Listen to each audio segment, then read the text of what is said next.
Boom. Oh, they've started a fucking GoFundMe for that little boy's funeral.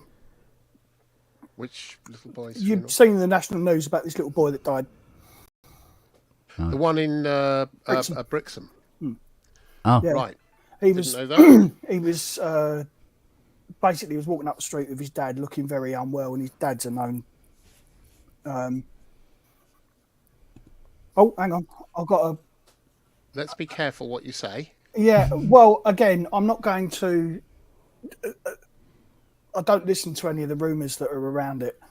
I just don't, because there's so much shit flying around down here about what happened. But yeah, so the long and the short of it is. Oh, is that the little boy that died because his father had died? No, he didn't die. Different Oh, this must be another one then. Yeah, he's yeah. There's a story behind it. The long and the short of it is, a 9-year-old boy died through lack of medication. Yeah. Poor little fucker. And he went to the school that my little one goes to. Saw him on Friday. Oh, jeez. So, yeah, not good. Not good. Yeah. Anyway, that's all right to start the show, isn't it? Yeah. Welcome. yeah. Welcome. Have to do a joke then. Go on, Ty. We've all been masturbating. Well, you haven't. Of course, you're saving yourself, but we'll go into that another time. So,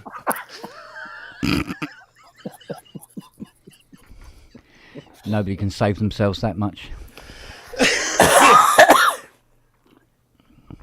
I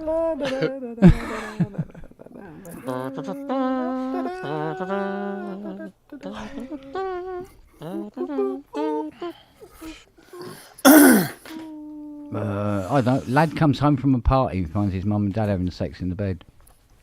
Go on. And he goes, "What are you doing?" He says, "We're having sex." "Fuck off, fuck off." He goes, "Oh, okay. So later on in the evening, his dad's there and he can hear all this thumping and bumping going on. He goes, "What's all that fucking noise?" So he goes into the other room and the boy's shagging his grandma. And he goes, "Oi, you can't do that." He goes, "Oh, it's different if it's my mum though, isn't it?" Oh, yay. Oy, oy, oy, oy. Anyway, thanks for showing up, everyone. Yeah. This one's going to get Can we- deleted. Can we go now? So you might as well not carry on anymore because this one's going to go. Yeah. No gems. No gems. Come on, Andrew. Look, demonstrate your audio prowess. I'll tell you because Kent knows what I bought the other day. Robbie knows what I bought the other day, and I bought something that I absolutely with everybody else going, why the fuck would you buy one of those? I bought a Wave massage unit State SE. Yeah. Oh, Yes, what? but not just any Wave State SE. No, not just any. No, the of course, titanium couldn't. one. Yeah. Can I point out it's worth getting the titanium one for one reason and one reason alone? You get a free T-shirt with it. Yeah, but just to make you feel really smug, it was a medium. I mean, I haven't I'll have tried it it off, on. Pip's I got a haven't new tried. T-shirt then. So that's exactly it. Pip's got a new T-shirt with her going, "Why the fuck do I want a T-shirt that says Korg on it?" But you don't. But you do need one that's got Wave State on it. Yeah. What was that? I know. Yeah, I know. I know you're implying. Yeah. Yeah, but I bought it even though, just like we all know, the pricing is total madness and it's totally shit. But I did justify it because I explained it to Robbie, who kindly turned around and went, "Yeah, whatever. You're still a twat." But it was Say what you because. Don't hold back. But it's because it's all to do with how you think of these things. That's all it is. It's nothing to do with what it actually is. It's how we think of it. Because imagine the Wave State hadn't come out, okay, and they'd come out with the Wave State SE first, and that was the new Wave Station, and they charge what they're charging for it. Everyone would have gone, "Fucking hell, this is amazing." True or not true? Don't think so. Why? because it doesn't the increase in price and for what it did extra. No, you're missing the point here. justify it. No, you're missing the point. The Wave State has never come out. We're going back 3 years. Oh, right, So the right, Wave right, State has okay. never come out. That synth doesn't exist. This first synth that they've brought out since the Wave Station AD, the Wave Station SR, the first synth they've brought out is what we now call the Wave State SE. 61 notes, same action as a Kronos, Aftertouch. You know, the interface is as it is. Yeah, we all know it's all kind of crammed in the middle, but that's the interface that this new synth has come out with, and they're charging us, you know, kind of whatever they're charging for it. Everybody would have turned round, including me, who's into wave stations and all that kind of thing, and gone, fucking hell, this thing is amazing. I've got to buy this. Everybody would have. That's into synths. Everyone, it would have been an absolute monster. But that's not what happened. What happened was they brought out the little Wave State, which, and I said to Robbie, the best way I always look at those little things is it's essentially a module that just happens to have a little keyboard attached to it. Because the keyboard action is so shocking. I mean, it is shocking that you just got to see it as a module. But now they've brought out the modular versions of all. Well, of this those is as well. why And that's kind of interesting. No, this is why I looked at, because the reason that made me buy it was when I was Googling the to get one of the modules, and I just thought, that's great, I'll get a Wave State module. And I looked at the price of that, and while I was Googling it, Andertons were doing the titanium one, which was the one I wanted just because it's a bit smarter, for 1,500, not 1,899 or 1,949. I was just going to say it's 1538, isn't it? Yeah, and for 1,500 quid, all of a sudden you're there going, hang on a minute, this makes a bit more sense, really. Mainly for the fact that you play it. Well, look, the innards are, you know, obviously it's got twice the polyphony. I think it's got more memory. I think maybe I could be wrong on that one, but I know it's got more polyphony and all that kind of thing. But there's one big difference. When I got the Wave State, I sat there and played with it for a bit and just went, yeah, this is good. There's some fantastic sounds in it, but it didn't make me want to play it. Andrew, how many times have we talked about wanting to play stuff? All the time. Yeah, all and the time. thing is, that's the difference, that the Wave State normal one never made me want to play it. The SE is a lovely thing to play and makes you want to sit down and want to play it. And Have you played this thing much? Which thing? No, not as much as I'd like to, mainly because where it's going to go over there, I'm still waiting for the poles to arrive from Toman to extend my stand out there. So I mean, I've had a good few hours on it. I mean, a good few. I've probably had in total probably had a day on it. Yeah, but not enough to really get to the nitty gritty on it. But you know, it's a beautiful thing. But again, that's exactly the same thing. That it's an instrument that makes you want to play it. There are lots of instruments out there that have all the tech in the world, but you don't want to play. They don't pull you in. And what did you feel about the 3300 that's been released? Given that it's got digital control, the new one from Korg, digital control, so it remembers everything. It's going to be really stable. It's got the memories. I'm looking at that. And do you remember we had the talk? You thought 17, I thought 13. You were right. I was wrong. 12, something like that. Yeah, It's I was not very about much that. wrong. The fact is, having seen it and having seen Anthony Marinelli play around with it as well, I just remembered exactly what it's like to work with. And that's without any patch cords. And you just want to grab a whole bunch of patch cords and go, let's get mental. And I've got the 3300 up here right now. And it's the Cherry Audio one. And it's just, it's a magnificent beast. I love it. Well, I've already done two things. I've already ordered one on. Well, no, you can't order one. There is no code number. I've got in touch with someone from a retail point of view. That's basically the moment one comes in, putting my name on. And I've also been in touch with the people I know at Korg that will put my name on one. So because I'm having one way and another. Yeah. I have to have one. I'd love to run up that with a Cherry Audio thing and just see how they compare at some point. But it's a lovely thing. It's a lovely thing. I'm glad you're ordering one. I'm really glad. Yeah, you are. it was a bit of a no-brainer. I think I said, Yeah. I mean, I said this to you before. I mean, yeah, and I've said before, I've known about it for a couple of years, and it was just, when I very first found out about it, it was always going to be, okay, the day that it's announced, then they need to put the wheels into motion. But the thing is, there is no code, there's nothing. They literally turn around, everybody's just turning around and going, we can't order one because there's nothing to order. You know, They're not building them until later this year. end are of they? year, Going the end into of the year, production. yeah. So Have you got 700 FS, Ty? I have. Yeah, Me too. I have. Yeah, beautiful things. I had this Brilliant, exact isn't it? conversation with Robbie the other day. Is he going to get one? No. Robbie? I'd like. Hey, I tell you what, one. you can buy my old one. My original. I'd love to, but it's not happening at the moment. No. Not at the moment. Yeah, because you've got. Yeah, I saw you post them about wanting to buy a fucking wanking BMW fucking Oh. 8 Series wank Well, wallet. They all look the same now. They've Oh, got the same for the fucking last 20 everything. years. Do you know what? BMW are one of those cars that honestly, fuck me. Come on. I've got You've got more taste than that, Robbie. You've got more No, taste than. They're great cars, but they don't look any different now than they did you know- 2005. Nor does a Porsche 2004. 911. No, I agree with that. 911 has a look about it. That's just a VW. The Beetle, squash Beetle. Yeah. Yeah.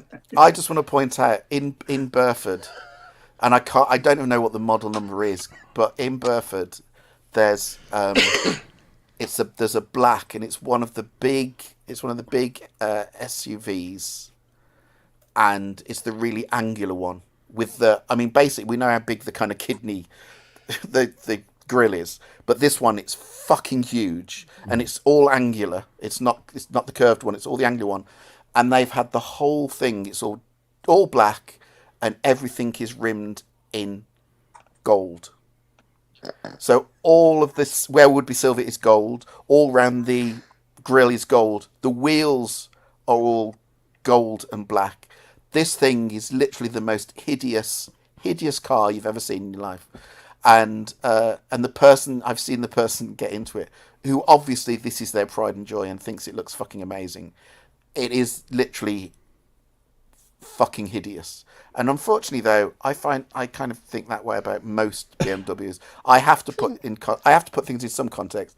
Actually, the model that Robbie actually was looking at once is probably one of the best looking ones, but it's all relative. It is The problem- relative. The problem is, sorry, The M1 is a gorgeous looking one, which was back in the 70s. yeah, of or course. 80s. That's Yeah, beautiful. yeah. The 8 series, the electric one, that's a gorgeous looking thing. And the 600, 630, 635 CSIs, those are good. And even the original 3-litre CSIs, the original ones, sit up.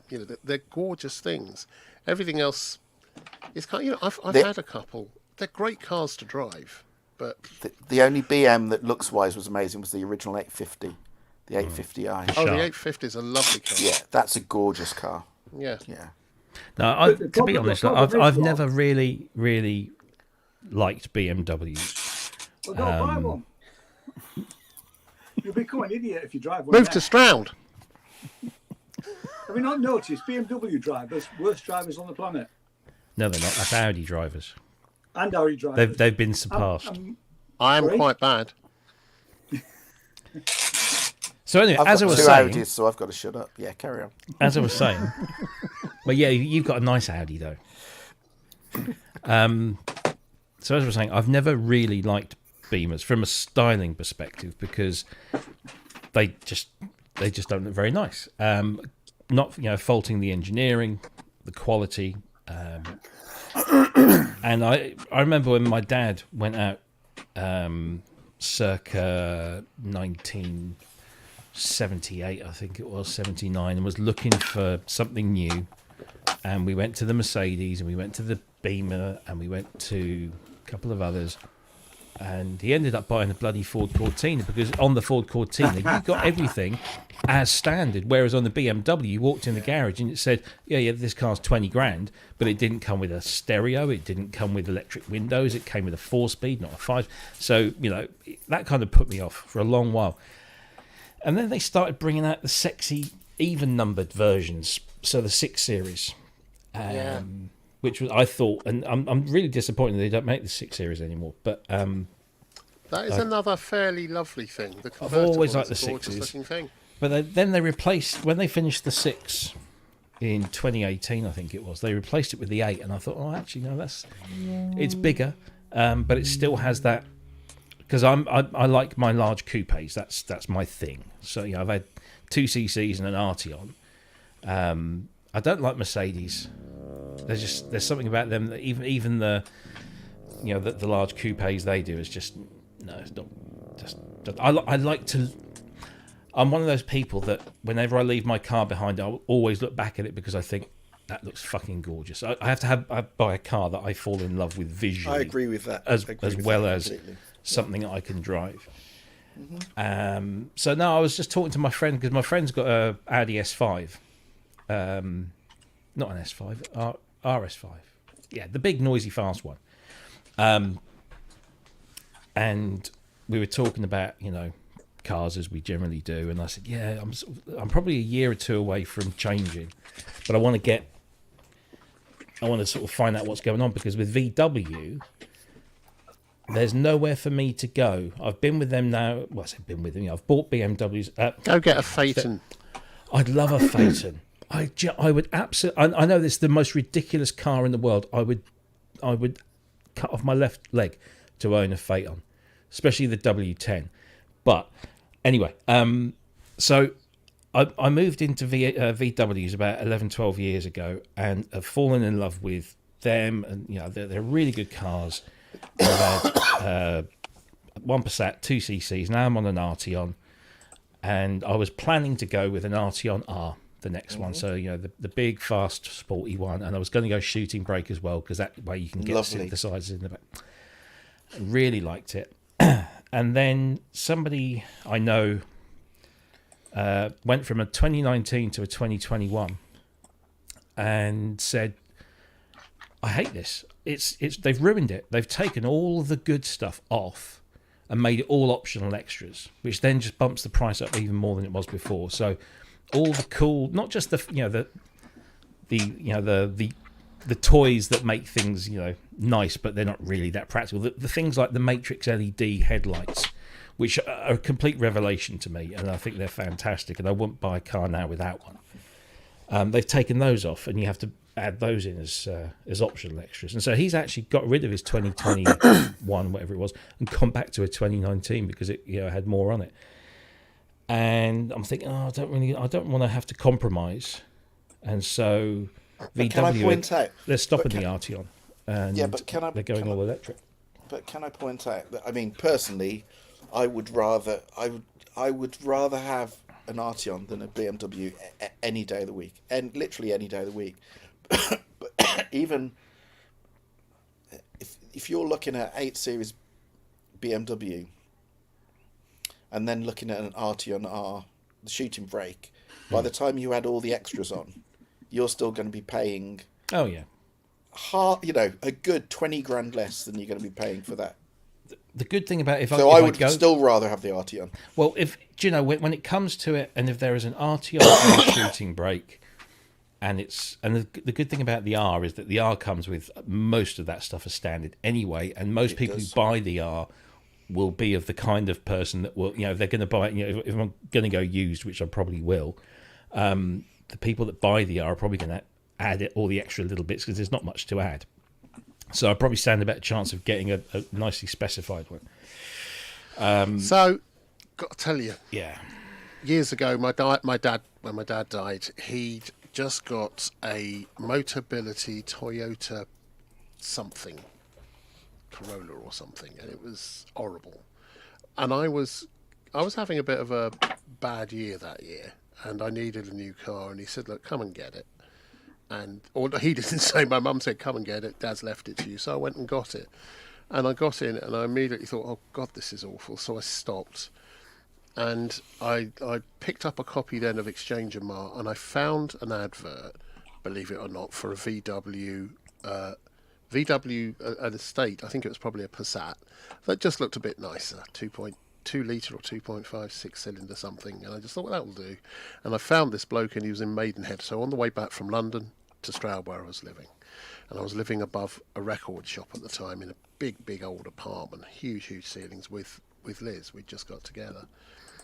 And so I went to this place and drove up in the middle of nowhere. It was on the farm tracks and things. And there was this Passat, 2 or 3 other cars, and then this fucking huge diplomatic Mercedes SE 500.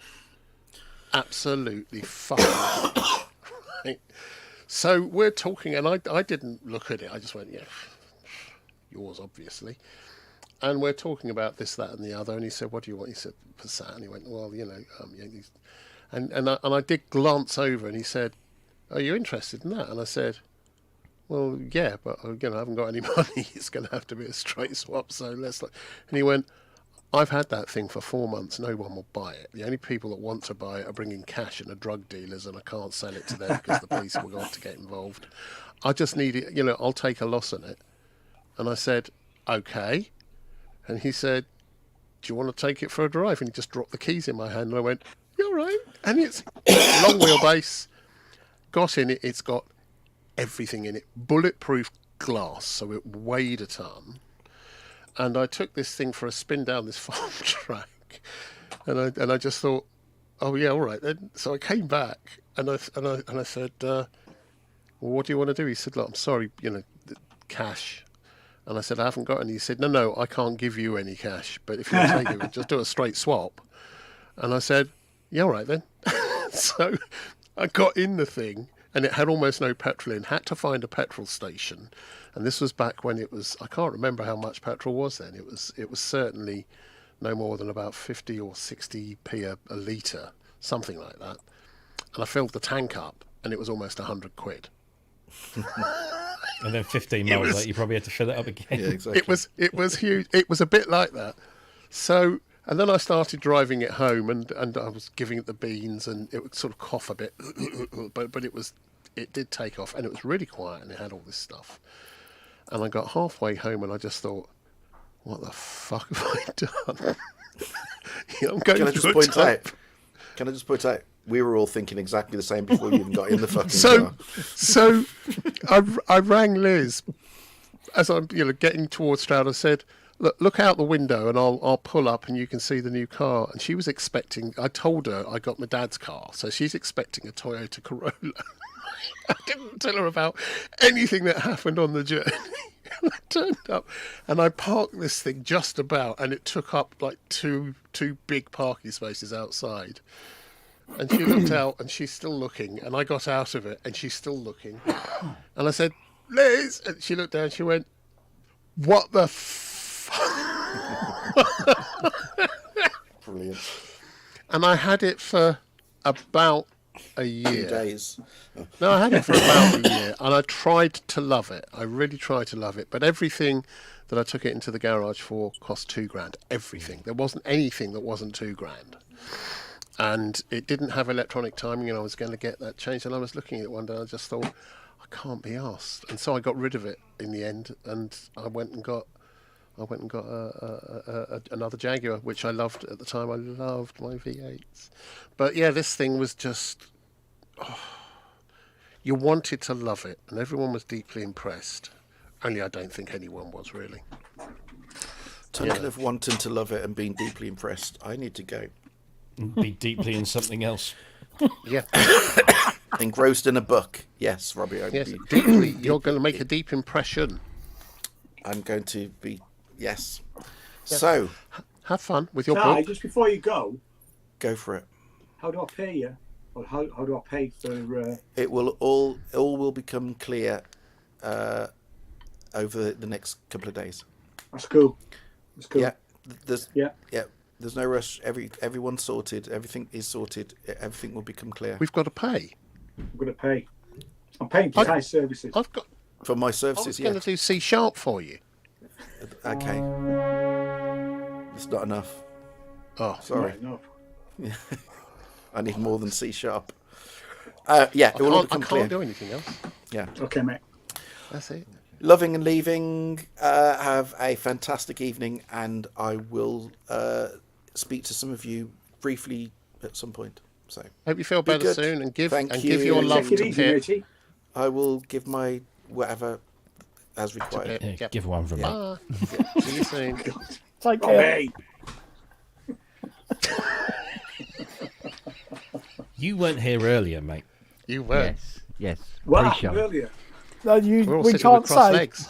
Can't say. What? I wish I'd have come in early. I was busy getting. Oh, it wasn't live. No, but I should have come in early, shouldn't I? Yeah, we've all verbally agreed an NDA on that one. Yeah. No dick action.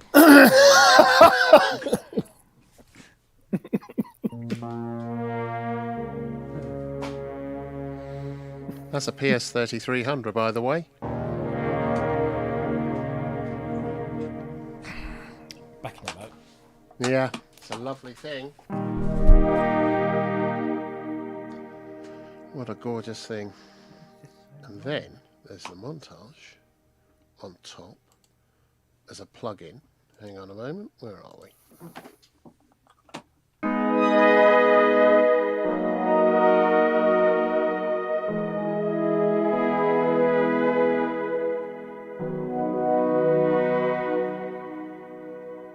And then there's a real montage on top of that.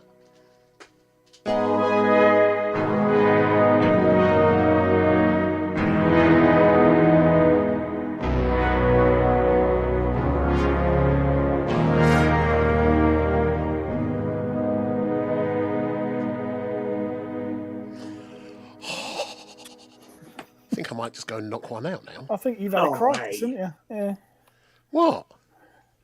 What? he's having a crisis. I am having a crisis. That's all. I finally managed to get my desktop up so that I can play it and bring it onto the screen.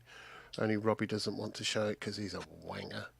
And so, yeah, we finally got to the point where tomorrow on the show we may actually be showing some shit off. Who knows? I was going to say, yeah, Rob's not on the show anymore, is he? Move to Stroud, Ian. And I won't be. I'm coming on my way. I'm not going to be in the chat tomorrow either because I'm off to that sunny London place where streets are paved with gold. That there, London. That there, London. Smirk. Smirk. I'm off to smoke. My favourite northern joke is I spy in the kitchen. And the word that says, go on, have a guess, it begins with T. All right, says the wife. Tablecloth. Nay, lass. Nay. Nay. Teaspoon. Nay, lass. Nay. Trampoline. There's no trampoline in the kitchen. I give up. He says, Thoven. Fucking hell. Brilliant. Ian, There you go. Andrew. That was my Welsh accent. just one serious note. We buried my mum on Monday, and that picture you did. Know that you weren't 100% happy with it, but we loved it so much we used it on the order service. And so thanks again. Oh, I'm for really it, mate. pleased. Yeah, no, honestly, it was the whole day went really well. Good. You know, but thanks for that. It was, you know, all That was of my us, pleasure, the whole yeah. family loved it. Yeah, I'm So really thanks pleased, again. mate. Yeah, She's a spectacular looking woman. she was, wasn't she? Yeah, yeah. Yeah. Lovely. We found some. I mean, we found some amazing. She never ever threw anything away, and we found so many photographs that I've never seen. Her as as a child, when she first met my dad. You know, I mean, we've got all these great photos now. We did do a whole board. Jane spent a couple of days doing a whole board that was at the reception. So you know, Get them digitised, mate. Preserve them for the future. yeah. Yeah. I had an aunt who never threw anything away, and it was always a bit of a problem cleaning up her used toilet paper. I just found, I don't know. You know. Was it? If there's Sorry, a but tone, he'll And the lower it. massive sacks of shit that you had as Drop well. it, isn't it? did you? So the service was good. Was it? Was it a good send off? Were you? Because it's always a We were- very cathartic experience, isn't it? Yeah, I mean, I did a sort of tribute. Then the boys did as well. Matt read a poem, and Josh had talked about his times that he spent with Grandma, which was lovely. And then we had a reception at a hotel in Fulford in York. So it was really the whole thing was lovely actually, and it's nice to meet some of her and my stepfather's friends because they were big in the bowling community. And some of those friends turned up, which was lovely, actually. So we managed to spend a lot of time with people. Yeah, it's making connections with people and seeing a different side to your mum. I guess that's always. Yeah, it is. Cause, Yeah. I mean, I didn't. There's one of her friends from where she lived in this sheltered accommodation. There's a Marxist, a great guy called Keith. And he said he used to spend hours talking politics with my mother. And I knew she voted Labour. That was all I ever knew, really. We never really talked about politics. But he spent hours talking politics with her, which was a revelation, really. And one of the best ones was actually when we took her out for Christmas, because we were down in London for Christmas. And it's the first time we've not been with her on Christmas Day. Took her out just before Christmas. And she said, your father was a gambler. And I mean, What? No. She said, "Oh, yeah. I said, "Well, did he lose?" I said, "Oh, generally he won." I said, "But, well, when I was small, he never went to bookies." She went, "Oh, well, he was a gambler." Well, we only found out right at the end of my mum's life. She was 93, I think. Only sort of close to the last year, 6 months, we only found out she always gave the impression she was teetotal. My God, she knocked it back. All the time. All the time. There was always a little bottle of sherry somewhere, and she'd go, little whiskey and ginger. We found, I think it's 8 or 10 bottles of ginger wine, along with other things It's like as my well. mum, yeah. And honestly, I mean, a best friend who was the next door neighbour, he didn't like ginger wine. So we literally put him outside and put a note on him when we left. Every day we've been cleaning up, we leave so many bottles. So please help yourself. Clearly, the bottle gone. It's just wonderful, really, It's a generational thing, though, isn't it? Yeah, it is. It is. Yeah. Oh, bless. I'm really glad it went well. No, thanks. It was. It was. She had a good send off. Good. All you can hope for, really, isn't it? It is. Yeah. Really. Yeah. Yeah. So, and on to the next one, because part of the reason we're going down to London is that Jane's mum is 90. Well, she was 90 yesterday. So she won't be watching this, but there's a big surprise get together in London, which I think she's guessed about, because Matt dropped a thing on WhatsApp and said, looking forward to seeing you in London at the weekend, Grandma. Whoops. Yeah. Jeez. Something always gets out, doesn't it? Oh, yeah. Yeah. So what's the problem, Mr. Spong? Oh, there's loads of different problems. Don't know where to So start. you and Robbie are going down soon, are you? Looks like it. It's going to take more than me and Matt, I think. Oh, I don't know what's done it.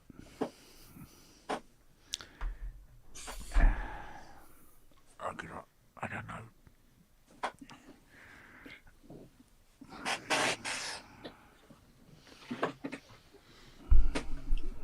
I'm lost. You're lost. I think you're in Norfolk, aren't you? I might as well be. Oh, I thought it was Robbie who said that. Oh, I can't believe it.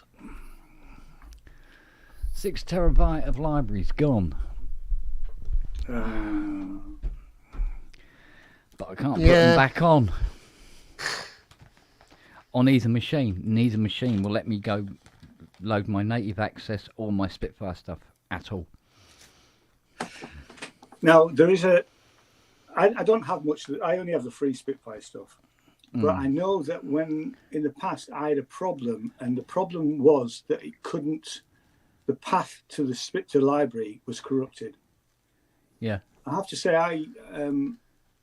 I contacted them, and over email, their tech guy was able to sort it. But it was about the corruption of the library path. Yeah. And Well, I couldn't work it out until you said, "Oh, we've seen this before." Yeah, no, I've had something similar to that before. But what I've got now is, for instance, I put the Spitfire downloading app onto the Mac that's never been on before. Yeah. And it says that all the libraries are already present on the computer. Oh no, that's weird. So all the install buttons are greyed out. Can't use them. Yeah. I go, for fuck's sake. Can you not reinstall? There's a method of reinstalling them, isn't there? It's just There is. Oh, yeah. It gets better. You can click... Reinstall is sort of greyed out, but you click on reinstall and it says already installed. Which is difficult considering it isn't. However, there's also reset. And when you click on reset, it goes, you have no more resets for this software. Even the brand new stuff that I haven't even installed on either computer yet. So, I don't know. But it still doesn't explain why 6 terabyte of data suddenly disappeared from the drive. Well, regardless of why, But you the need drive it back. works. That's the call to tech support tomorrow, isn't it? Yeah, must be. Yeah. Has to be. I thought they were pretty good at sorting things like this out. I mean, my only experience was, like I say, with the free stuff, and clearly, because I don't pay for it, I couldn't ring them up. But their guy was really good, and generally, Spitfire. My impression is that they are pretty good, and they've got your money, Kent. So Yeah, true enough. they'll help you. They should help you to sort it out. It just seems a little strange that both Spitfire and Native Access don't work on either On machine. on either machine. Fresh installs of the apps as well, just in case. On grounds of good taste. Possibly. What do you think, Justin? I don't know. Yep. Having a problem. Having problems? Not with Native Instruments. No, I had the same thing happen with IK Multimedia about a month ago. I just I reinstalled everything, like just deleted everything that I could find of IK Multimedia on my computer, and then I just reinstall everything.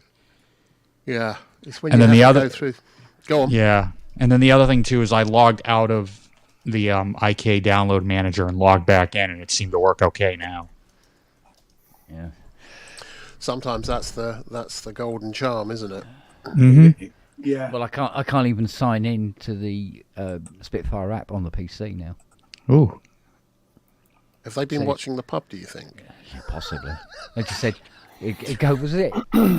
Cannot log in. Restart your computer. What again? It'll be different this time, will it? So I'm going to fire. Have you up logged out of your logging in thing, your panel? Yeah, totally. Yeah. Okay. You haven't got a lot of choice by the time you restart the computer anyway. But it won't have it. And it don't make any bleeding sense. Yeah. Fire up Cubase. I'm going to see what instruments are available to me. Kent, you are the best perpetual customer anyone could ask for. Oh, mate, I tell you. You sound like you've got a bit of a sore throat there, Andrew. I got a little something. It's Namthrax. Namthrax. Got to get Namthrax. Namthrax. Actually, I was lucky the last couple times. This time it got me. But I was one of the few people that went around the whole fucking thing for 4 days. And, went to every nook and cranny. So I'm getting every germ I could possibly get. Every granny. Well, grannies too, sure. Yeah. Wow. You don't care, do you? Yeah. It's not a big deal. It's just the flu. Yeah, you poor thing. Hope you get over it soon. Nah, it's fine. It's just little bit of congestion, a little bit of phlegm, a little bit of this and that, and it's be fine in a few days. You never stop whining, do you, Andrew? Never. Oh yeah, exactly. That's me, king of the whiners. Yeah. There's some nasty ones going around at the moment. Yeah, I mean, you could get much worse. Obviously, I still haven't had COVID this whole time, so. What at all? You never had COVID at all? Nope. Wow, well done, man. And it's not magic. I mean, I had the vaccines, but the vaccines don't Yeah, stop you yeah. from getting it. They just minimize the effect. So. Yeah. Oh fuck! Hands 3 in the times for strings. me. Hands at in the least. strings has gone as well. Whoa, no. That's 38 gig. Fucking hell! I'll be downloading until summer. Yeah, I know a few people got long COVID. A few people got it like 3 or 4 times. It's brutal. Yeah. I've had it twice. So, Ken, could you find someone that has all these libraries and just go and copy it directly, or get them to bring it over on a drive? No. Well, apart from Ty, but he's having a similar issue. So Is he? Yeah. Yeah, he is. Yeah. We had a. he's got some So big that shit doesn't coming mean- up, and it's all so buggering him have about. there been any updates to Spitfire and Native Access? no. I thought there was something where they changed the licensing thing a couple of days back, or a while back. Did that not happen, Robbie? Do you know anything about that? On Or am I just Spitfire? imagining it. On Spitfire. No. On Native Instruments Access, Native Access. Well, they've updated Native Access a few times. Yeah, It's always they- been a steam Yeah, they pile of updated shit. the M2 version of Access. Yeah, because What, the one down in Kent. I was having issues and I downloaded Native Access and it let me download it, even though at the time I was on my old Mac, which was Intel. And then, when I came to install it, it said, "Oh, can I install this?" And then I had to go around the houses to find the Intel version. And then when I got the Intel version, it installed, but the update to the application wouldn't install because it needed an M1 or M series processor. So it was like a long-winded way of just telling me that I needed to update my computer. But since I've been on this, it's been fine. But the fact that Ty and Kent are having problems doesn't automatically make me think that it's They seem to be it's unrelated. Yeah. The issue that is related is the ability to just download a version you already have, because Ty's got something on 18 gigs on an 18 gig RAID, and the RAID itself has died, not the drives, just the processor. Yeah. So we think we found a fix for that, but he got in touch with them and said, "Look, I've got the license. My RAID is dead. I need these instruments now." Yeah. And they kind of said, "Well, don't know what we can do," sort of thing. That was my impression. I might have that entirely wrong. But he's having separate issues. Yeah, but I don't use. He'll sort them out. I don't have anything. I have stuff on external drives, but I don't have any. I don't put sample libraries on external drives because I don't have big sample libraries really. Hang on a minute. Yeah. Oh, what was that?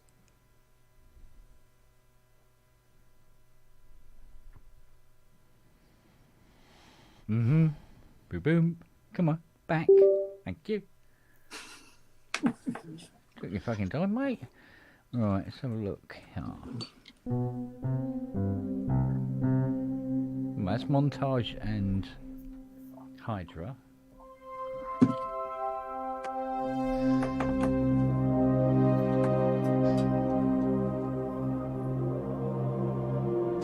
That's Montage and Montage on Mac.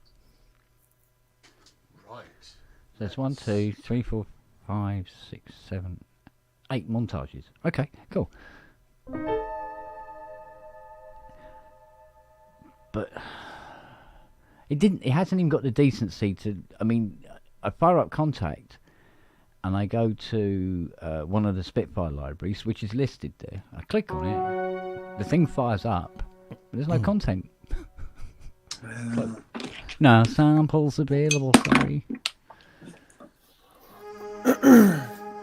I've never really used Contact. I had the free version years and years ago and hated it, so Yeah. I tend to avoid things on Contact. Yeah.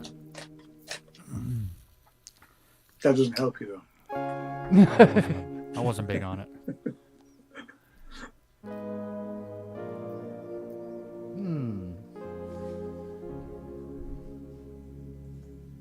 No, I still don't know why that data disappeared.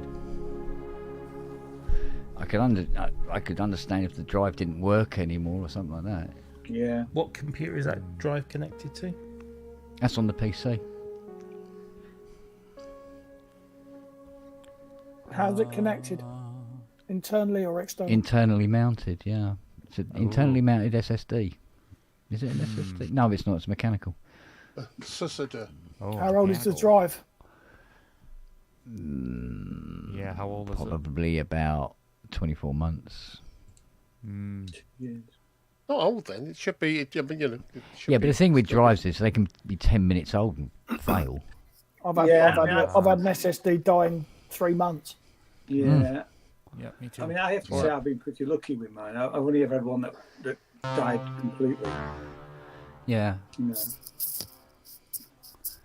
But I mean, it wouldn't be so bad if, you see, what I'm not understanding is when you download the install apps and you put them on the Mac for the first time and you click on, my software or whatever it says, and it lists all the software because it links with the website where all the passwords and all the serial numbers are. And it goes, oh yeah, you own all this software, and it's all installed and ready to use.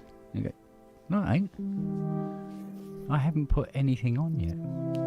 Yeah, but installed where? Is it installed on the PC as well? Yeah, well, it says the same thing on the PC. It says, yeah, it's all here, it's all installed. Sounds like caches need cleaning. But it was You need a to. brand new downloaded app. But Yeah. explain it on the Mac It- where it it might hasn't be- been installed before. It might be that, yeah, you want to run something like Onyx on it first. Run Onyx just to fucking do some housekeeping because your cron scripts might need doing. Yeah, but how can you clean out stuff for a piece of software that hasn't been installed on it before? It's never been on the computer. I just find myself constantly upgrading drives. I've got network attached storage with top range enterprise drives, which are stupid expensive, but they have a huge mean time before failure. And I've got six terabyte drives just sitting here in a box waiting just in case I ever need to swap anything out. Wow. They're just 36 TBs just sitting there, just kind of what Yeah. if? And it's just because I can't afford to lose anything, So I've got Yeah. drives here. I've got 2 NASes here. I've got 2 at work, Yeah. and it's that constant kind of. I just need to make sure that nothing gets lost, I don't get this at all. Yeah. So sound libraries are tiny compared to all the Yeah. other That shit big. I Yeah, have. true enough. Omnisphere is only 70 gigs. That's nothing. Right, so the Spitfire audio app Yeah. that's installed on the Mac, right? It's never been on. This is its first time it's ever been on. And I click it's on saying- not installed, but tag, and there's nothing listed. I click on installed, and everything is listed. What? Yeah, everything is listed as installed. So I go to, let's take for argument's sake, Aperture Strings. And I've got the installed button. Installed. And it's greyed out. Can't do anything with it. What I'm saying is it picking up that it's installed on your PC? It's not connected to the PC. No, but the app is an online app, isn't it? Yeah. It, Yes, So but- it will it recognise checks if your it's on. account online, so it will see that it's installed on another machine. Yeah. Well, even if it did, it will know that when it's installed on the Mac, and you put in all the, where your content drive is going to be, and all this sort of thing. it's not looking for my PC, right? But what it does is connect to the app and see, all right, what do you own? Which it does, and it's put up here all the products that I own. But it's also saying which machines is it installed on, because it will No. also know that. No. No, it does. Trust me, it does. If it's an app, it's going to, and you've got the whole online model is it will know that you've registered it to a specific machine and another one, because that way, if you try to register it to a third, it will go no. So or whatever it is, whatever. So the why limit does is. Albion work? Because that was originally installed onto a completely different computer. No idea, but it might be you're going to need to clear everything off and put it all back on from scratch. You probably unregistered Oh, that's it from the yeah, other computer. that's true. But it won't even let me do that.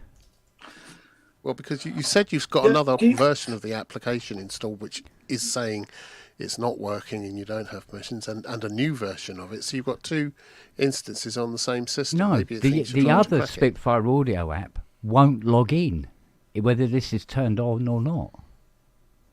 It won't log in on the PC anymore, all of a sudden, for no apparent reason.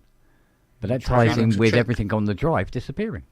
Have you checked to see whether or not the licensing is that you've used the maximum number of licenses on 2 machines or whatever it would be? On the licensing app, on the part of the app that shows you licenses, because there should be something that gives you a clue. I haven't seen anything about licensing on the app at all. Tech call tomorrow. Yeah. That's what it looks cool. like. Yeah. You may have to uninstall everything and then reinstall it. But I mean, it's like with Ty. He's got this stuff running on 3 different computers at once. Got 2 Macs, laptops, and then he's got the big girl in Studio 1 and the big girl in Studio 2 as well, with all the same software on it. I have no idea what's going on. But does he have a man that comes on and fixes it for him? Not Well, really. It never broke. Just put the app on and install the software.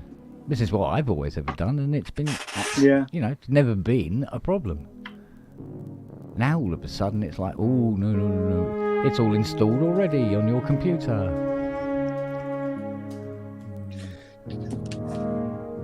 So it's the same on whether it's PC or Mac. Do you have something like Clean My Mac on your Macs? Because Yes. they're the best way to install and uninstall software, because all computers leave a little bit of residual crap around when you uninstall something. Yeah. But if you use something like Agreed. Clean My Mac, and there must be a PC equivalent as well Yeah. to uninstall stuff. Well, there's CC Cleaner, Yeah, which is there's very Is good. that what it Yeah. is? Yeah, C Cleaner. Yeah. Yeah, And but- it clears out the registry as well, Yeah. because It- although Already even run then it. you sometimes need Already to go run in it. and manually clear the registry as well. But But yeah. but I've already run it. But why You've it's doing got- it on the you've Mac got- that's but never had but- the software on? Yeah, Who you might knows? need to uninstall it though. Uninstall it through it when you actually come to install. If you have to go down the route of uninstalling them and reinstalling them, uninstall it. Yeah. using- They won't let me uninstall them either. Out of interest, really? have you tried installing onto the Mac in Rosetta mode? Oh, I haven't got anything Hmm. for ages. No. You say it won't let you uninstall it. Have you tried You'll- through Clean My you'll- Mac? Yeah, try through that. I can't run that on my Mac because there's no software on it yet. I can't uninstall something that hasn't been installed yet. You see what I mean? I'm Well, fucking trapped either way. Well, on the PC, you'll have to So- uninstall it through the control panel. I can't install it because the drive's been wiped.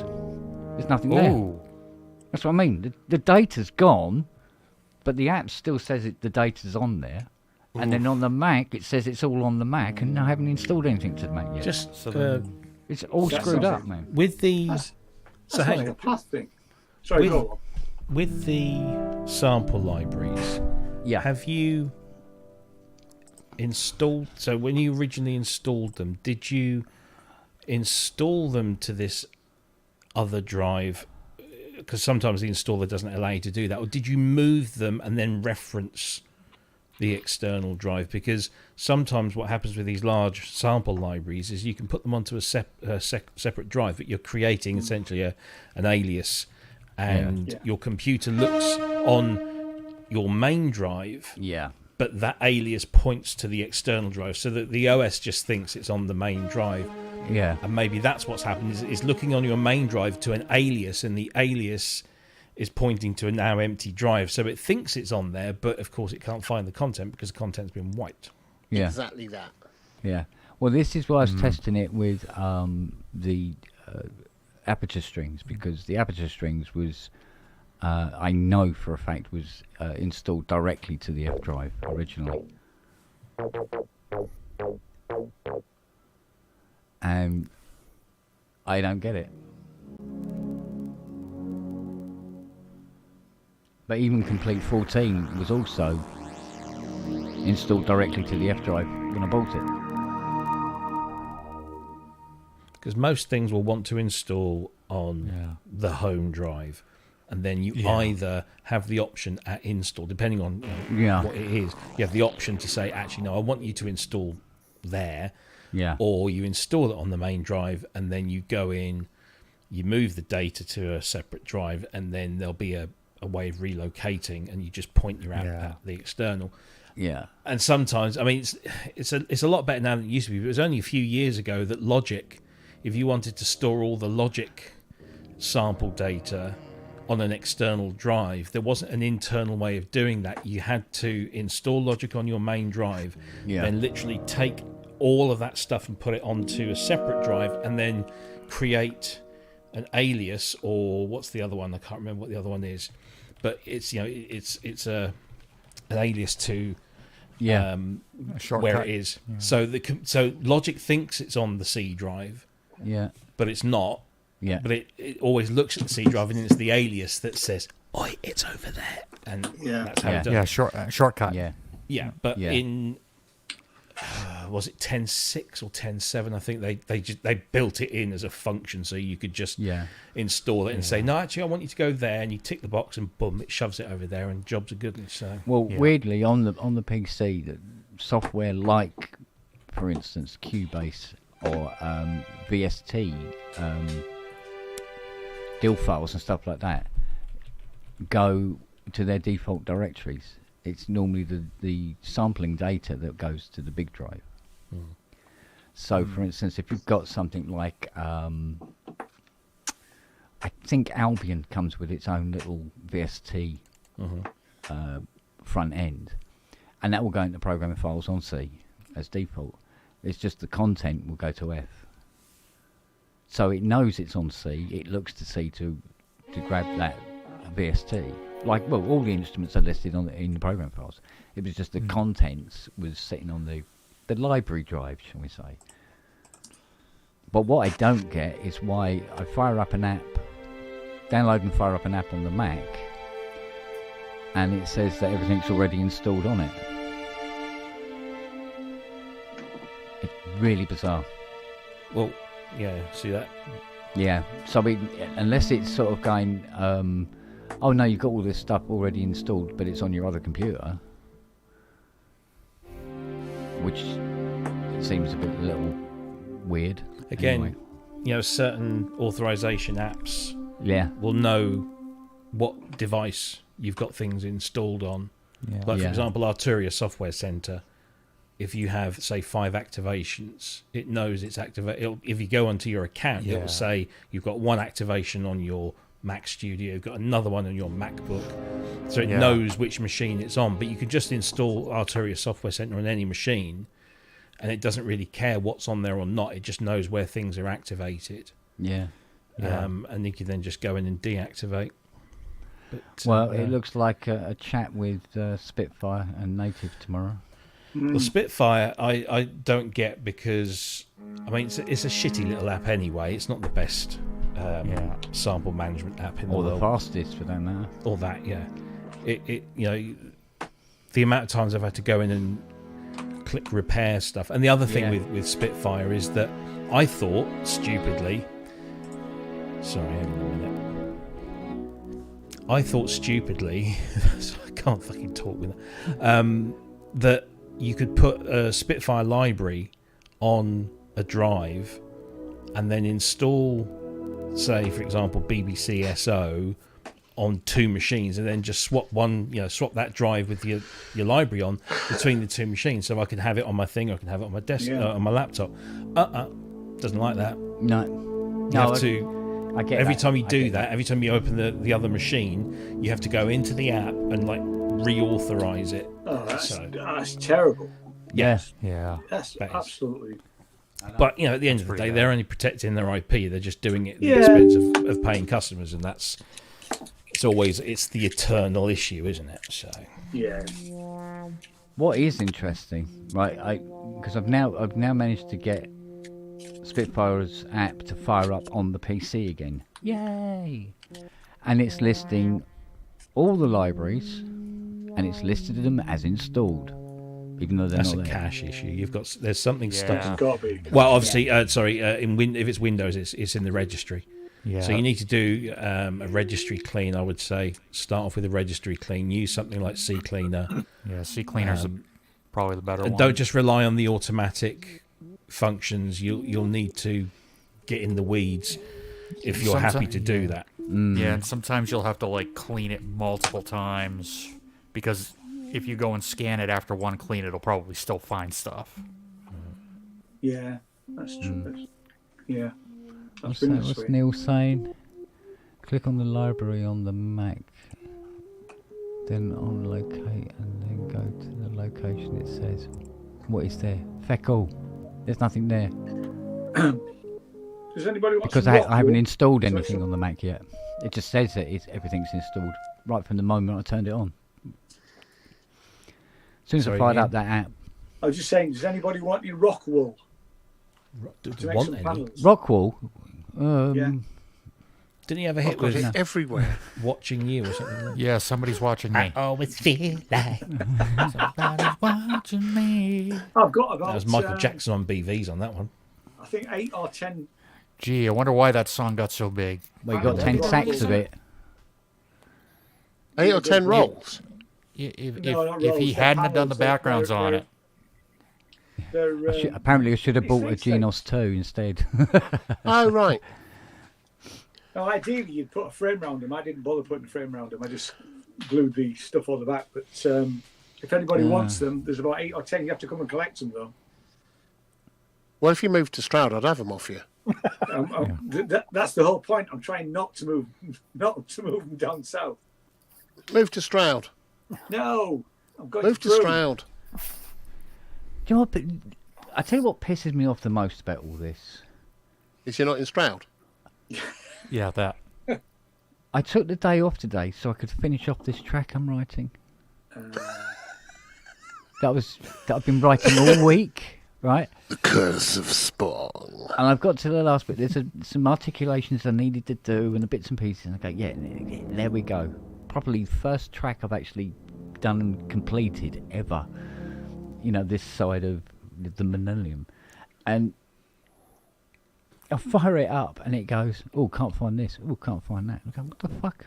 So when you actually play the track now, it goes. And that's fucking all it does. That's a tasty beat right there. Yeah. Yeah. Yeah, get that recorded. Oh, that's That's- a that's- Grammy right there. Yeah, that's a Genos 200 patch. What was it? What did I call it? Death Metal Tango or something? No, I think it was like, I forget now. No, Death Metal Samba or something. Yeah, Yeah. Bossa Nova or something like Yeah. that. And slip into a coma 4/4. Yeah. Yeah. Oh, mate. Fuck it. At least with patch cables, they're still there in the morning. A lot of these things are a wreck. Yeah. Yeah, all like 300 of them. Yeah. Somebody's formatted my patch cables. Fucking Yeah. bollocks. Well, Ken, if you hate that, imagine doing it for a living on other people's computers. Oh yeah. Yeah, do you know what? I used to run a little sort of like PC doctor business, and it was horrible working. Trying to get people's OS2 to work properly and stuff Yep. on their fucking SX fucking 25 or something. So, no, mate, it's not going to work. Sorry. Need more RAM. Need a bigger video card. Right. I'm going to bugger off. I've got things to do. What? So- What could you possibly have to do at this time of night? A script. Oh, really? He has an appointment with the Range Rover. I was just gonna say that. Can't get quick than the quick. I was going to say late night opening down at Quick Fit. Yeah. You know me too well. Nothing like a vulcanised knob. Right, I'm going to So leave you heard. with that. Thank you. Yeah, it's all working though. You can see my screen, can't you? Yep. All doing. All doing. All doing. In fact, Good, good. I think that worked. Let's try that one as well. There you go. There we go.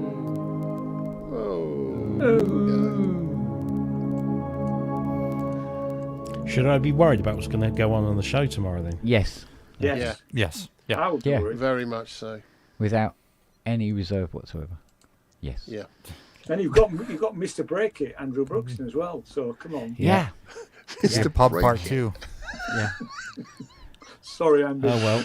We'll be doing the I'll unboxing have of the me mop Genos and 2. bucket out on Saturday morning. Just Sorry? don't get any fucking copyright claims. No, we leave that to you, mate. Yeah. You're the one Yeah, that's good at that's that. your job. I'm just playing Prince the whole time. That's what I'm doing. You're just play an entire Prince album for 2 hours. Yeah. He'll be fine. Bat dance. That's what we'll play. Right, I'm off. I wonder what. that Hopefully smell this was. all works tomorrow and it's remembered all the settings, but who knows? I will speak Well, to my you computer later. doesn't.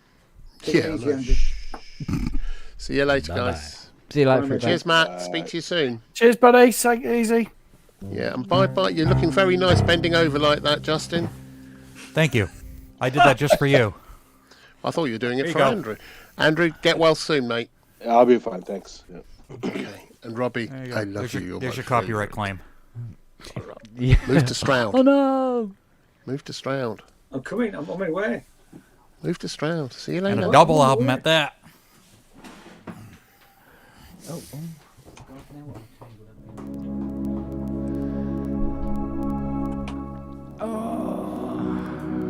Hang on, I've got something to show Justin. Oh, here we go. Uh-oh. Copyright Hey, claim. Strap in, Justin. So, I'm just trying to think about what it's going to be like downloading 6 terabyte again.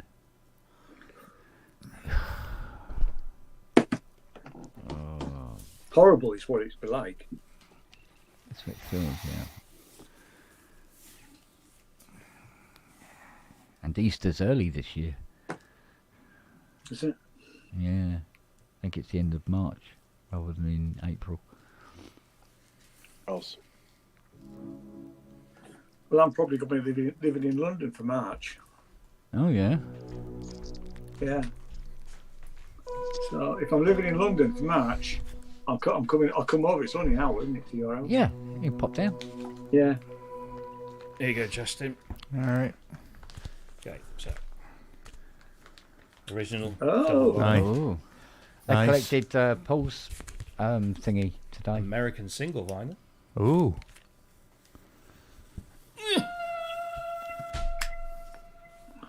Oh, wow. Nice. Yeah, not cheap either. Do you have a This is an decent original. turntable, Robbie? I have a couple. Good man. I got the Don't play one that shit on any What of have you them. got? here. Sorry. That looks like a. Is that a Lynn? This one? Yeah.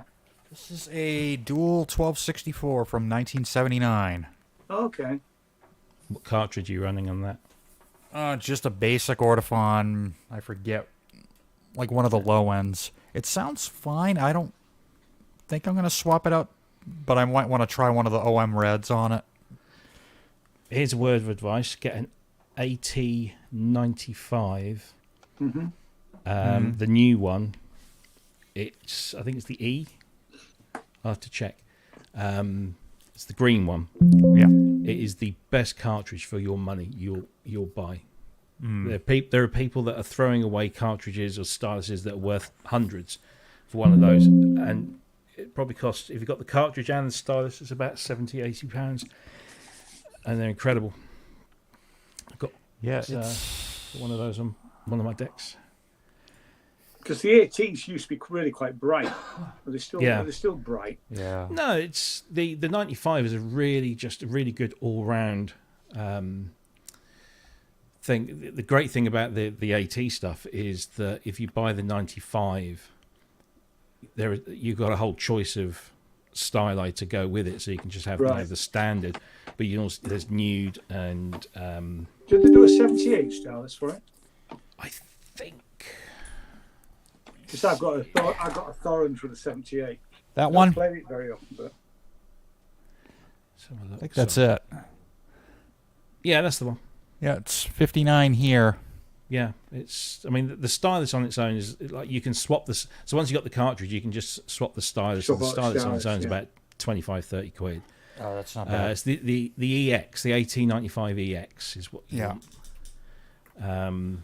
And then there are various. I'm just trying to see if there is 78.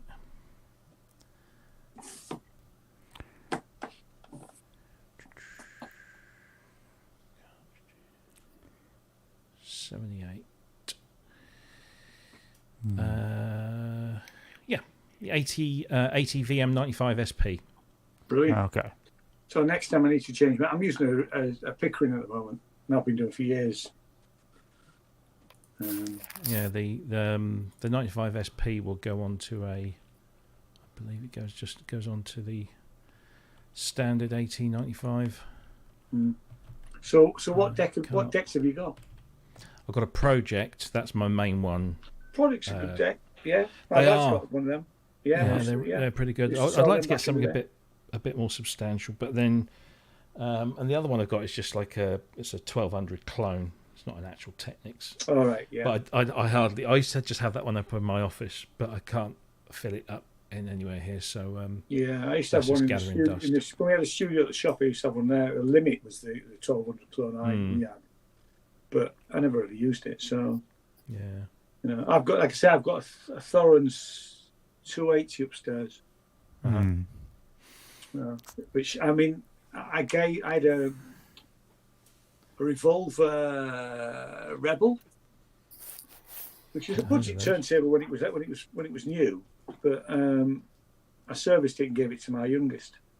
So he's Right. got that now. When I say budget, it was even then it was like 300 quid, I think. So not cheap. no. No, I've not. I mean, I don't go in for all this 1200 stuff because, I mean, the best decks to buy, which are the Aristons. Mhm. There are Ariston RD80 or an RD11. If you can get one of them cheap. Do you know what's surprisingly? One of the not The new most sought setting after, up. but highly sought after ones, Amstrad did one that was based on something a bit more elaborate and a lot more expensive back in the day, and its turntable was just basically 3 prongs with rubber pads at the end of each prong. Yeah. And apparently they are incredibly good. But I still want the Pioneer, one of those vintage Pioneer. Is it the 12D PL12D? Oh yeah. They were well built. Pound for pound, they are really solid decks. Put a decent cart on those and you're away. I mean, the one you still see on sci-fi programs is the gyro deck, the Michelle gyro deck. But they did I've a got a budget. Michelle Clamp. Sorry, you got a I've got a Jean-Michel Michelle Clamp. Clamp. Yeah. I met him. He's a nice guy, actually. Oh yeah. Yeah, Mitchell was his real name, but Jean-Michel. The Focus One was the budget deck that they did, and it was a really good deck for a sub. I think it's 200 quid at the time. We're talking 80s, late 80s now. Yeah. Looks gorgeous, Perspex top. So it's like If a I was- cut-down version of a gyro deck. But If I was going to go for an all-round kind of solid deck, the again Audio Technica, that they do one which is effectively a 1200 clone type thing, but it's built like a brick outhouse. And so you stick that 1895 on there, and it's a really solid deck. But no, the project I like it. It's simple. It's the design is nice and clean. The only fucking thing I don't like about it is the counterweight is actually a weight on a nylon cord. Yeah. And you only have So to it should fart be, a bit too. Yeah, but Yeah. you fart To too get- hard to get- next to it, and it drops down the back. So But I mean, it's all about less plastic and more metal and wood. You know. yeah. And it always was really. I've got some friends who are like they're deeply, I mean, tragically deeply into it. And one of them bought some. I can't remember what it was. It just when he told me how much he paid for it, and it was used, but it was. I mean, it looks the dog's leathery bits, but About as close as I can get my camera, but yeah, they're good old sort of 1970s solid. Yeah, they're just Is that just so? solid. Is that what? There's no plastic on that, Justin, is there? Apart from the lid. I think this is like an MDF base, Yeah, it's No, not that's that big. all right. but it's still pretty solid pretty bad. turntable. Yeah, the later. I mean, I'm not sure about in America, but the later dual turntables. I'm talking about the 90s now. There was they sold bucket loads of them, and they were all plastic, and they were probably the better plastic turntables because they had a reasonably good arm on it. Although you couldn't swap the arm out. Right. I'm trying to think what model them was. The dual 505. 505s. Yeah. 505. Yeah, it was a plastic box, sadly, but you know. Yeah. Right, I'm just going to put these back.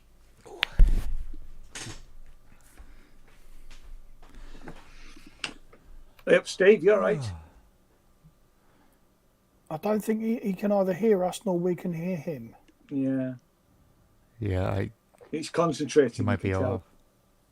He's squeezing one out. That's what he's doing.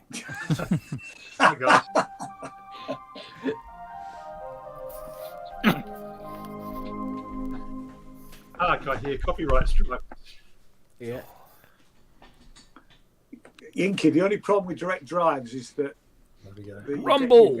You get sort of noise through rumble. through the bottom of the turntable. Nothing is working fully. I don't know about you, Matt. I understood one word in 10.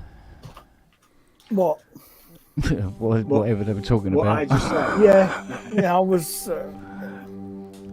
Like, what? You just need to be careful of buying 1970s turntables that are direct Yeah. drive. Yeah. Because the Don't have this vibration through to the platter is a bit of a problem these days, unless there've been bearings and stuff like that have been changed. Yeah, this one's a belt drive. Yeah, belts. Oh, you know, the only problem with belts is you change the belts fairly regularly. I think. Well, this one's going pretty good. I think I changed it maybe about 4 years ago. Yeah, So, I'd I have mean, a I look probably- at it after 4 years. Yeah. I just recently changed mine because I hadn't realised I don't play my vinyl very often, but and it sounded fine, but actually I was digitising an album and I needed to have the pitch right, and it was only just drifted ever so slightly. You know, so bought a new belt for it. They're not bloody cheap either. Replacement belt for a No. Thorens, 15 quid. Thank you very much. Yeah, that's a bit. We thought Korg was pricing stuff high. Yeah, yeah. Well, that's a racket. The whole hi-fi turntable thing is a complete racket. Oh, in terms tell me, of I mean, prices. I spent 20 years in hi-fi, Steve. So yeah, I mean, honestly, some of Years it. ago, I worked in hi-fi myself, so when I heard Robbie talk about the Pioneer PL series, I remember those fondly. Yeah, And I've got a Technics SLD 212, I think, an early direct drive, and it's still going strangely. So, well, I'm a bit worried about the stylus, and it might need a bit of a look at after so many years. It's Yeah. been sitting in a cupboard. But apart from that, it's the early hi-fi was good fun, and there were a lot of good manufacturers too in the early '80s. yeah. And then we had the advent of CDs, of course, around 1983, and the Sony and so forth just changed the whole industry. Certainly, one of the brands over here that never got the love it deserved was Onkyo. Yeah. Onkyo was really, really good. It was good value. It was incredibly well built, and it never went wrong. Just They a stupid still name. They still make really good Crap AV, name, Yeah. AV Yeah. receivers. AV stuff is nice. We had Onkyo here, but it was exclusively through one department store chain, Maya, which is Right. sort of, but they weren't in dealers, whereas we used to deal with Pioneer and Technics and TIAC and Aiwa and the Sony and all of the JVC and all the different brands of hi-fi that were prevalent in the early 80s.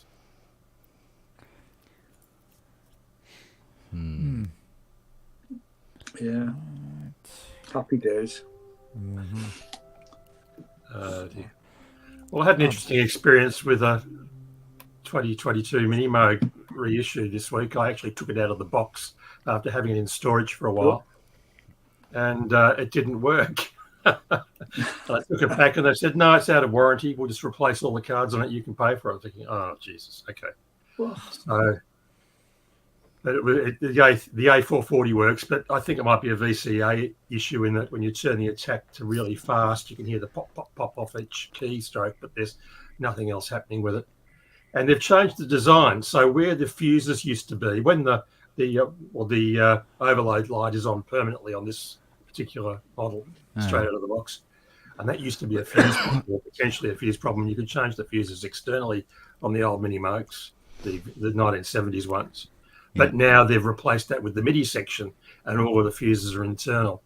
So it's back to the dealer. So that's where it is at the moment. Wow. Oh, you should have just popped the cards out and slot them back in again. That clears Well, 99% of issues. We'll see how we go. I'll just see what they do with it and whether they decide they're going to charge me. But anyway, we'll see. It did have a high C key that was a bit sticky too. So this looks like a Ricoh, I think, strange as it may seem. But I think they've sent me something that may have had a previous life. But anyway, we'll just wait and see how serial number 128 comes up when it comes back from Innovative Music, who do look after the Moog repairs here. Well, it wouldn't be the first time I've heard that the newer Mini Moogs aren't as reliable as the 60-year-old ones. Yeah. Yeah, well, there's a 2016 one in the background that works fine, and then there's a Voyager behind that, and that works fine as well. So this was just a one-off. I'm doing a project where I was looking at Wendy Carlos's catalogue during the week, and I was saying, well, what she got there, and she's got switched on Bach, obviously, and then switched on Brandenburgs and whatever it might be, and then I got to switched on, the well-tempered synthesizer, and I'm thinking, okay, and I looked at the repertoire there, and there's nothing from the well-tempered clavier books in the well-tempered synthesizer, so it's a bit of a misnomer. And I thought, okay, someone else is bound to have covered those works on synthesizer. And years ago, I'd done one of the preludes. There's a chromatic one in A minor, which is sounds really good on two Moogs. Anyway, so rolling forward, I've looked through the whole shebang, and there are a few examples out there of various one-offs, but there's not the whole repertoire. So at the moment, I'm currently turning the 220 pages of the 96 works of both well-tempered clavier books into monophonic charts, and then I'll render those and record them all digitally. So that's a project that might take 6 months, but that's the current focus, just to be boring.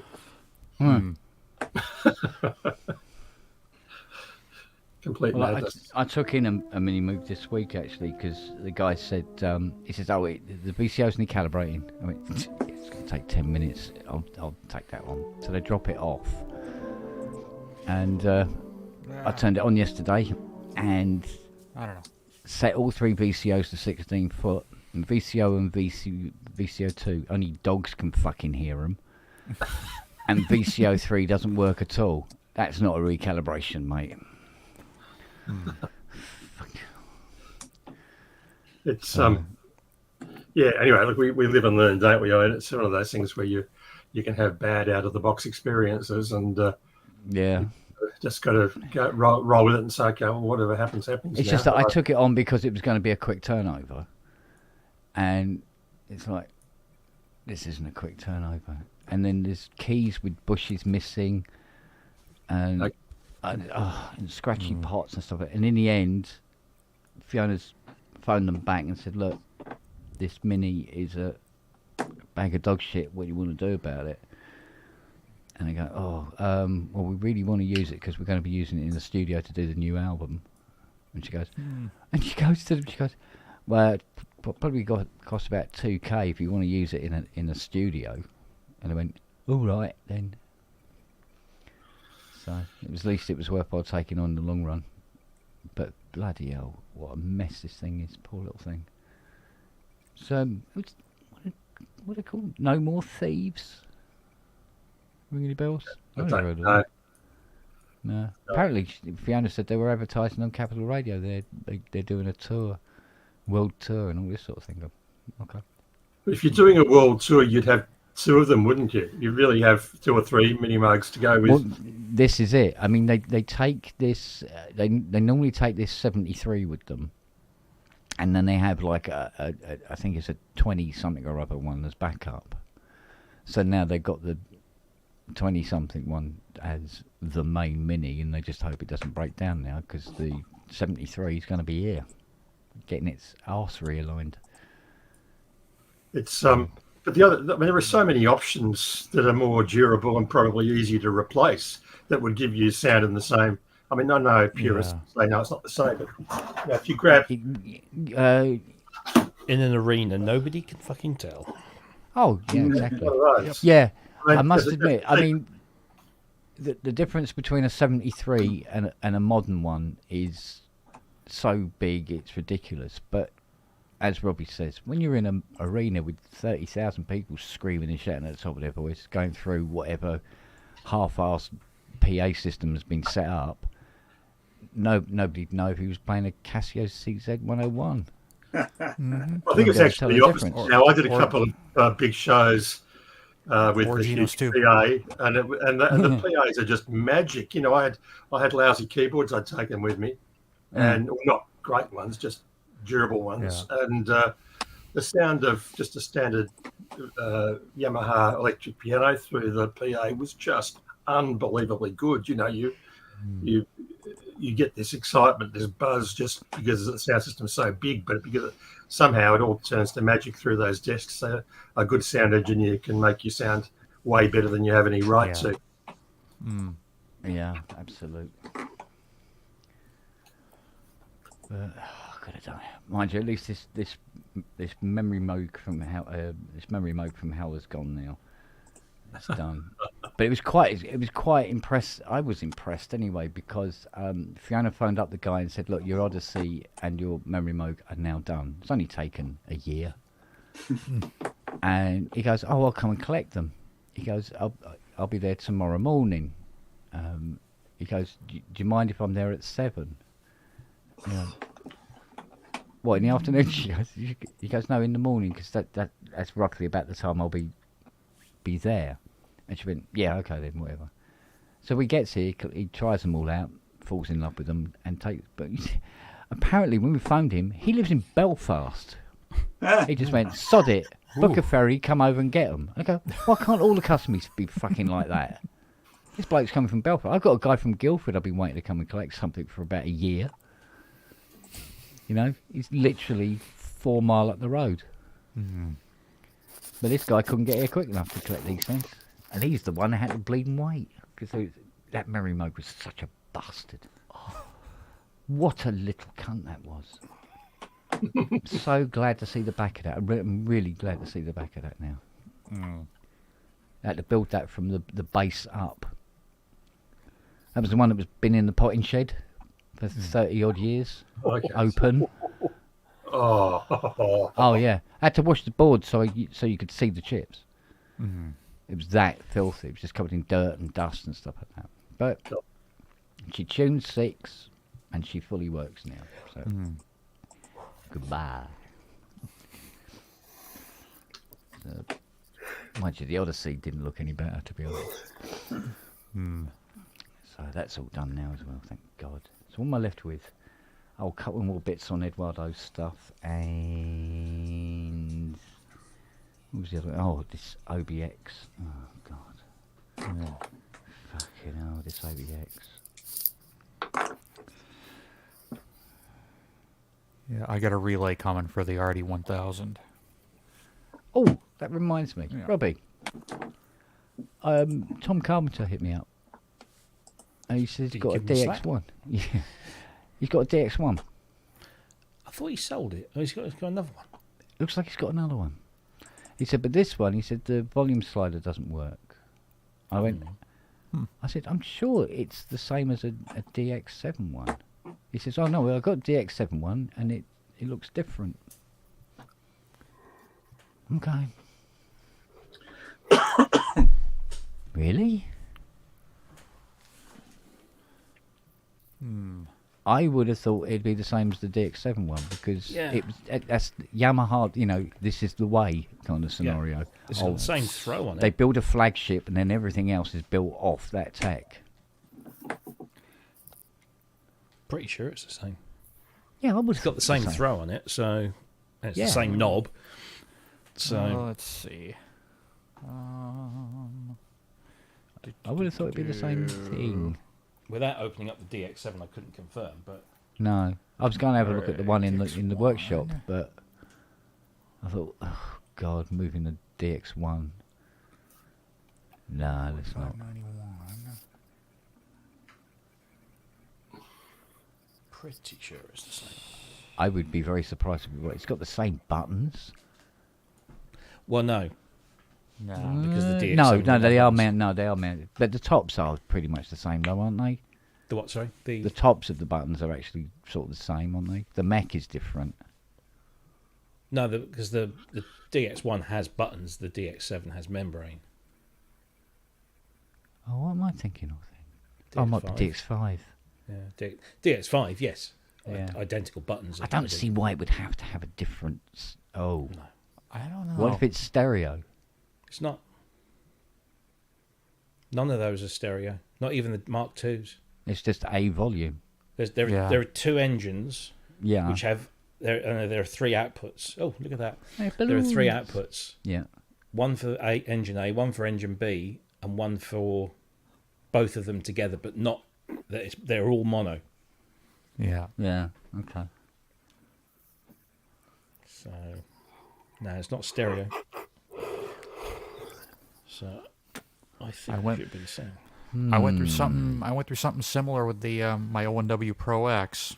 I got a 3D printed joystick off of eBay for it to replace the one that had broken off years ago.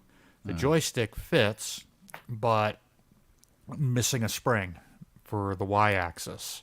So I call up. No, so I order one from Centaur here. They send it to me, but they send me the one for the O1W. The 61 note O1W, which uses a completely different joystick. So I email them and I say, hey, you guys sent me the wrong size spring. It's supposed to be for an M1 joystick. And they first emailed me and said, oh, we'll just keep the spring. We'll refund your money. No worries. Then the owner of the company emails me and he says, oh, I'm sorry you had this trouble, but I did some research and the joystick on the Pro X is the same as the O1W and O1W Pro. I emailed him back with some photos of my Pro X, and I said, no, here's your joystick. And the eBay auction where I got the 3D printed one said it was listed for an M1 and a T-Series.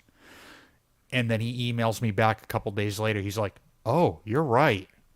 Like, I was looking through my Korg, I think he was talking to the Korg Service Center, and they had an error. And then he went into the service manual, and he was like, oh, wait, you're right. That is a different joystick. Oh, but the whole thing's a bloody nightmare. I bought some 3D printed joysticks for SH101s. I wish they bleeding fitted. This one fit fine. Too bleeding big. Yeah. Like, what the These don't fit. They'd fit Yeah. Jupiter 8. but not an SH101 because SH101s are smaller than the Jupiter 8 ones. Mm. And it's like, oh, I wouldn't have minded, but I bought 10. Yeah. No, this one went right in. No problems. Yeah. Depends where you get them from, I suppose. Yeah. It's like I wanted a 100k linear slider for an Alp Odyssey. Went to Centaur, went out of stock. I went, oh. Looked around, everywhere's going out of stock. Yeah. And there's one guy on eBay's got a second-hand one for sale for 35 quid. I go, well, that fucking Odyssey's fucked then, isn't it? I'm spending that on a slider, fuck it. No. No, I forget what I spent on this thing. Like $40, which is, I think, a little on the pricey side for a 3D print. Yeah. I was quite impressed. I went through you remember I was looking for one of these SEM 3340 74s for the Matrix 12, and I decided to go through my bin of ICs, which is just loose ICs in a massive, great big biscuit tin. Only took 6 hours to go through it all. But guess what? I found 40 CS80 VCOs in it. Oh, wow. So I put them into a little sponge and put them to one side. You never know. People are selling them for 300 quid a go. And that's your retirement fund sorted. No, I'll sell them all and buy an 80. And then one of the VCOs will go and go, fuck it, I sold them all now, haven't I? Fucking build one. Yeah, well, that's the idea, isn't it? That's the idea. We shall see. That machine's coming. I've got a date. 24th of February? My Carvera arrives. Ooh. There was a little touch of the voices in it. My Carvera arrives. My Carvera arrives. Marlene. I pay good money for that Carvera Dell. Top of the range. Top of the range. Yeah. Jeez. I was just looking at some of our stats on Gear News this week because it's been NAM. Oh yes. Fucking hell. Go on. Bonkers. I did a little news article on this mini E-drum kit, which cost $2,500, and it's had like 15,500 views. Yeah, but it's just the one drummer who keeps going back there. Yeah, repeatedly. Crazy. Does Robbie keep going in back there? Me, yeah, click, click, click. Yeah, proofread, yeah. I don't get paid anymore, but yeah. Wrong. NAM is just crazy. I'm so glad it's over now. Yeah. Well, there was a lot of product and a lot of new product, and it's always interesting, isn't it? There's a lot of prospective product. So, It wasn't Yeah, a massive Ian? amount synth-wise that we hadn't already Ian, seen. But one for you, mate. Yeah. What's that, mate?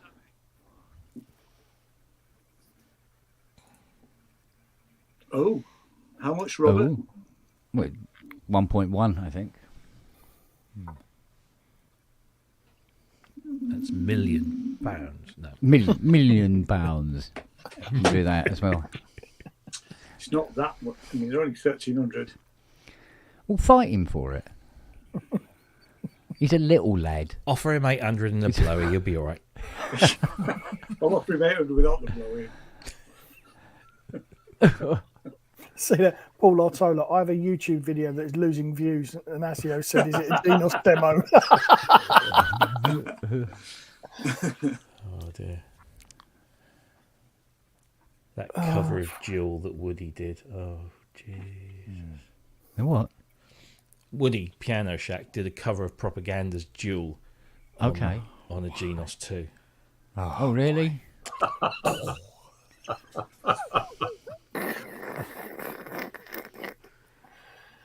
Oh dear. He's really doubling down on that.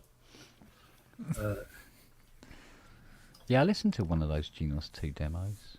This might be that guy. That Could be. you spoke about. I haven't.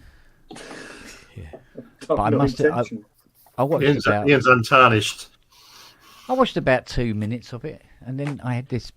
I was really hungry and was dying for a cheese sandwich. I was figure out thinking why. I had an embolism or something. Ken Yeah. played it back for his studio monitors, and that's when the fucking libraries disappeared. Yeah, the library's going. Right, We're fucking off out of here, mate. We just, The fuck are you playing? We're off. yeah. I watched it for about 30 seconds. I was like, wait, I have no life. Yeah, it was either that or deep vein thrombosis, and I took Yeah. the DVT option. Yeah. Yeah.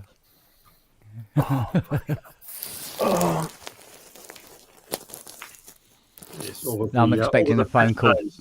We'd have to generate a list of 100 patch names for the Genos 2. I think that's a project that we can have on the What? side. Actually, do a set of Genos 2 patches, put them up free on a website somewhere, and it's just every single patch says, "Sell it, you loser."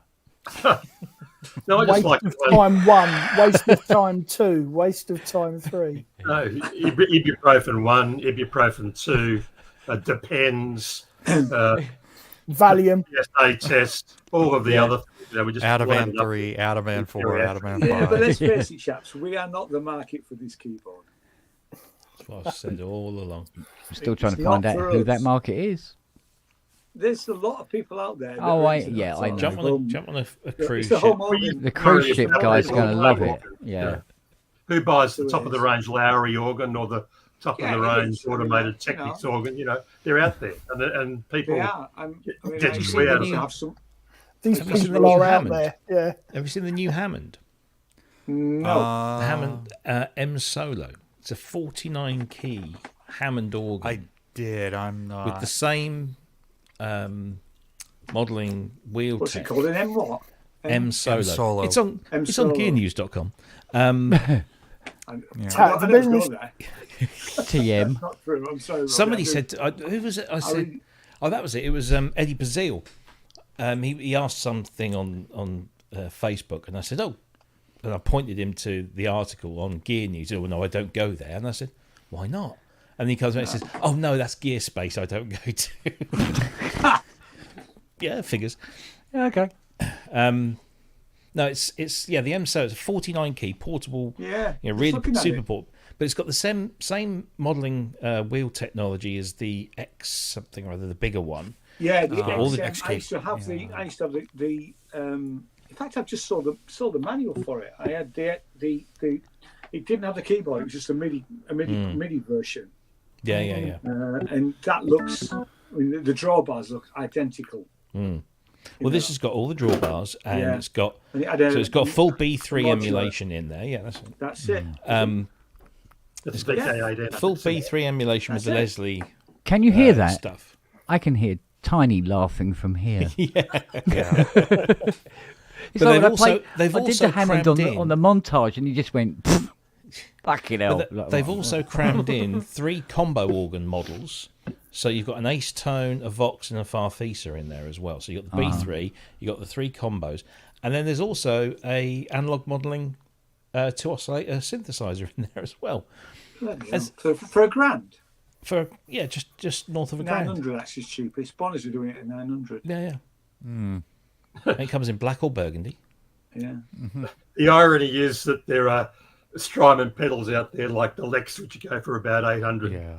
Australian dollars, which are the almost as the- expensive as the yeah. organ modules you use them on. Yeah. You know, The ventilator too. But I mean, yeah, I'm no expert, but I listened to some guy playing it. I thought, that's pretty good. I used to have the Viscount.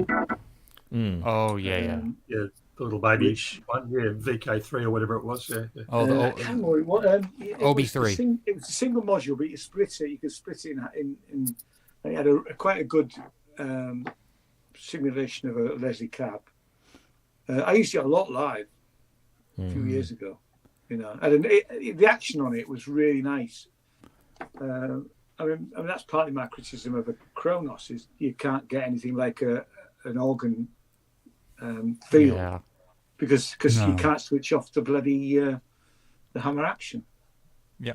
The waterfall key action is central. Yeah. Yeah. It's got to be. Yeah. I've got a CX3 stuff in like that. storage, but it's just too big. Or BX3 rather. It's just too big to carry around. It's herniating.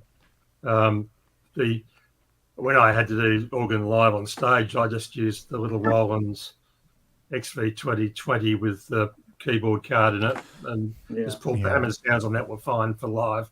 But with everything else going on stage, nobody turns around and measures the amount of dirt on them. So that was just fine to give the effect of the organ. But it's interesting what's out there. But there isn't a big market for the small modules anymore. So I'm interested you say that Hammond have released one, because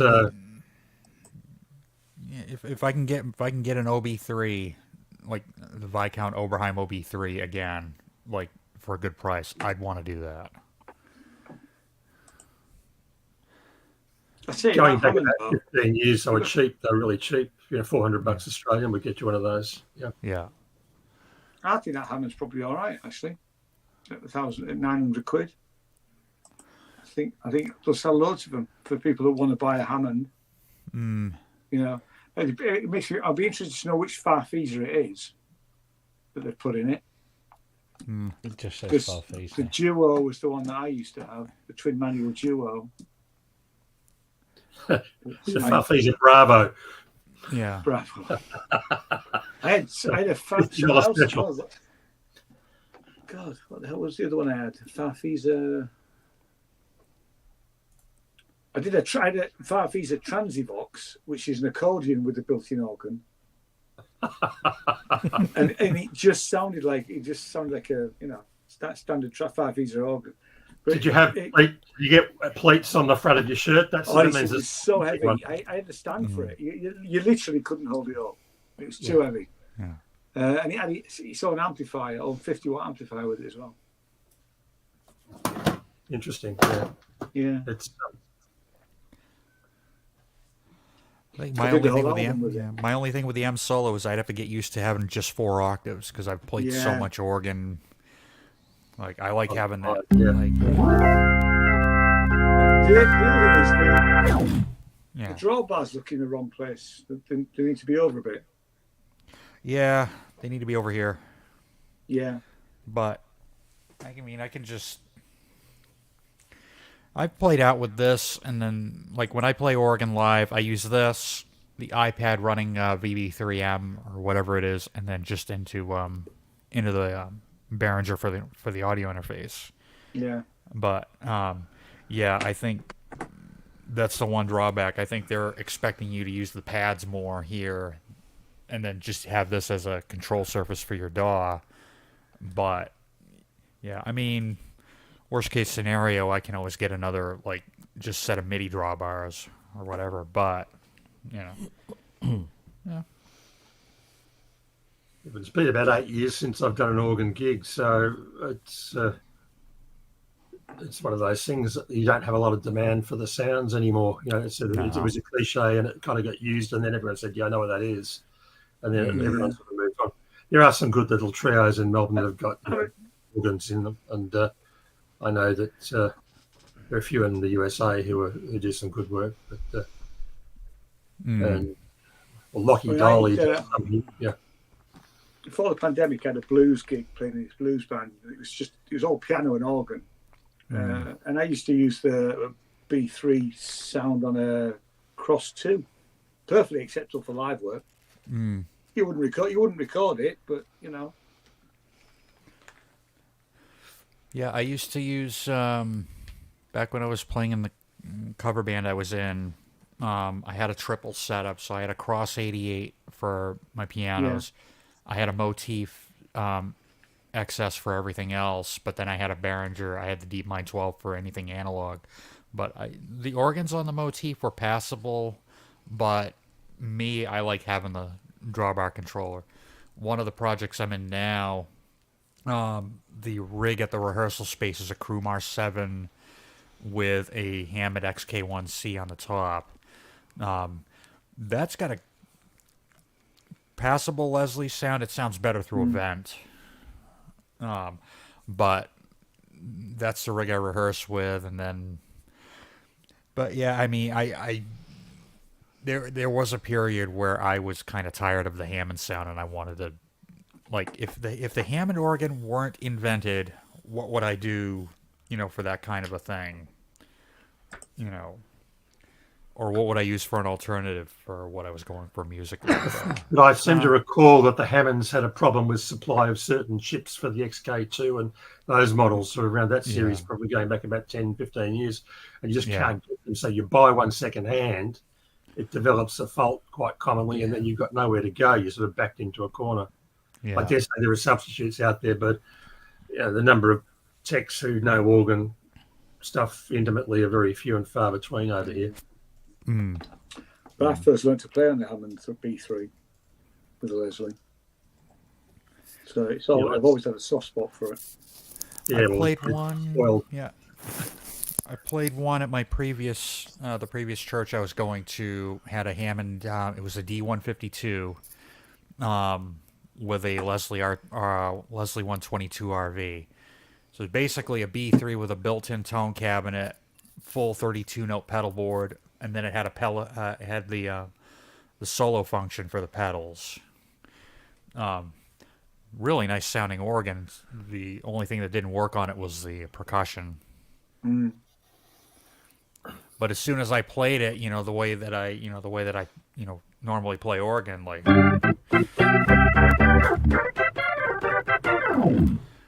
I had a bunch of people going up to me. Nobody's ever played that organ like that.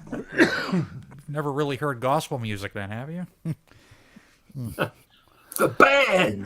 Exactly. The band. I can't believe we've got this far into the conversation about organs and not had one smutty piece of double entendre. That's because I'm sorry about that.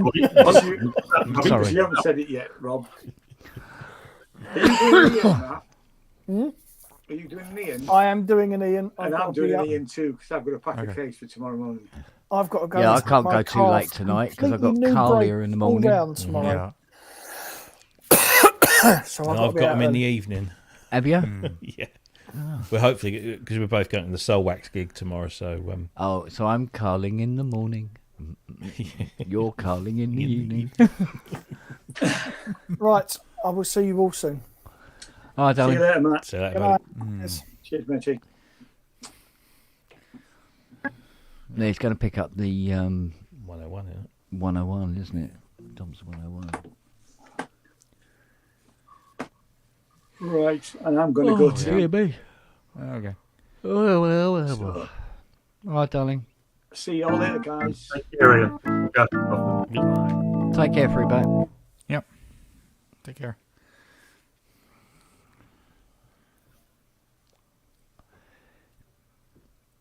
I'm trying to remember. Is Jim still in the chat? Jim... Glue? Yeah, I think so. Yeah. Because I wanted to ask him if he wanted me to send him this touche rather than come down for it.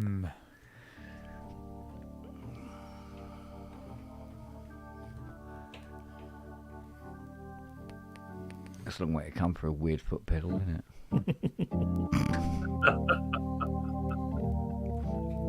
Seriously, I keep falling off it. I've got a pedal I've got to get repaired. It's called Turd Polish, and it actually has that on the front of it. And I've got to get it worked It's not on. a Metasonics pedal, is it? I don't think so. And I Metasonics used to have the butt plug and This was an Australian probe. invention up in they Queensland. had this big yellow pedal called the fucking fucker. And the instruction manuals with these pedals was hilarious. It wasn't a pedal; it was an amplifier with pornographic graphics on it. That's it. The The but they rabbit did with a giant dick. So they did a pedal which was the butt plug, and they did another one which was called the Was it the Ass butt probe? blaster or something like that. something weird. Yeah. Them- That guy's a but trip. but the instruction manuals with it, they were hilarious, absolutely hilarious. Well, it's funny because Sonic State was trying to cover them at NAMM at the time, but he couldn't really show them or really mention the name of the product. Yeah, It says "fuck Yeah. you, fucker" right on it. So well, we were UK stockists for them for a while. When they were selling well for a while, and then it just suddenly stopped. Well, Yeah, he kept using weird tubes that he could find wherever. So I think eventually he just ran out of stock. Yeah, it needed to get something a little bit more mainstream going on with them. But the He's idea using tubes that weren't was, intended for audio for making all this shit. It was crazy. oh yeah, they were incredible sounding things. Because Yeah. you sort of like, I put a guitar through the I think it was a butt plug, which was I think it was a fuzz pedal or something, and it was just everywhere. It was Death, just, yeah. like, you go, is this working or not? It's really hard to tell. He's a totally normal guy too. You talk to him, he's not weird. He's not a jerk. He's just a normal guy. Yeah, But he makes these crazy products. Yeah. yeah. Yeah, it was a good old shake-up. Yeah, good You don't on even see his Metron. stuff online anymore. They're rare to find a used one. Yeah, I don't think he's doing it anymore, is he? But I mean, no one sells them. Once they buy them, they never sell them. You're on No. the board forever. Yeah. Yeah, It's almost like a running joke, isn't it? Guitarists turn up and they've got the funny name pedals. They've got the turd polish and the pudendum and the yeah. the frenulum plus and all of these other all of these amazing devices. And what do? I don't know. I just on my board. Yeah, exactly. You go, what's Why this don't pedal do? Muh. And they hit it. You don't hear any difference anyway because they've got a massive Shinai distortion at the tail end of everything. So everything is just turned to mush eventually. It's an interesting prospect. But anyway, I won't keep you gentlemen up. I might say aloha and I'll get back to my Bach transcriptions. That's boring, isn't it? Imagine, yeah. What are you up to, Steve? Wow. 924 pages of Bach transcriptions. Why would you do that? I don't know. But it is productive. Because I can. But it's after the first three, you say, yeah, I've had enough of this. And you're saying, well, I've done two and I've got 94 to go. It's sort of like, okay, well, off we go. But no, I just figured that the whole library should be A, modified properly, and then B, those lines played all on Moog instruments, and to get the sense of how hard it was All right, for so, Carlos to do what she did, because that was a tour de force. She was working just with two hands and one big device and a recorder. That was it.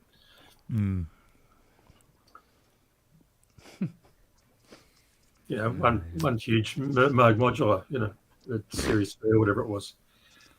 But you don't understand how hard it is to do what they did until you try and do it yourself, and then you say, "I'm a complete idiot, and these people are gods."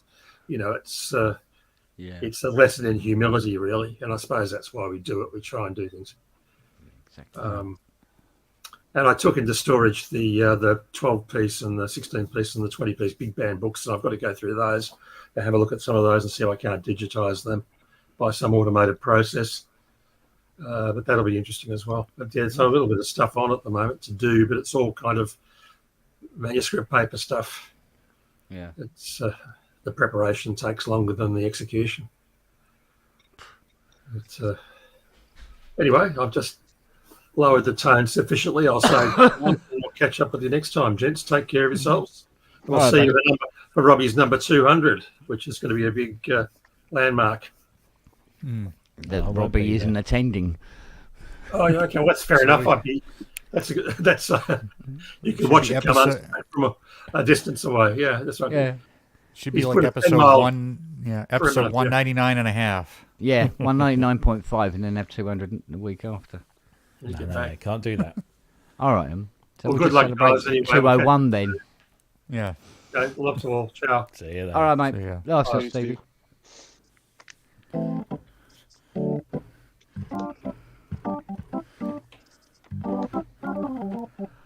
You should be there for it, bud, for some sort of celebration. So do it on 201. Yeah. I mean, after all, it's your baby now, isn't it? Yeah. You got to represent, bitch. Or whatever it is. Oh, hello. Is that you, Siri? I thought it was. Hello. Oh, hello. Oh, Hello, baby girl. puppy dog. How you doing? Yes, thank you. Nice kiss. What you been up to? Why you out of breath? Eh? What you been doing? Hmm? What you been up to, young lady?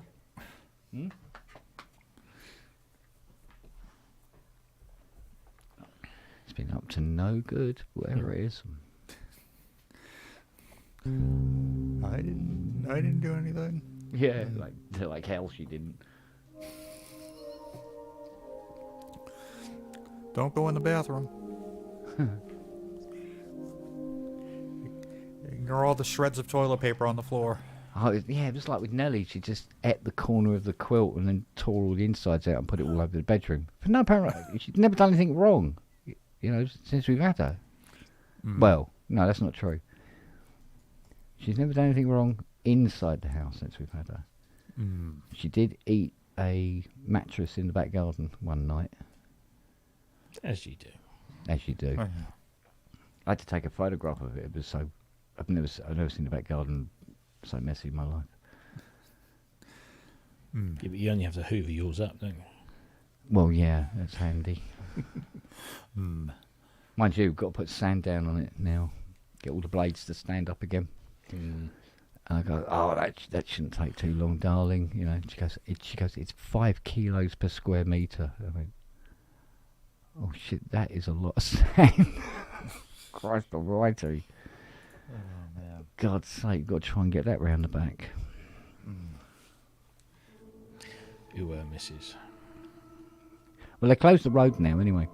Oh, they have, yeah. Yeah, and they're digging it all up. And they definitely have the plans down of knocking the fence down here so that the housing estate can use the garages as another access. Oh, right. Oh, that'll be interesting.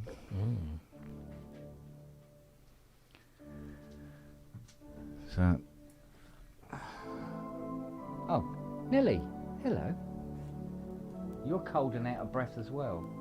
What are you two been up to? Hey? Smells? Come say hi. Come and say hi. Oh, both of you. All right. All right, girls. Yeah, look at you, both. Out of breath. The hands of hell. Yes, you've been out in the back garden doing... What have you been up to? Get a drink. Where's Charlie? Go and find Charlie. Oh. Oh,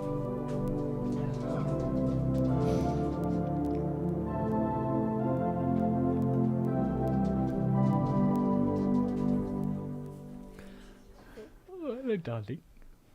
You know, you're a good girl. Yes. Oh,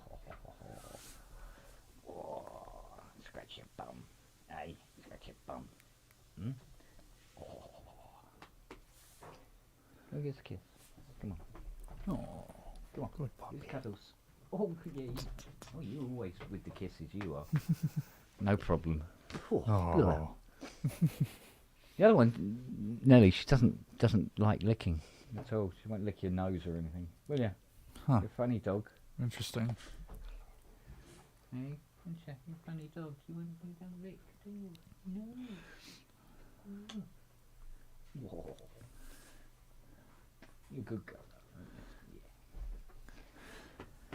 I've had it happen with a couple of dogs that don't give kisses like that. Yeah. Where, if I just, if I get them in the right zone.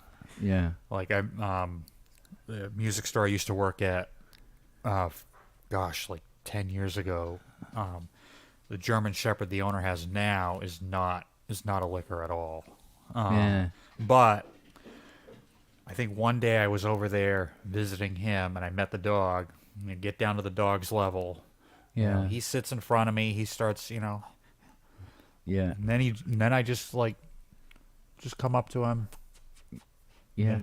Immediately, like. Yeah. The owner was like, "Wow, he's never done that before." I don't know. Maybe some people just have a way with dogs. Yeah, I think the dog knows.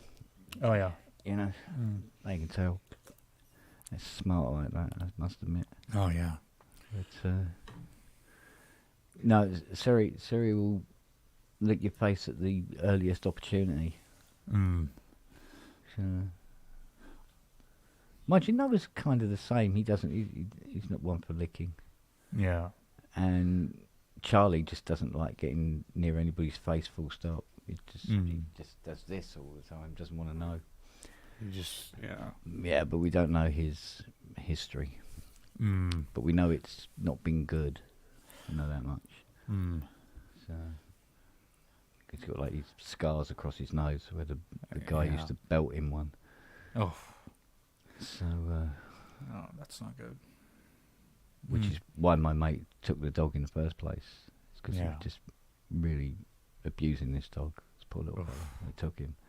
So he's always been a bit quiet, a bit reserved, a bit sort of like always on the edges, you know, never getting involved in things. It's only now he starts to, he plays with the others and stuff like that, and he's coming out of his shell. But he's not overly trusting of people. So, Yeah, that. but he's getting there. He's getting there now. Yeah, it takes a while. Yeah. I mean, where I was living before here, the friend of mine who I've played a ton of music with had just gotten a Saluki mix, who grew up in an alley in Qatar, and he was never, he would always just stay in his kennel. Yeah. But he was very, very, very skittish. It took this dog and I maybe about a week to where he would come out of the kennel if I was sitting in the chair next to it. He'd jump up on the chair and just like lean right up against me. Yeah. For a while, there was only 2 people in that house that he really liked, me and his owner. Yeah. Yeah. The other 2 people in the house he wanted nothing to do with. And now that I've been out of there for like 4 years, every time I go over there, it's like he's never met me. Yeah. Yeah, they can do that. Oh yeah. Yeah. But he's like, as long as he's near, like, his mom, his owner, he's good with like me patting him and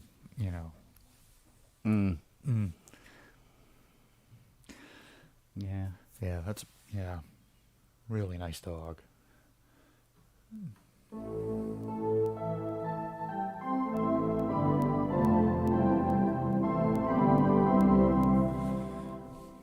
Okay, watching Anthony's video with him messing with the 3300 at NAMM just made me want to pull out the Cherry Audio plugin.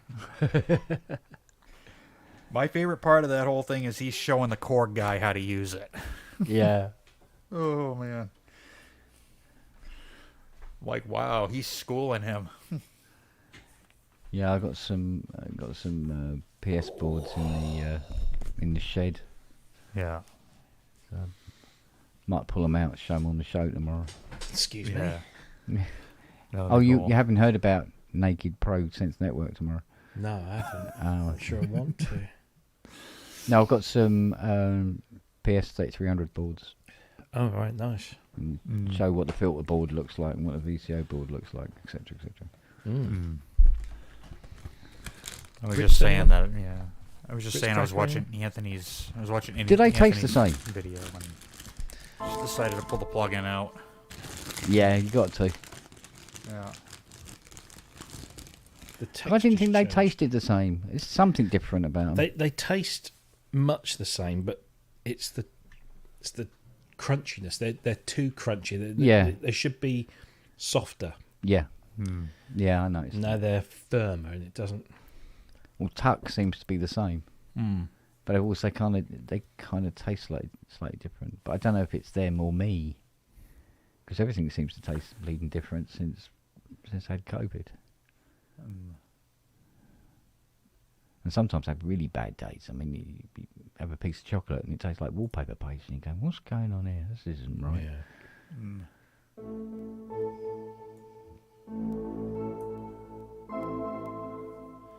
Wow. Well. Yeah. But yeah, my favorite part of that Anthony with the 3300 is how he's basically schooling the Korg rep on how to use it. Yeah. I've done that in quite a few guitar centers. I was intrigued about the buttons on it. I was going, have they incorporated the 3200 with it? Yeah, so you've presets. got patch memories. Yeah. Yep. Oh, Patch okay. memories, and then you can USB it out to a like a librarian software, so you can like swap patches and stuff. Best of both worlds then. Yep. But like I say, in excess of 100k for a real one. It's not Yeah. exactly rocket science now, is it? Hmm. If you can grab one for, was it 10? I 13, think it's 13,000. 13. Yeah, $13,000, 10k pounds or something. Mm. Something like that. Makes me wonder if they're going to follow it up with an M, like an 86% scale, but I think that'd be a little too small for what it is. Possible.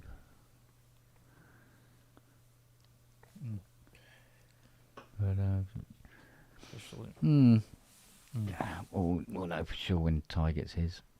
Yeah. I think he's ordered it. So, That's cool. it looks like a nice solid wood case with it, as opposed to the plywood case, veneered Yeah. plywood of the original. There again, the veneered plywood made it lighter, Mm. because they're a hell of a weight. Because they laughingly put handles on the 3200. I haven't met anybody who can pick one up on their own yet. Mm. Isn't that a completely different animal than this one, than the 33? I'll have to look at the... I have the full bucket 3200. I'll have to check that out.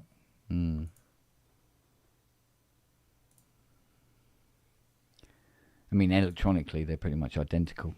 Right. And you can take VCO and VCF boards out of a 32 and bung them straight into the 33 or a 31. Mm.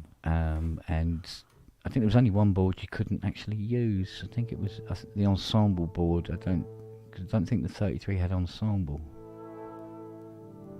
because it had the resonators. But I could be wrong. I seem to remember the ensemble on the 32. Yeah. Let's see. Honestly, can't remember. No, I think it might have had ensemble as well. It was just patch memories on the 32, which meant all those knobs on the front panel of the 3200. Yeah. If you pulled them out, they clicked out, and then you turned them, and that was actually setting the memory data. Mm. So only knob you pulled out was being set, and if they were pushed in, they were just manual. Yeah, I've got the full bucket one up. I don't see an ensemble on it, so maybe it doesn't have one, or maybe It's just, they just I didn't. think it was just a little switch in that output section, going across the top there, Yeah. near the main outs. And you just had this little light blue ensemble button. Let's I don't think it even had like a speed and depth. It was just like a set. It was like set an thing on the board. on-off. Yeah, that kind of thing. Let's see what I can come up with. I'm looking at a 3200 now. I can't see anything on there. Let me see if I can find a picky of one. Let's see. To remember where it was on the front panel.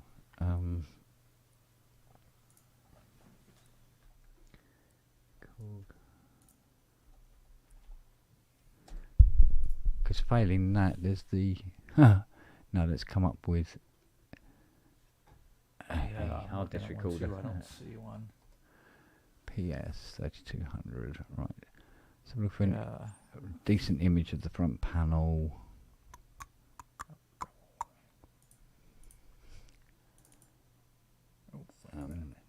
Close up.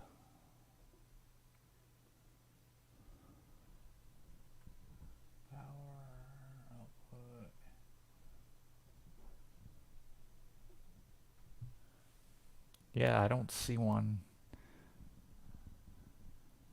Right, it's direct preset volume ensemble going into VCA VC12.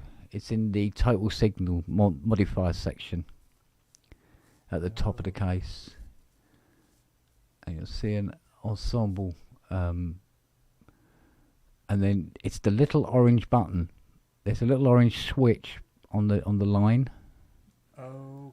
See it going to VCO2, and that turns it on. Allows it through. Okay, I see it. Yeah. It's like right above, right in between that total signal out and the voltage That's processors. it. Yeah. Yeah, I see. So that it. knob at the top where they've got the two VCA symbols Yeah. is you got the ensemble knob there. Yeah. Oh. Interesting. Oh, did she? Yeah. Oh. You left it too near the edge. Oh, so she's done something naughty indoors then. Hey. Where's mine, Fiona?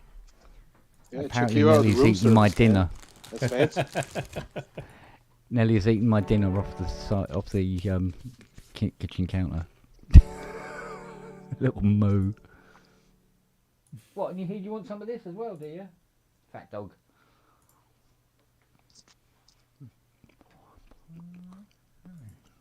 Did you actually Yeah, but sneak the your food 3200 downstairs? doesn't. Yeah, it was on the counter on the side. She had it. Mm. Okay, what is it? Oh. Liver sausage and Edam. No mayo. I'm tired of living.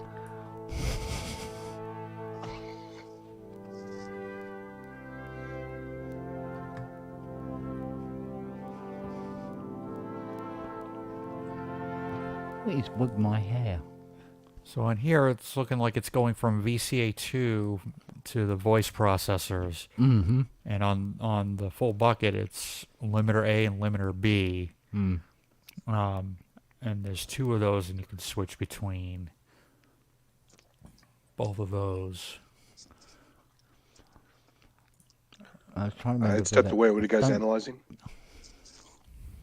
Oh, the PS3200 ensemble effect, I think. Mm. They put an ensemble in it because it didn't have the resonator. There's a 7-band EQ. Yeah, but there isn't a LFO resonator available. Yeah, like one per module, wasn't it? Yeah, I think so. Those resonators that NAMM sounded great. That Marinelli demo with the resonators. That sounded really cool. Mm. Holy shit. Yeah.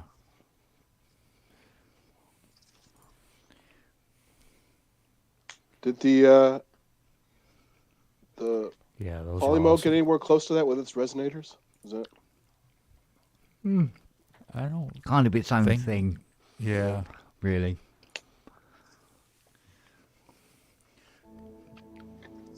Most everything on the Polymoog seemed to be banded to the mid to highs anyway.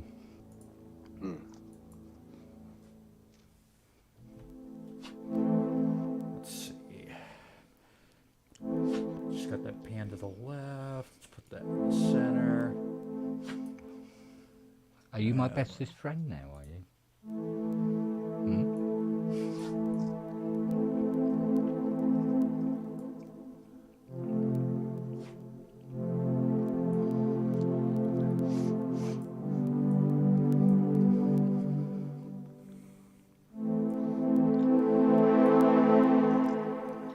I mean, food is pretty much how wolves became domesticated animals, right? So. Pretty much, yeah. It's an ongoing story.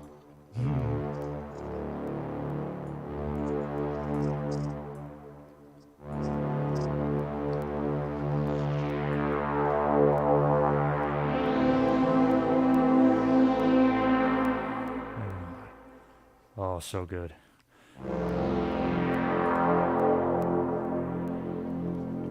What annoys me, the 3200 that's in the shed, completely fully working, but we can't use it because it has no front panel on it at all. Oof. Or just all the knobs are just hanging down. Went off to get a resilk screened. Yeah. It hasn't been seen since. That's been sitting out there nearly 3 years.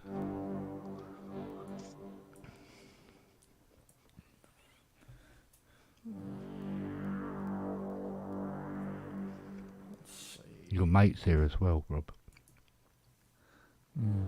Is he? Yeah. Bless him.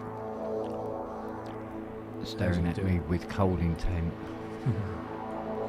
How are his legs? Oh god, yeah, great, much better. He's having this this new painkiller injection that is what was the word they used? More is it homeopathic? Yeah. Yeah, but not so. No, it doesn't fuck Less up his chemical, kidneys. more herbal. Yeah, it doesn't screw his kidneys up over long periods. So nice. Go on in, nose. There you go. Who's your mate?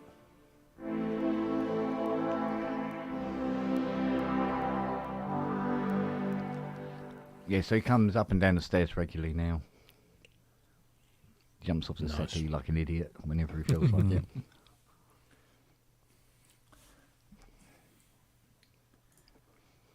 He still hops along, on his front leg because I think it's just habit to him. You know what I mean? Because it's just always been because it's at that weird angle. Yeah, a little bit for you.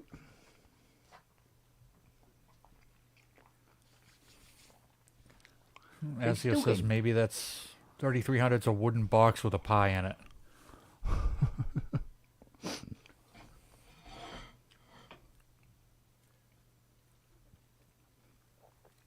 That would just be a fantastic thing, wouldn't it?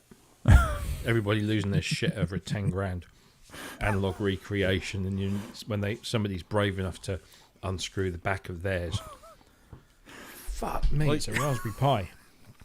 It's a little 2011 Mac Mini. That's where the 10 grand went. Yeah. Yeah, and it's running the Cherry Audio software. Exactly. Well, there's a bunch of those Behringer Korg clones. Oh, yeah. Oh, man.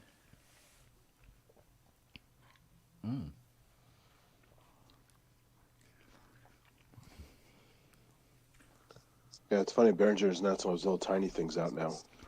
The CZ and all that shit. Well, you think about it, they've done pretty much all the cloning that they want to do now. Yeah.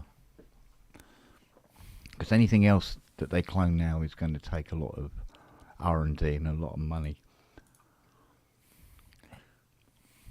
Yeah, because I think now that UBXA is out, use that form factor, pretty much put whatever they want in it. Yeah. So I think if you look at the other two prototypes that they did, kind of the same form factor. Well, I always like making predictions and then being hideously wrong. So I think Behringer will get that. The reason that Behringer didn't get that CS80 out is because they can't get it to sound like a CS80.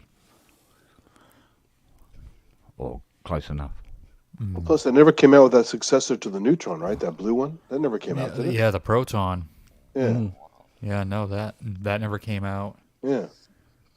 And it's supposed to be like a third product that goes with the Crave and the Edge, and that hasn't come out yet. Mind you, would they come out with that Jupiter 8 thing? Yeah. Because I could see Roland actively going after them with that. Yeah, I could see that. Because that's still part of their... Well, it's a big part of their legacy. Yeah. Well, gee, Roland, why aren't you doing that? Oh, wait, we got the System 8. Uh-huh. Yeah, it makes you wonder.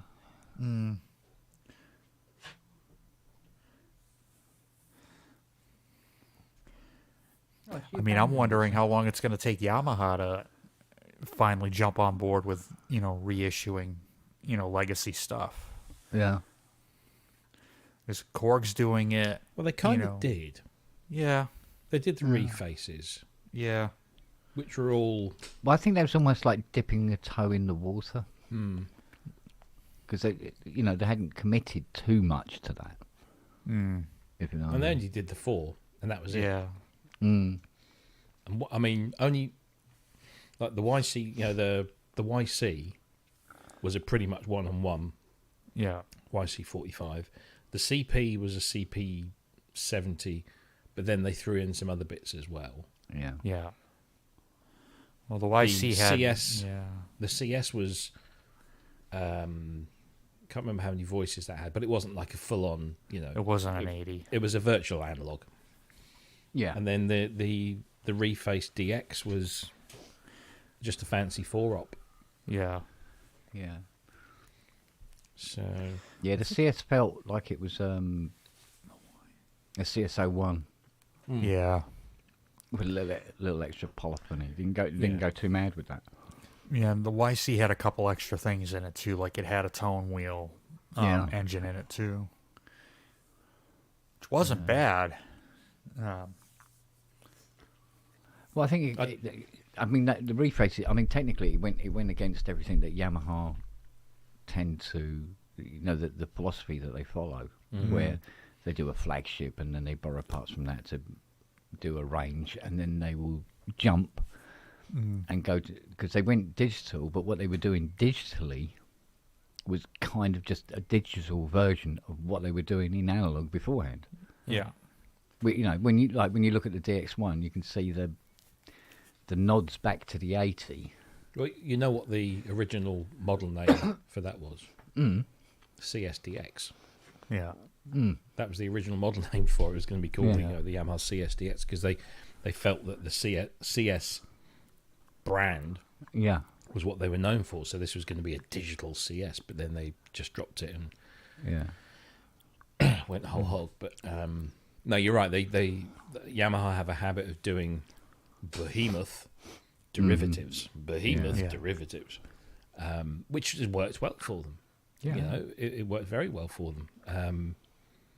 So, and they But, I kind mean, of started that with the montage. Montage Modi X. Yeah. Well, Well, hopefully now they'll do montage Modi X and MoAN or whatever they call it. Moan. Yeah. Well, if you look at a CS80 coldly, you will see that the way the keyboard works is done like an organ, right?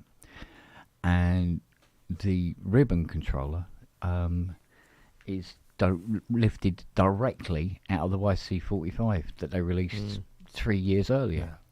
Yeah. So again, this sort of like, well, we've got a load of these sitting around in the warehouse. Put that in and all. Did you see the new Kurzweils? Didn't see them. No. Heard about 2061 them. and the 2088 Yeah. both got ribbons. Yep. Yeah. Oh yeah, yeah. Yep. Yeah. Saw those. They look just like, I think they're just going to be more synthy based rather than workstation based. Yeah. But yeah, Yeah, that well, one kind of flew under the workstation radar. carries a sort of stigmatism now, doesn't it? Yeah. Genius. Yeah, exactly. Yeah. I mean, technically, I got nothing against the Genos 2. I just No. got everything against why it costs £1,000 more than a montage. Yeah. Yeah. That doesn't equate to me at all. Well, look at the Korg PA5X or whatever. That was at least a $1,500 more than the Kronos was. Yeah, that's true. Thing is, I mean, when you look at the technology that's in, for example, the Genos, you look at, the whole style thing and all of those features. There's obviously a lot of stuff going on in the background yeah. that enables you to literally use a finger and change. Makes it. There's a lot going on under the hood that allows one person to make this one keyboard sound like an entire band. Yeah. Now, this is not what we do. We buy multiple instruments, one for each, specific use. Whereas somebody's playing on a cruise ship, or somebody's playing in a lounge bar, or whatever, or a church, or they want everything in one box, and that's what you're paying for, I guess, is that kind of behind the scenes development. Whereas yes, the Montage M has clearly got a lot of behind the scenes development, but Yeah. it's a very It's you know, it's completely- you do the hard work, yeah. whereas the Genos is doing the hard work. Yeah. Yeah, that's Yeah, doing the very- heavy lifting. Yeah. it's very. But they different all seem to approach. have this same kind of, because I mean you can look at that Genos 2 and it reeks of just every other arranger keyboard Oh yeah, that they've yeah, done, it's- and that every other person, every other follows a manufacturer type has for done. sure. Yeah. Oh yeah. And I mean, apart from the displays and everything, you go, well, this is pretty much.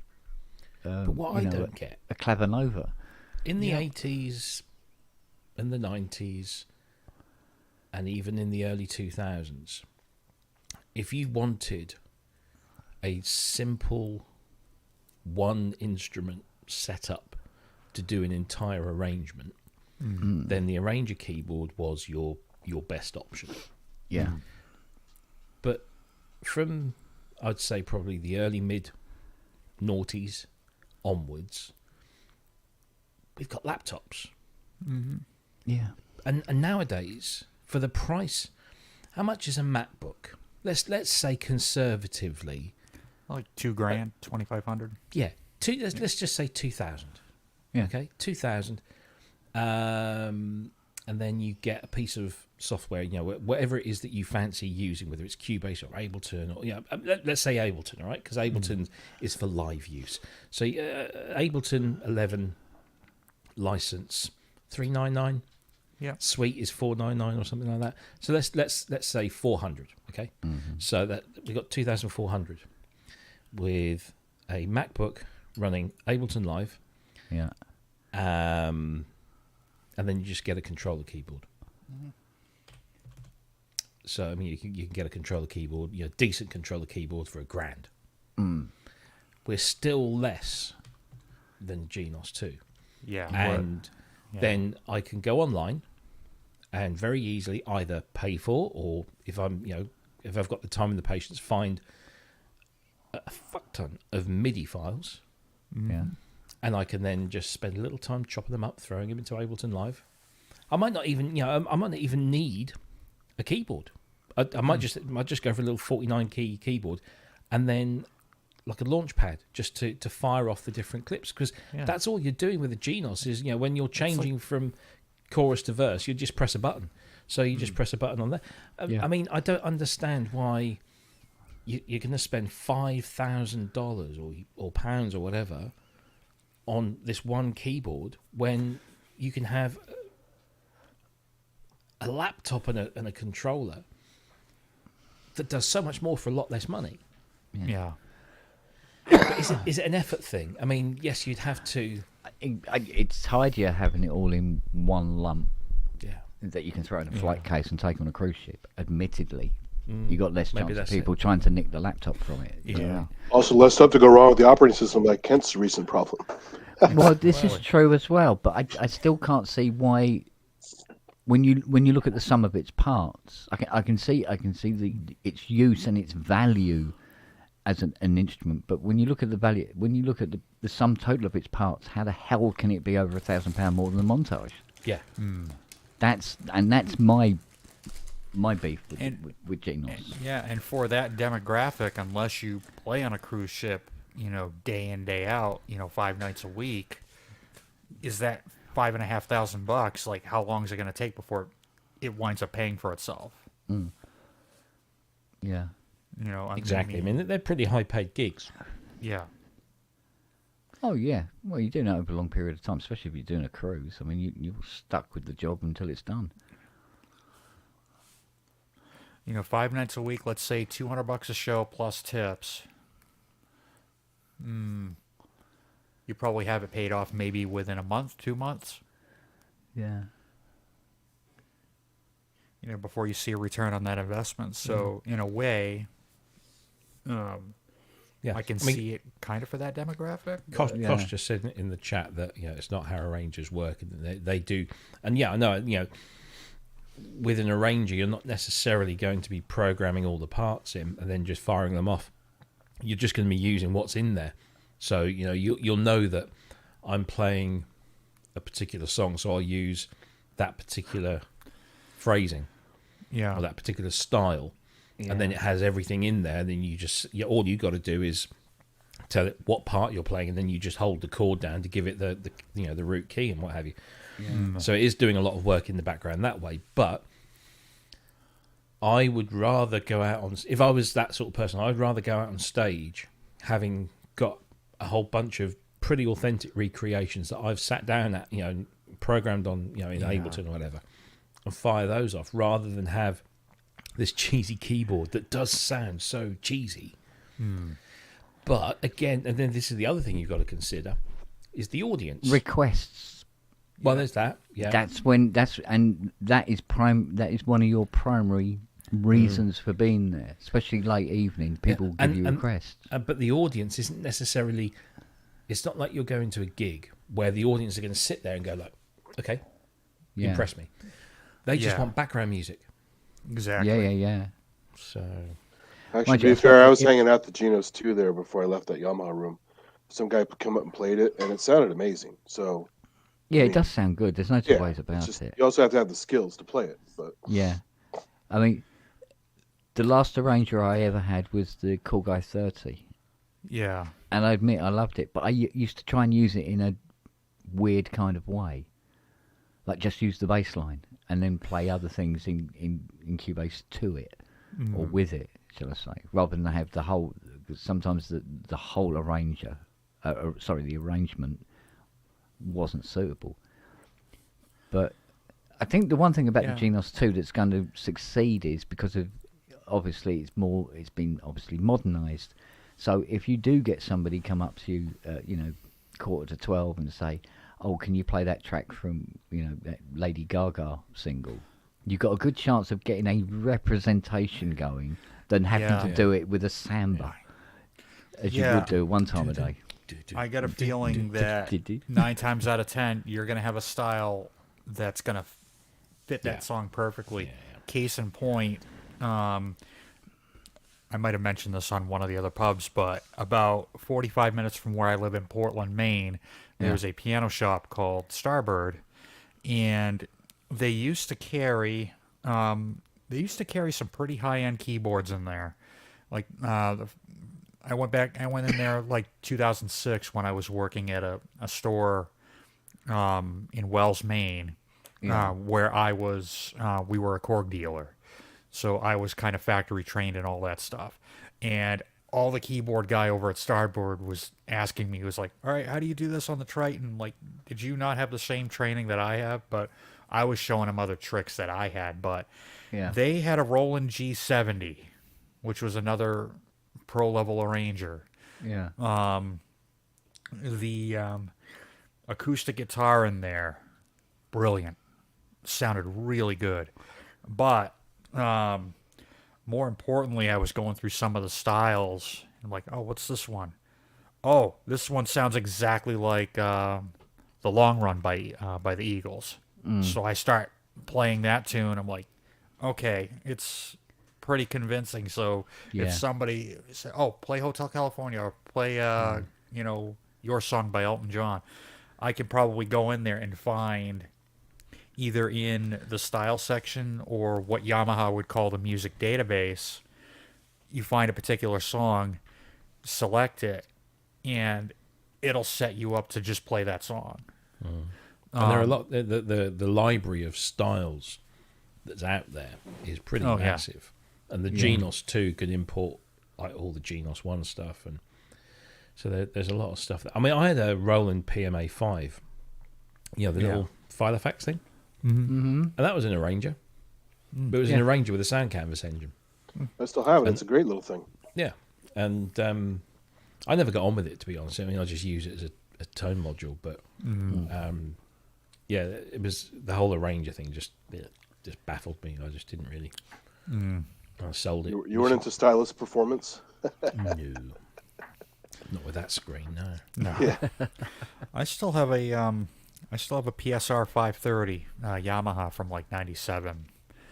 I've had it since 2017. That I only paid $100 for. I mean, brand new. That was probably like a $499, $500. really I just got it just to have something to turn on and play, or if I wanted to, instead of practicing to a metronome, practice to a drum pattern, Yeah. just to make the practice session a little more fun. But I would kind of just do the same thing, similar to what Kent said, where I could go in. There's 2 rhythm parts. There's a bass part. There's a couple chord parts, and there's a couple of counter melody parts. I would mute everything except the drums and the bass, Yeah. and then take the accompaniment where if you turn that on, it splits the keyboard down to, like, say, an octave and a half. What this keyboard allowed me to do was take that accompaniment section and lay it out all the way across the keyboard, so it would follow everything that I played, even when I played, like, even if I played, like, slash chords. So if I were to, say, play C over E, that bass would follow that E, or that bass would follow that A. Yeah. So I could pull all those off, while I was playing. And it was kind of inspired me to do a little bit of writing with it. So, Yeah, I mean, they can be really good writing tools. On the i30, they had this thing called alternate bass, where it would take more. It wouldn't take the root note, Yeah. and it made for some interesting chords. I must admit. Oh, yeah. So, and depending on how you played the chord, so if you did like a C minor straight with C, D sharp, and G, Right. it would play the C note as the bass. But if you did it as the D sharp, G, Yeah, and if you then inverted it. it would give you that alternate of the D sharp instead. Yep. And that was always that was sweet. It was a good way of sort of, if anything, writing as well. It really helped. But there's always been, like I say, there's always been this stigma attached to arranger keyboards of they do everything for you. You're not really playing them. You're just filling the space behind it. So you might as well just have a jukebox sitting there. But there is a skill to playing these buggers. Yeah, to playing them and making them sound good. I was at a concert. It was a Christian-based concert that one of my projects was invited to play at, and one of the other artists. It was just her, headset mic, and a PSR SX900. So it was like the top of the line. But I think it was her husband who was kind of her manager, said, yeah, we used to have a Technics and we kind of like that one better. I'm like, yeah, but number one, they're not around anymore, and good luck finding any parts for it if it ever broke down, where you've got this Yamaha, I mean, and out front with, running the sound for it, it did sound good, but she was really good at controlling it. And making it sound like it was a professionally done backing track. Yeah. To what she was doing. But yeah, the nice thing about that is you don't have a computer crashing. If with enough practice, you can have it follow you, so you don't have to do the song to the T. You can change up the arrangement as you go. Yeah. But yeah, I can see both sides of the argument. Oh, it sounds cheesy, but it does all this stuff, but Yeah. I still can't see the $5,500 price tag. Yeah, that still seems a little steep to me. No. somehow. Considering that what we are talking about here is what differentiates this from other synthesizers and keyboards is software. Yeah. And Exactly. software is, well, inherently not expensive. No, and there's even Band in a Box, where you just type in the chords you want, pick your style, pick your sounds, and then it'll play back what kind of what you type in. So Yeah. kind of has some of that technology, except I don't think it's in real time. I suppose in some ways, you could look at arrangers as sort of almost being in the same neck of the woods that have the stigma that chord packs have. Mm-hmm.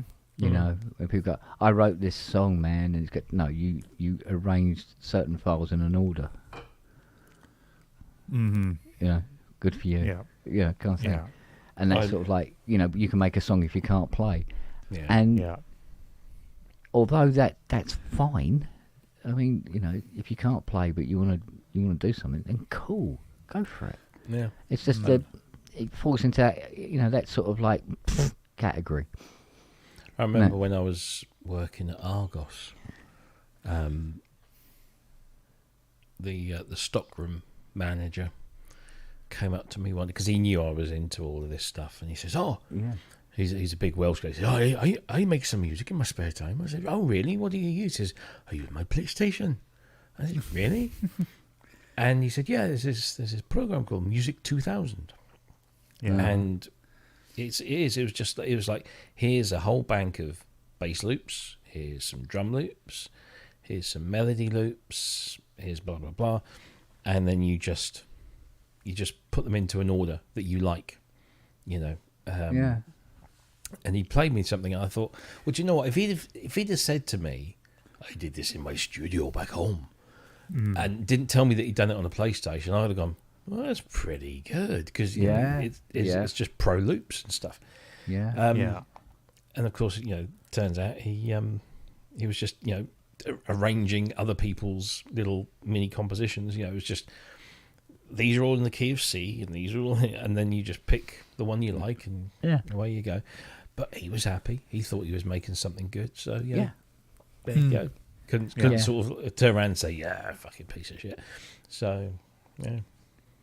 Yeah, but I mean, you know, with the same token, you know, you've got people who got keyboards, Yeah. and you know, and they write and all the rest of it, and their final product is sort of like, don't give up your day job, mate. So it's But admittedly, when you got these things where it's literally musical Lego, automatically that it's sort of like, no, mate, that's not playing music. That's not writing music. But And that's all MIDI packs are, isn't it? At the end of the day. But technically, it is. You know, because at what point do you say, does this creation process start? Because you can say, oh yeah, well you got presets. That's not writing music. You should have a wall of analog modular and some quarter-inch TRSs and starting with the VCO and you know this kind. So it's all. It gets very ridiculous, yeah. Exactly. Yeah. So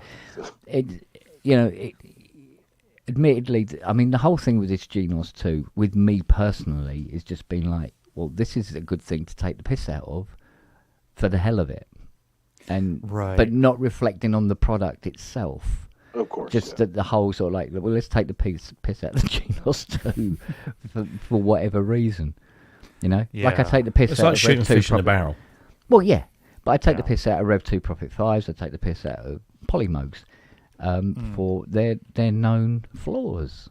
But Memory Moogs have flaws in exactly the same vein. But Memory Moogs have credibility attached to them. Because of the sheer raw power of them, I suppose, whatever the reason is. So some things fall under the carpet and others don't, regardless.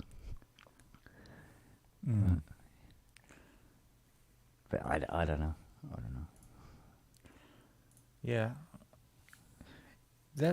I mean, it's funny. It's amazing that there's different ways of working, and you know, honestly, I started with presets. Yeah.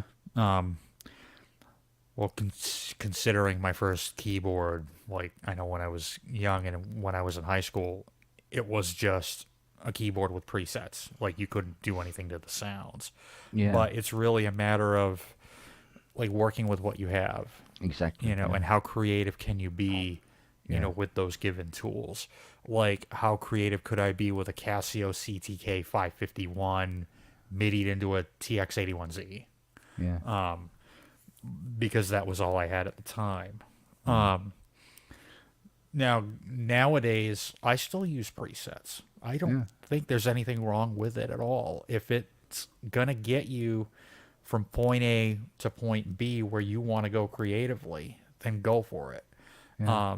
Now, granted, I might tweak some of those presets a little bit to more suit what I'm after. Yeah. But yeah, no, I don't see anything wrong with using presets or even using drum loops. you know. Well, I mean, for me, I mean, Robbie's probably the same as well. I mean, my first keyboard was that Transcendent 2000. I mean, you no presets and all the sounds you built yourself. But it was monophonic, and I used to do cassette tape bouncing. So at best, I could have 3 Transcendents. Yeah. You couldn't go to 4 because after that, all you heard was just noise. There was no sound, no audible sound on it anymore. Oh yeah. And I you used to write tracks, you know, where you play along with the rhythm for the first track to do the bass. Then you do something for the second, then you do something for the third, and that was the track. And the track sounded absolutely shit. But at the time, it sounded like the best thing that had ever happened But you that had my fun. ears had ever heard because I built it. So when it comes to using presets today, it's sort of like, yeah, thank you. As far as I'm concerned, I'm still writing stuff, and I'm thinking about it now. I'm going, well, people who use chord packs are thinking exactly the same thing. Especially Osmos. Thank goodness for presets. yeah. Well, yeah, exactly. Imagine, I mean, if you had all this stuff like that's in here, but it was all that sort of like every sound had to be built from scratch, I'd never get anything fucking ever recorded ever. No, because You know? by the time you get the sound, you'll lose the idea. Yeah, mean, that's happened plus, to me. you know, you've got to go to work. There's things to do. There's life to get on with. You know, you're not getting paid by a record company some stupid amount of money retainer to sit in a studio and create the sounds and record them. You know, for 2.5 years while you put How your many times have you seminal been album inspired together? by a preset? All the time. Exactly. Yeah. All the time. That's what yeah. that's what they're these Even guys yesterday. are paid to do. Yeah. Make sounds that want you to, play Make that you think of keyboard. something, and then you can still tweak the preset if you want to fit your precise size and shape of what you want from that sound. Yeah. Oh yeah. Or not. You know, that's the whole point of them being All the greats copyright use free. presets. Yeah. All the greats use presets. Oh yeah. Yeah. Well, if you listen DX7, there's your answer yeah. right there. But people like Prince, Jean-Michel Jarre, all use presets. I mean, particularly those two with the D50. Yeah. I mean, Love Sexy, and was it Revolutions? Was the D50 album? Revolution's mostly D50, yeah. Yeah. Yeah. Good demo album. You just listen to that and you think, oh yeah, that's that preset. That's that preset. That's that preset. Oh yeah. Oh, All the, Zuluck, you got a lot of standard Fairlight library. Yeah. You got CS80 preset. You know, it's full of it, but it's the notes, the environment that's recorded that makes the album good. That's how you Oh, put yeah. it all together. Yeah. Yeah, so I think Zuluck's my favourite out of the lot. Weirdly, it was the one I hated the most when it came out. Oh, I loved it when it came out. Oh yeah. I didn't that was get my on with it. thing. I preferred I was a massive Magnetic Fields fan. I mean, huge. I mean, that was it. I'm done. You know, this is it. Those sequences and the clarity of the recording and everything. You Oh know. yeah. The M1 too when that came out.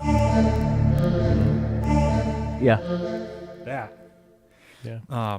But as I got older, I must have made Equinox and Oxygen came back Yeah. up front again. But that might be just a, old romantic part of it, you know what I mean? So, but, they go, oh yeah, no, Vangelis only used presets. He goes, yeah, because they were brilliant presets. Oh yeah. You'd be nutty not to use them. You know? Plus the And, massive you know, reverb, as right? we've So- seen. Oh yeah. You gotta have the reverb. Oh God, you got to have shitload of reverb on it, man. That's where I got my love of reverb. I use it. For me, it's another instrument. But it's, you get these things with see these videos and I go, they're talking. They've got some old classic piece of equipment, and they go, oh, here's a classic sound from this record, from that record, and they go, B7. Dun, dun, dun. Yeah. Oh yeah.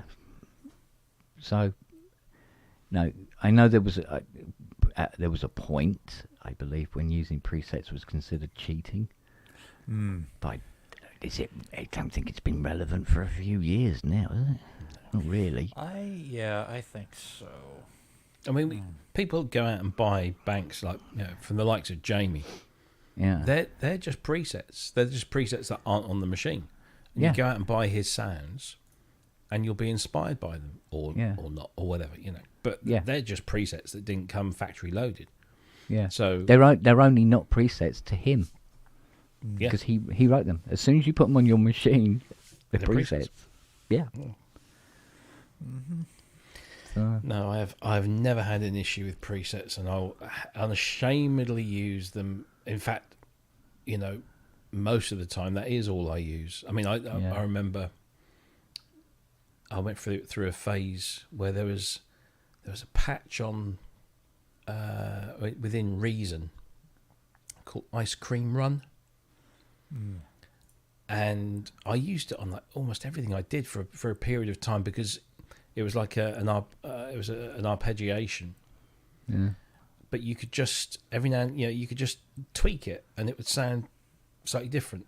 So you could use it on one thing, and it would give you that it would give me the thing that I wanted, and then I want to use it on the next thing, and I think, well, that sounds a bit like the last thing I did. But if I just tweak that, I still get what I want, but it sounds slightly different.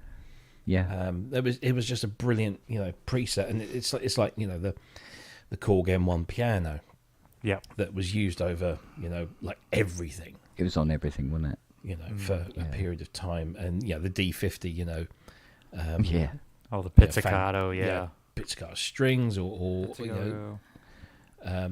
Digital native dance. Digital native dance. Digital native. Fantasia. What was that other one? Fantasia. Soundtrack. Yeah. Soundtrack. Oh Christ, yeah. Soundtrack was on everything. Intruder Effects is all over a bunch of 80s tracks too. Yeah.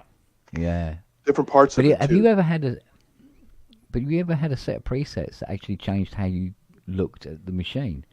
Because I got I was working on an ESQ1. I mean, oh great! I used to have one of these. Oh, I love my ESQ1. And I'm playing away on it. It's like, oh, this is really dull and horrible. These sounds are very. It's not how I remember the ESQ1 at all. And I thought, no, I probably just I've imagined, just romanced it into some sort of beauty over time. And then I remember what it was. Yep. I hardly ever used the internal presets. I used to use this Valhalla Gold cartridge that I had bought for it that had some fantastic presets on it, and it really lifted the machine into a completely different neck of the woods. And that's what I remember, those presets. So it wasn't the ESQ1 itself; it was the cartridge that was doing the work. The lovely sounds on there. The bloke had really sort of like gone into the weeds and created some really great sounds from that. Or blokes, I think. It was a bunch of people who put the Valhalla stuff together, wasn't it? And, so the sounds make the machine. Yeah. I was shocked when I went through the OBX8 when they first released it at NAMM, and I go, oh, that's a Tangerine Dream patch, and that's a Tangerine Dream patch, and that's a Tangerine patch. I didn't know they used the Oberheim stuff that much, and there it is. You just hear the sound, you know it. Yeah. So it's crazy. Yeah. Yeah, you get this impression that it's like with Tomita, you get this impression that everything you're hearing is on some massive Moog modular, because that's all you ever see. And then you find out like 80% of his stuff was done on Mellotron. You go, yeah, wait a minute, you can't get this human voice on a Moog, no matter how hard you can try. And then you hear him on a Kawai K1 and go, "This is Kawai K1 too? That's a cheap synth." So. Yeah, we see that's another thing. You can use cheap old keyboards to do great things. Gorillas spring to mind. Well, yeah. Well, the frog bass on Thriller was a cheap Casio MT. Yeah. I think it was like a 50 or something. Yeah. Yeah. And then you hear it re-emerge on some multi-1,000-pound fucking synthesizer as one of its built-in patches. Yeah. It's a funny old game, isn't it? Really. It's a funny old game, Saint. Funny old game, isn't it, Gov? Yeah. Yeah. Speaking of presets. Yeah. And that, I mean, there's an interesting story behind that because Danny Yeager originally programmed that sound and it was used on the Synclavier demo record. Yeah. And then Jackson heard that sound. He said, "I want that sound." So I want that one. So then, what's his face? I can't remember his name now. Oh, it was in one of Marinelli's videos. Yeah. He then had to recreate that. Yeah. So, but that, I mean, that wasn't a preset, but it became a preset. Yeah. I actually have that demo can see record. It was why. on eBay years ago. It's Yeah, pretty yeah. funny. Oh wow. Yeah. Yeah. I've got some fair, like 7 inches. knocking Well, I mean, around if somewhere. you bought a keyboard Yeah. and it had that sound as a preset on it, you'd freaking use it, wouldn't you? course you would. Regardless of Oh, whether yeah. Michael Jackson had ever used it or Yeah. anything. Oh, like, yeah. If you just heard It that just sound on its own sounded merit. So good. Oh, Yeah, you go, fucking no, I wouldn't use that. I've used it in a couple of things. Yeah, why not? It just sounds good. I don't. Yeah. I don't mean, care. If, yeah. And of course, you got Orc 2 on the Fairlight, and Mm-hmm. Yeah. so The Trevor Horn stuff too. That was on. Yeah. well, you see, a lot of people say the Trevor Horn stuff is more the JJ stuff because Yeah. Trevor didn't Yeah. know how to use it. JJ, I mean, some of the stuff. So if you go onto the Art of Noise Facebook group, the official Art of Noise Facebook group, you're not allowed to talk about the samples on there because, and it's pure and simple. They sampled anything and Yeah. didn't care Yeah. because there was no stuff going on at the time. There was you know, nothing in with place legal for stuff. that. But Yeah. now there is, and they could retrospectively, I guess, go back. Yeah, But- and get screwed. But Seriously. if you listen to Owner of a Lonely Heart, Yeah. and you listen to all the Fairlight stuff that's going on in there, so there's the famous drum break. Yeah. There's the brass, The brass ball, yeah. all of that. All of those sounds are sampled from one record,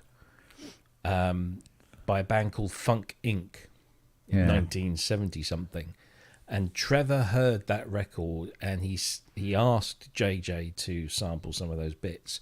Yeah. And those are the things. So you can actually go and find this track, and it's all there. Yeah, all that brass stuff, and even There you the go. drum break Yeah. is. So the drum break that you hear is Alan White playing a Fairlight, but the sounds that he's playing are all from this. Yeah. This funk record from the early mid 70s or something. Yeah. Yeah. All before sampling copyright existed. Oh, but yeah, Exactly. and they of course they wouldn't have received a penny for it.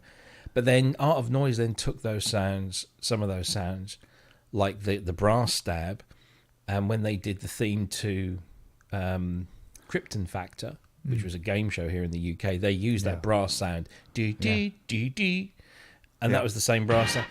Yep. Yeah, that. But they used that all the way through. Yep. Bow, And bow, of bow. course, didn't a lot of the stuff they did was very original. If you listen, there's a compilation album that came out some years ago called "And What Have You Done with My Body, God?" It's this big Art of Noise like four disc thing, and it's all early stuff. And you listen to the things that they've sampled, like the drums on Beatbox, Yeah. or what was the other one? Close to the Edit. Yeah. Those drums are outtakes from the Yes 90125 sessions.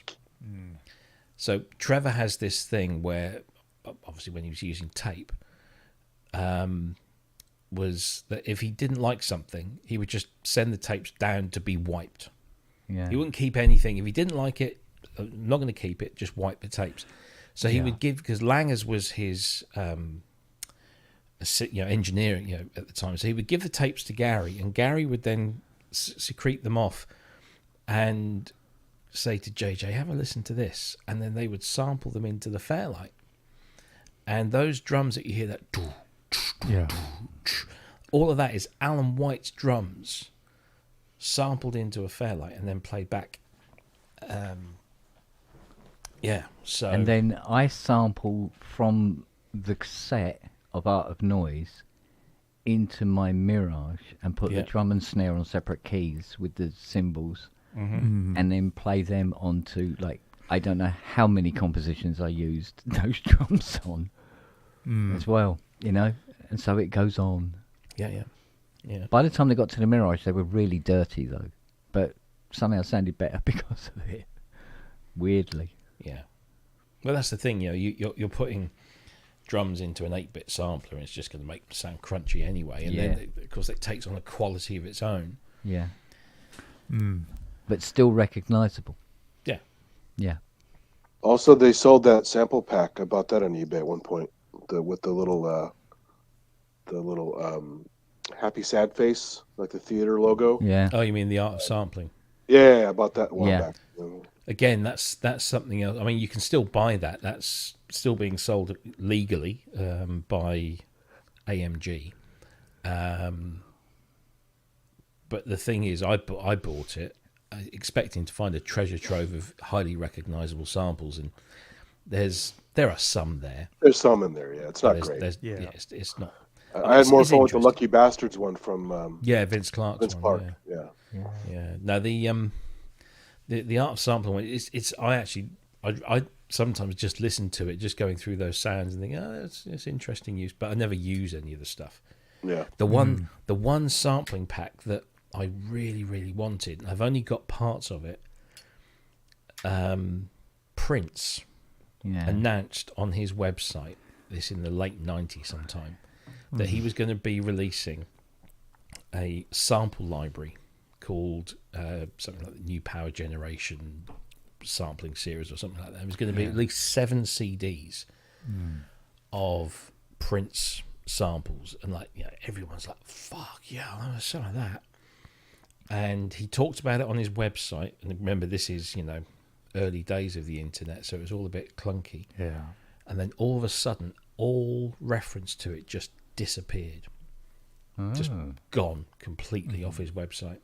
Because I was like, I think they were talking like it was going to be like £100 per disc, so the whole set was going to be about 700 quid. Yeah. And I was like busy squirreling money away because that was one sample library. If I was going to have any sample library, Prince's It would be that. That'd be the one. Yeah. I mean, because he was using Fairlights, he was using Emaxes, all sorts of stuff. So Yeah. and it just vanished completely. But as the internet grew, things started to leak out, and I don't know how they got out. And I've managed to find about 3 or 4 discs worth of, and they are genuine Prince samples. Yeah. Because you can, if you know your Prince, you can pinpoint those things. And they run the gamut of his kind of library, because he would sample stuff from his early things to use in later things as well. So you get all that kind of mishmash of old stuff and new stuff, and it was I just wish they'd done it. Yeah. The whole thing, that would have been amazing. Nowadays, it's almost highly unlikely. Although you never know with his estate, they could. Well, this is what seems interesting about this stemming software on Akai. Being able to separate these things out, I mean, make it ideal for making up, cleaner sample workspaces. So, although thinking about it, I can't think of a single thing that I'd want to do it to yet. Weirdly, because 9 times out of 10, half this stuff is available elsewhere, so in some guise. Yeah. But I mean, like that secret bit of software that you played last week. The what? Sorry. That secret bit of software that you played last week.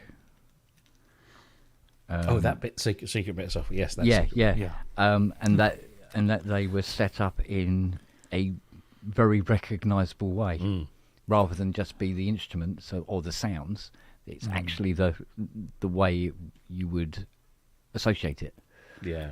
Straight out the bag. So, and I'm going, Yeah, because that's what I would do if I downloaded that software. I would put those together, and they very deliciously put them together for me. Yeah. Boom. That will make a lot more sense in a few weeks' time, Justin. Okay. Yeah. Oh, I'm But waiting at for the moment, it's cherry very audio thing. NDA. Yeah. Oh, I'm waiting It's for the funny that cherry you audio said beat thing. coming out. that they sampled everything that they got their hands on, because that choir in Paranoia is definitely a K250 choir, and they're using Fairlight stuff. I don't think they had a Kurzweil system, did they? Who knows? So they must No have sampled reason from why somebody, they because that's wouldn't. totally a K250 choir in Paranoia. There's every possibility that it actually is, you know. Yeah. I would have thought they'd have access to them. You know, they weren't just exclusively, Fairlight. Fairlight. No, I know, but that's what they're known for. So I wondered why they wouldn't talk about Kurzweil if they used it. Well, it's like Tony saying he was up some every other bleeding day with something that they were hiring. Every 5 minutes. And would either use or not use, depending. Plus, K250 could also sample, so I mean, they could have used it as a Face sample. down! Wow. Come in. There's copyright strike. Yep. There's your doorbell. Yeah. It's Yeah, that's my microwave ping. Now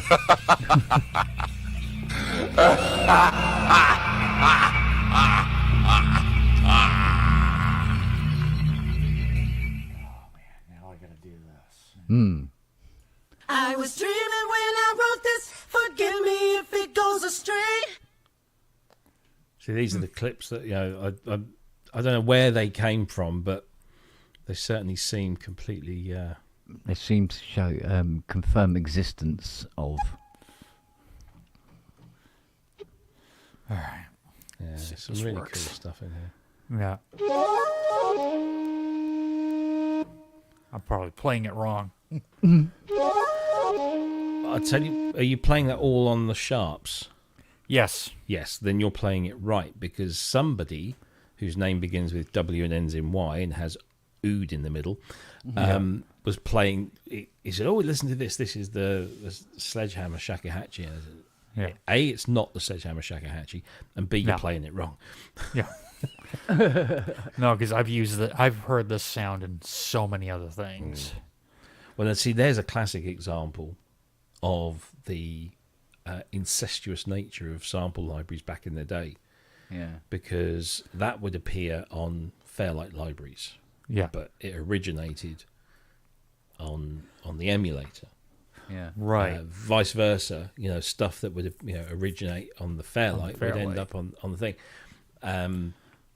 And that was because producers and Steve Levine told me this was that they'd hear something. He'd hear something on a Trevor Horn production and go, I want that sound. So he'd give Trevor a call and he said, "Can I have that sound for my Fairlight?" And he said, "Well, it's on an emulator." He said, "Well, okay, well then I'll bring I'll get the emulator over here or something, and I'll sample it." And they would just share things around. Yeah. Because they did, there wasn't anything to stop them from doing that. Yeah. Yeah. Well, I took this and put it in my my Modi X, just so when I go to a practice, I can just go, "Oh, by the way." Although I just sampled I just took the one note, the whole thing. Yeah. See, not Just a did lot of that. people realise how long that sample actually is. Yeah. So I took that, that one sample, made it a WAV file, threw it on a flash drive, plugged it into the Modi X, and put it in the flash memory. I actually have a friend who can play shakuhachi like really well. I mean, he's like Yeah. not a master, but he has all the techniques down. And I was going to try to make a sample library with him at one point, but I can't pin him down. I'm sure UVI's already done it. Not to this level. I mean, this guy, he showed me these techniques. It's like a martial art. There's so many fucking layers to this thing. It's unbelievable. Yeah. I can It's figure really out that. crazy. Yeah. It's like that. I've still got that emulator one library down in the workshop. That must have about 200 discs in there. Yeah. Jesus Christ, it's packed. I don't know. I don't know what's happening with that. It's been here, No. what, 3 years, 4 years? Maybe that can come and live with me as well. It might come to that yet. I'd take it. I would take that in a heartbeat. Yeah, it's what did I do to it? I was supposed to be upgrading it to 8 voice. Which you And they did. they sent me the card, and I opened it up, and it already had the 4 voice upgrade card in it. Oh, right. So I've got a 4 voice upgrade card for an E1. It's just sitting there in its protective bag. But that massive library with it. See, another thing that people don't realise, that Shakuhachi sound, which was an emulated 2. Yeah. Where is it? No, not that one. There you go. Yeah, that one. It goes on. But it's part of a bigger patch called Loon Garden, which also has... And water running too. Recognise that one? Yeah. Oh, That was like Emacs. over everything Yeah. in the 90s. 808 state. Yeah. Yeah. And then, there's the water.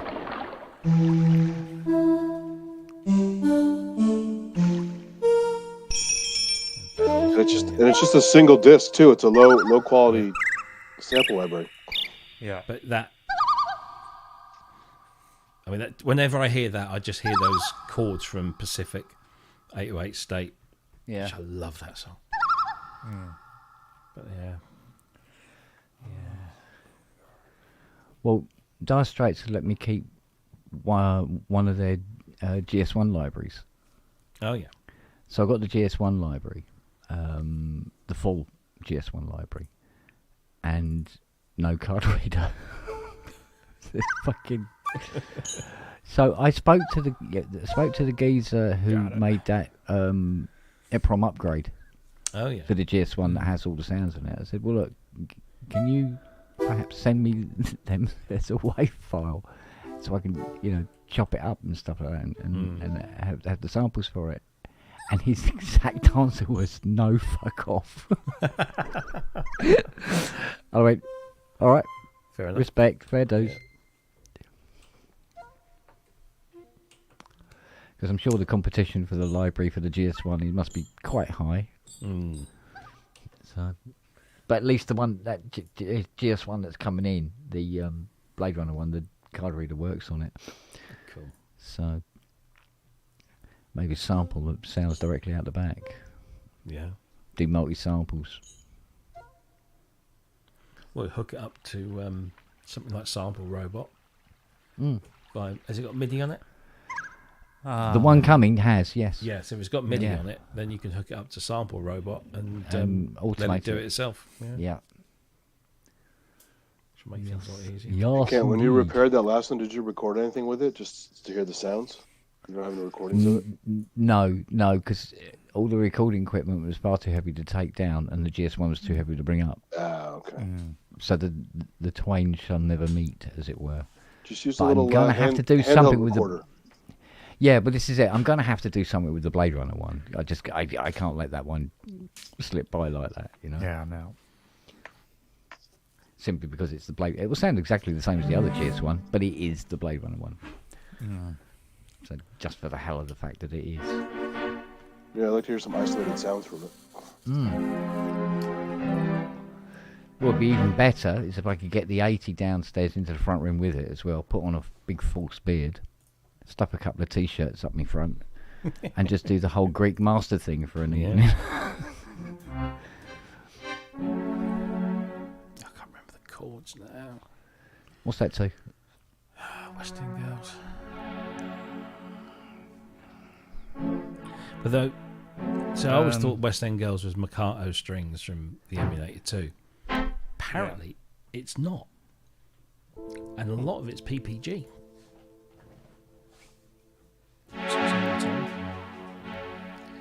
Somebody who was maybe there.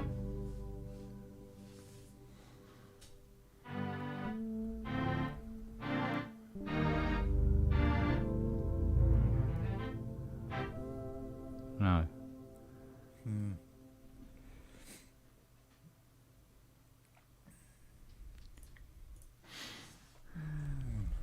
See, the actual chords in the verses are that kind of chord, aren't they?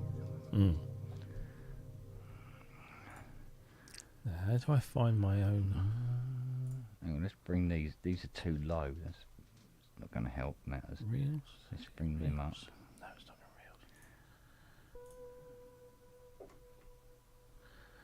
You can't filter videos out on Instagram, can you? As soon as I find the first chord, I'll know the rest. I made a video when I got my first Emacs. That was the first thing I loaded up onto it was Marcato strings, and then I just played that patch. First chord. E7, no third. And then. There you go. That's the first one. So you get a C major 7, D sus 2, and then an E. I really must learn what chords are. No, honestly, you say a B minor seventh to me, and it's like Okay. So, For me, it's all about shapes. yeah, pretty much. same here. Well, sounds too, because if you think of this, here's a major chord. Yeah, Kind of has a happy sound. yeah, If you take that third, drop it down one, you get your minor chord. Kind of has a sad sound. yeah. But then when you get into things like the suspended fourth, you're basically taking your third, lifting it, and moving it to the 4. Likewise, suspended second, take the third, drop it down. Yeah. And then you get into sevenths, you know, all that other stuff. But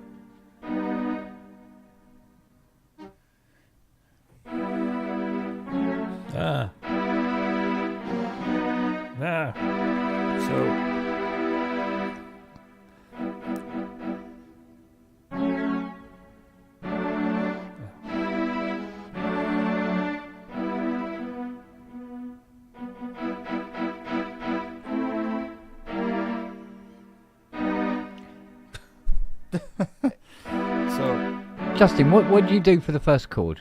Play that first chord. So I did a C major 7. So you start with the C, Yeah, and then in the C scale, yeah, you want to take this 7th degree. That's your major 7th. But you want to invert it. Yeah. So you're going to start on the G, Yeah. the B, the C, and the E. So that's your Gotcha. first chord. yeah. So it's a 4-note chord. So G, B, C, and E. Got ya. Yep. Next chord is you're gonna do a D sus 2, which is gonna be an A, Yeah. D, and an E. Okay. And then the last chord is gonna be an E major with the E on the top. So G sharp, Okay. B, E. Yeah. So that E is going to stay constant throughout all those chords. So all I'm doing is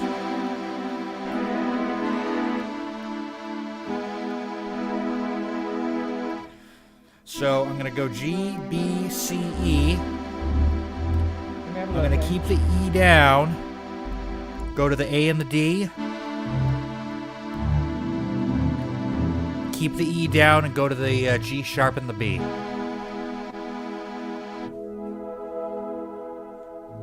And what's the bass note for these? On the E, you're going to start with the G sharp, the B, and the E.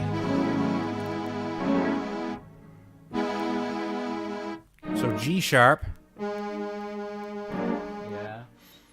Yep, G sharp, B, E. Yeah. Yep, that's it. And what bass note are you playing with that? Or will you So- play with that if you're doing the bass line? So left hand is just gonna go C, D, E. Oh, okay, right. All right. Let's see if I got this. Ready? Yep. Hang on.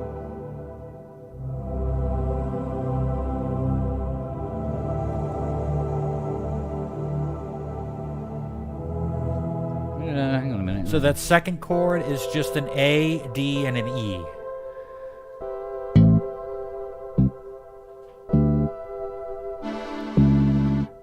No.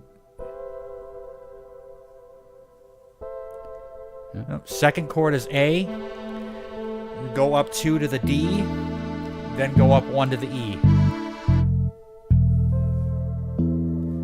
So take your middle note and then move it up 1.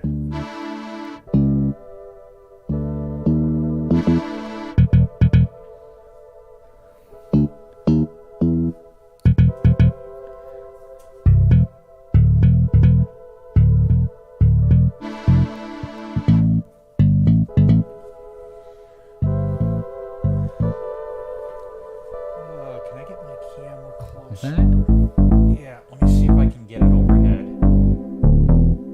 So I'm on an iPad here. Oh, okay. I don't know how well that's gonna go, but let me move down here. Right, and then I'm gonna go like this. 1, like that. A, D, Yeah. E, Yeah. and then go to that E. There you go.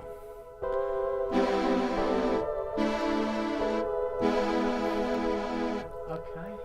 Yep. I think I got it.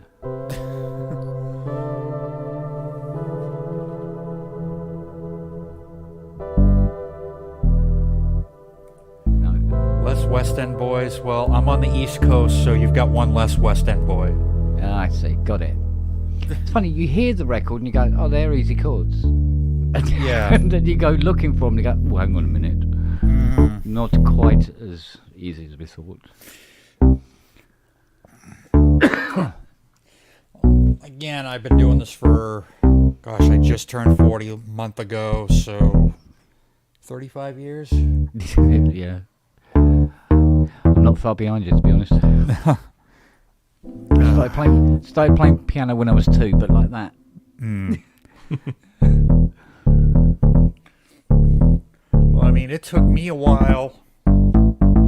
I could get the chords, but I couldn't Yeah. get the inversions. Yes, yeah, Like- that's where it gets a bit. Like, I was playing Broken Wings for about 10 years with the wrong inversions, and it wasn't sounding right. Yeah. Yeah, it's funny how you can play the wrong chord for ever and a day, and then one day you hit it and Yeah. and find it. Go, oh, One wait day a I'm minute, li- that's yeah. the chord. Yeah, I had like that one day with I'm- with Long March.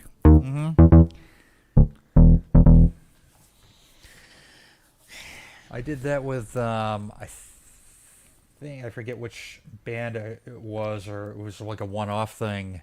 We were going to do Overjoyed by Stevie Wonder. Yeah. It's just a,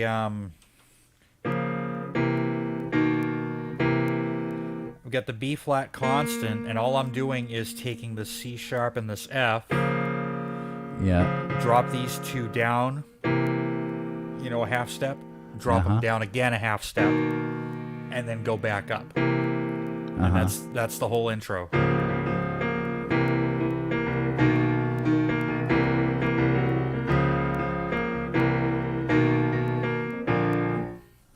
Yeah. Yeah. Oh, what a brilliant writer he was. Still is. Anyway. Yeah, and That's then why even guitar hearing- tab sites are rough because everyone has different impression of what the tabs are. So Yeah. Yeah. Oh yeah. Kent's Repair Shop Boys. I don't know about that. Whereas me and Manny were called Chip Shop Boys.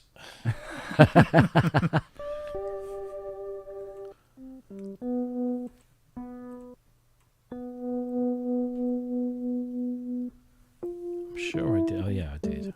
Yeah. Where are we?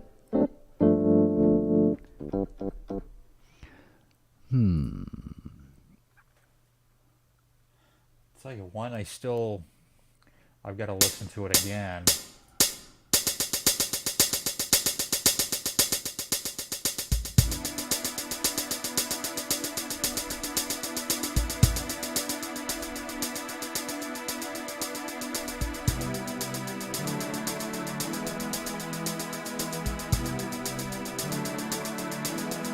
Oh, see, they're doing a full.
Needs work, but Yeah, but not a lot.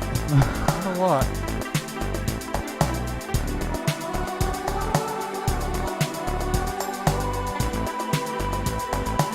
yeah. Where's your muted trumpet there, sir? There is a. Hang on. Have you got your muted? Oh, where's that? Oh, here it is. That's not a trumpet. No. Um, That's some incidental. what's it using?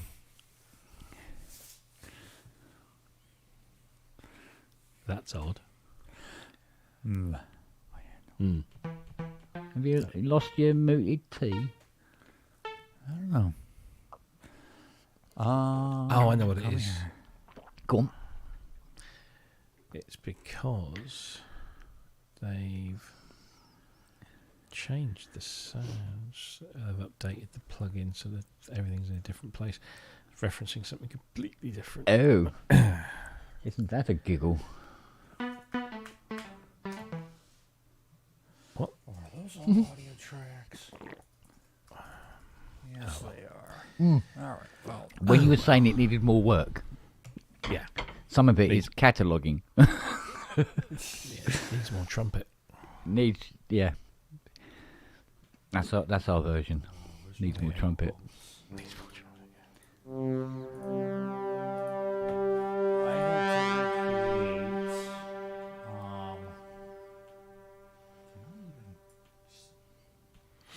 Yeah, I plugged that the other day. Oh, yeah. Oh, yeah. I had to recreate last year. This one. Let me see if it's going to work here.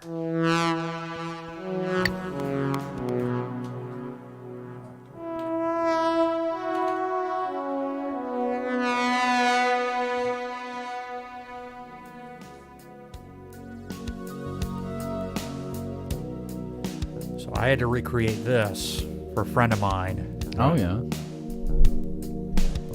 Like all the sounds that she had were wrong. I had to do it in Reason.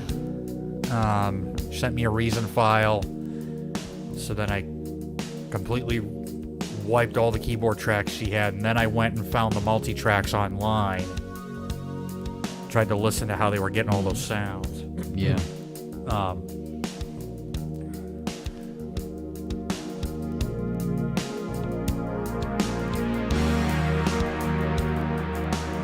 So all those keyboard sounds were done from scratch.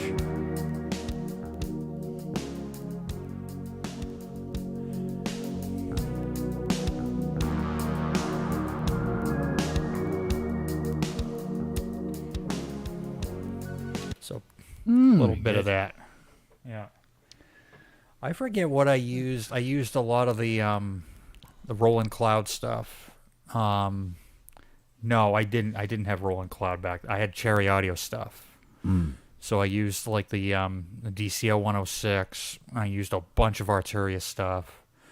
I think I hadn't gotten the OPS 7 yet, so I had DX'd for the FM kind of stuff.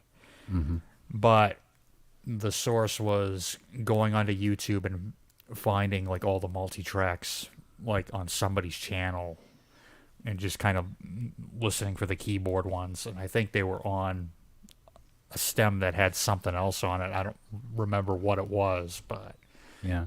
and then Googling, what keyboards were used on I Want to Know What Love Is. And then, I get a software version of that. I get a software version of that.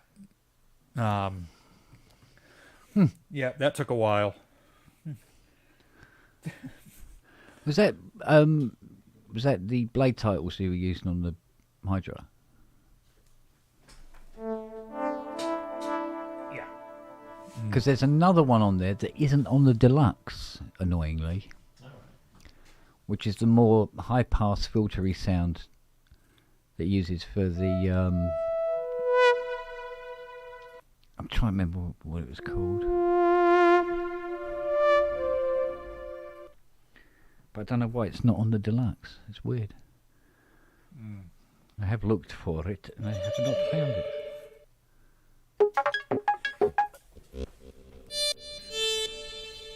That's the Blade Runner Blues. Yeah.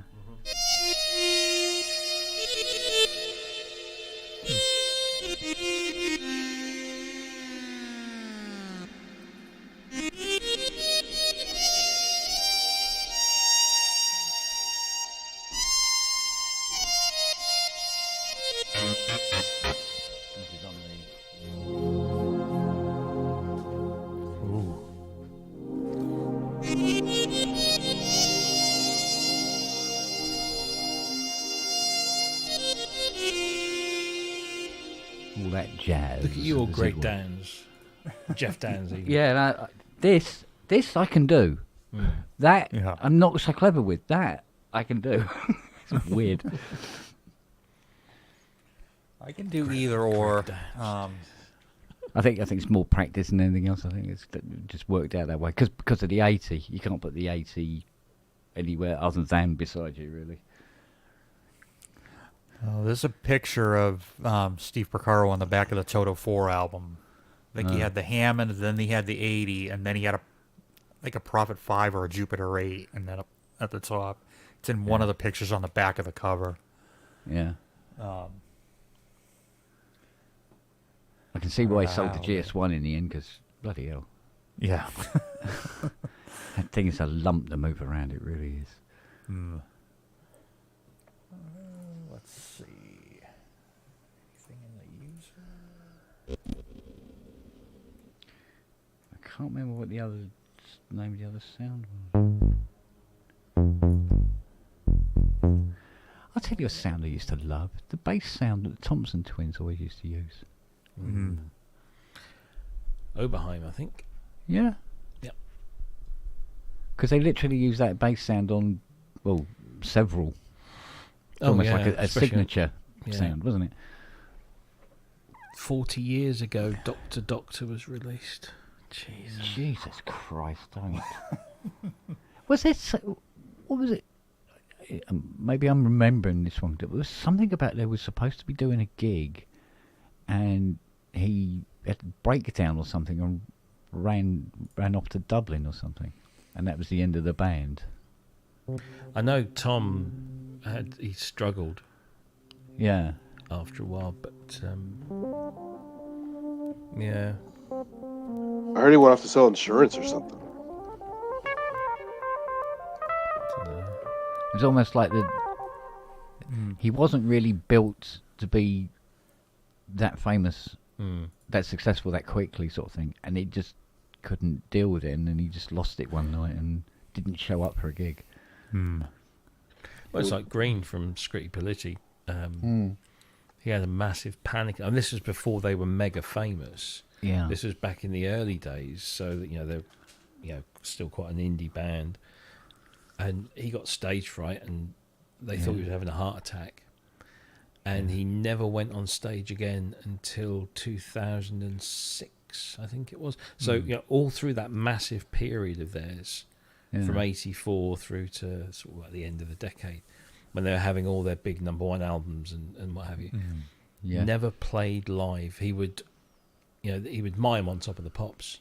Yeah. But he would never play live, just pure stage fright. And then eventually he overcame it, and now you can't bloody stop him a lot of the time. He's always playing. Oh, good on him.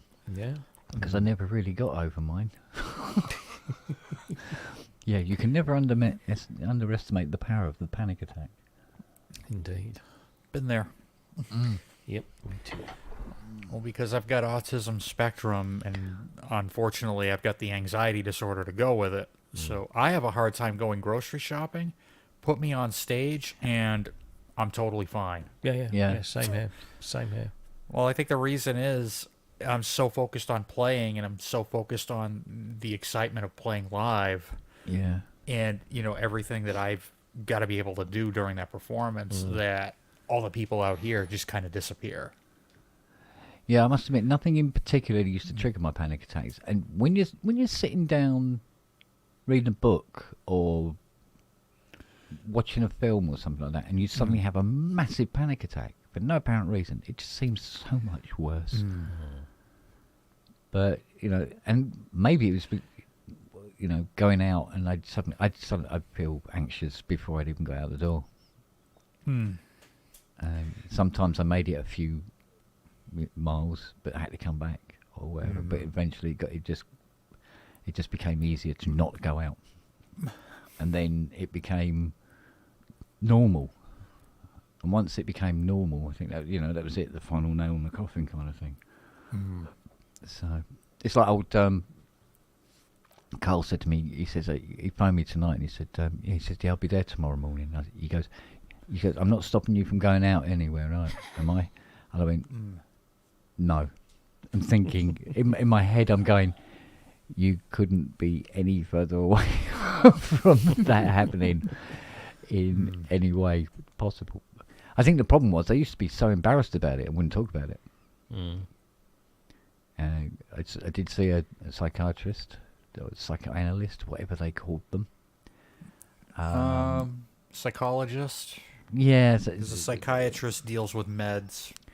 Yeah, this was more, talk through your issues sort of thing. So it'd be a psychologist. Really didn't. Well, I managed to have a panic attack while I was talking to her. So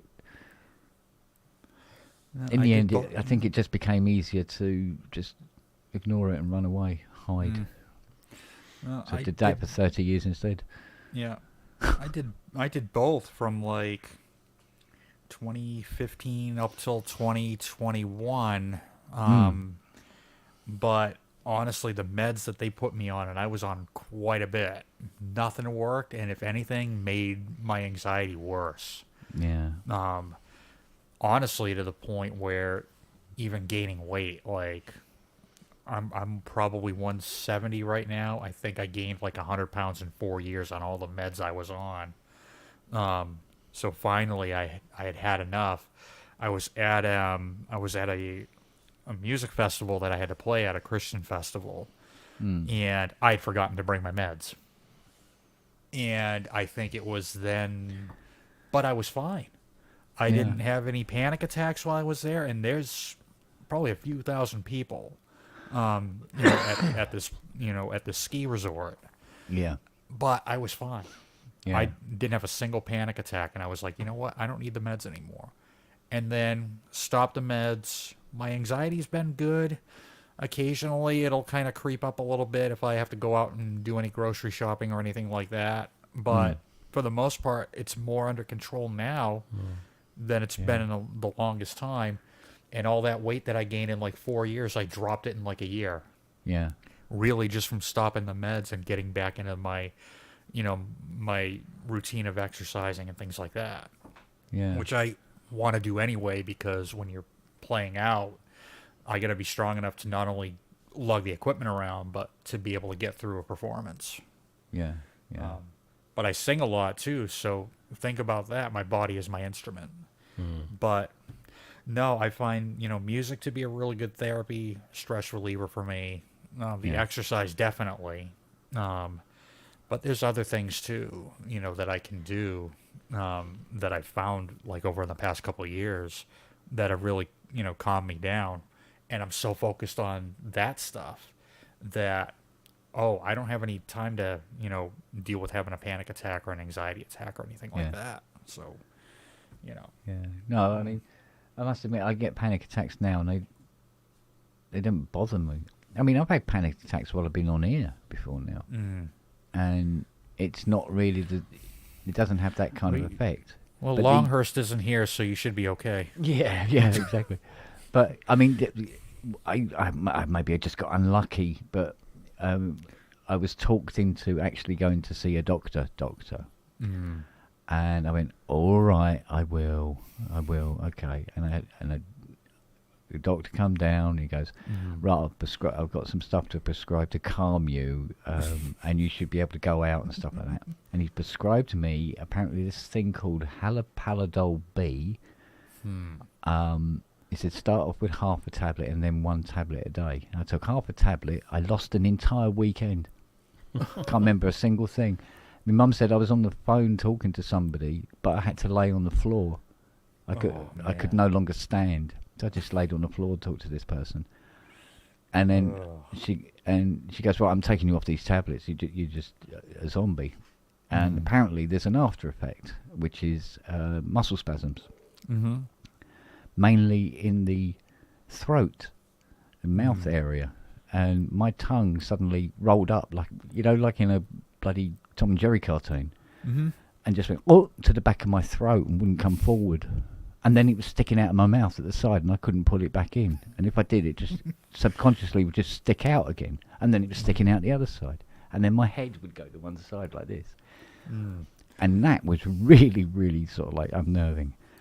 And unfortunately, after that, I went, I'm not listening to when people say you should go and get something done about this. I'm not.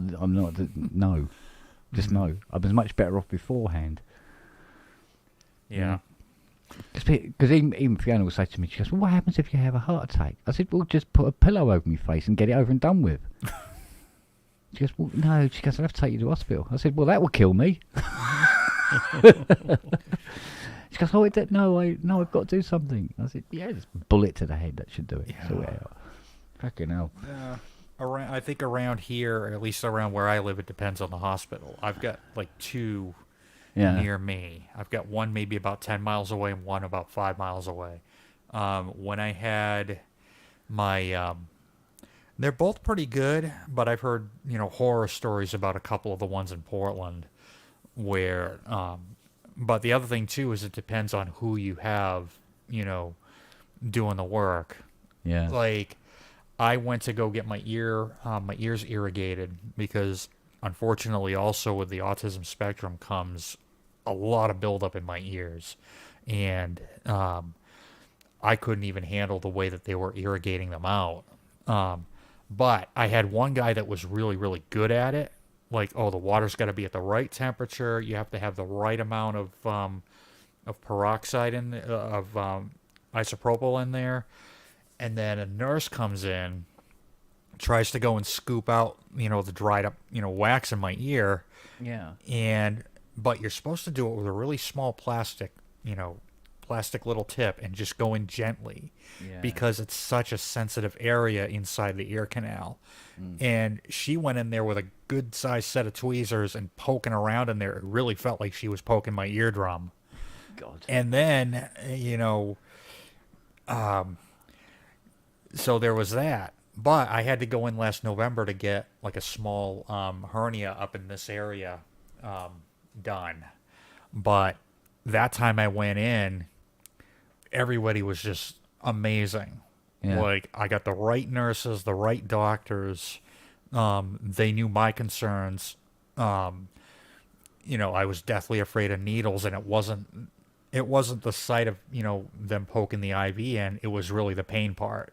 Yeah. Because I have autism. I'm hypersensitive, which is why you'll sometimes see me dress really, really light on here. Yeah. But they were really, really good. Like they did the IV right in the hand, right in this area. Contrasting to when I had my carpal tunnel surgery a few years ago, they had it done like right here. But even then, they were still really good with it. It didn't feel like any more than a pinch here. But they had one nurse over here doing the IV, another one over here talking to me and distracting me. They had me wrapped in like really hot blankets too, which was really comfortable. And then they did the same thing with my hand. So whatever pain was in my hand, I really didn't feel at all. So I think it depends on who you get, you know, if you have to go to the hospital. Like, you know, you get somebody older, you can really tell when they're experienced. And you get somebody that's really cares about your concerns. So I would say if anybody's ever afraid of going to the doctor or the hospital, you know, if you get people that really know what the heck they're doing, there shouldn't be any problems at all. Yeah. Yeah. Well, no, it turns out that my doctor's nickname was Dr. Death. I didn't know that at the time. So, no, straight up. He put it, because it was him that put, we found out later anyway, it was him that put my dad on a diet of, what was it? Milk and cabbage. Milk and cabbage, and 6 eggs a day. That's it. Yeah, and then after, I don't know, well. Yeah, see, I've got health anxiety disorder, or whatever they call it. They keep changing. Basically hypochondria, but they don't call it hypochondria anymore. They call it, I think they called it illness anxiety disorder. Then they called it something else. I don't know. Anyway, so I had this thing, but because of the therapy I went through, it explained this thing that I could never get an understanding of.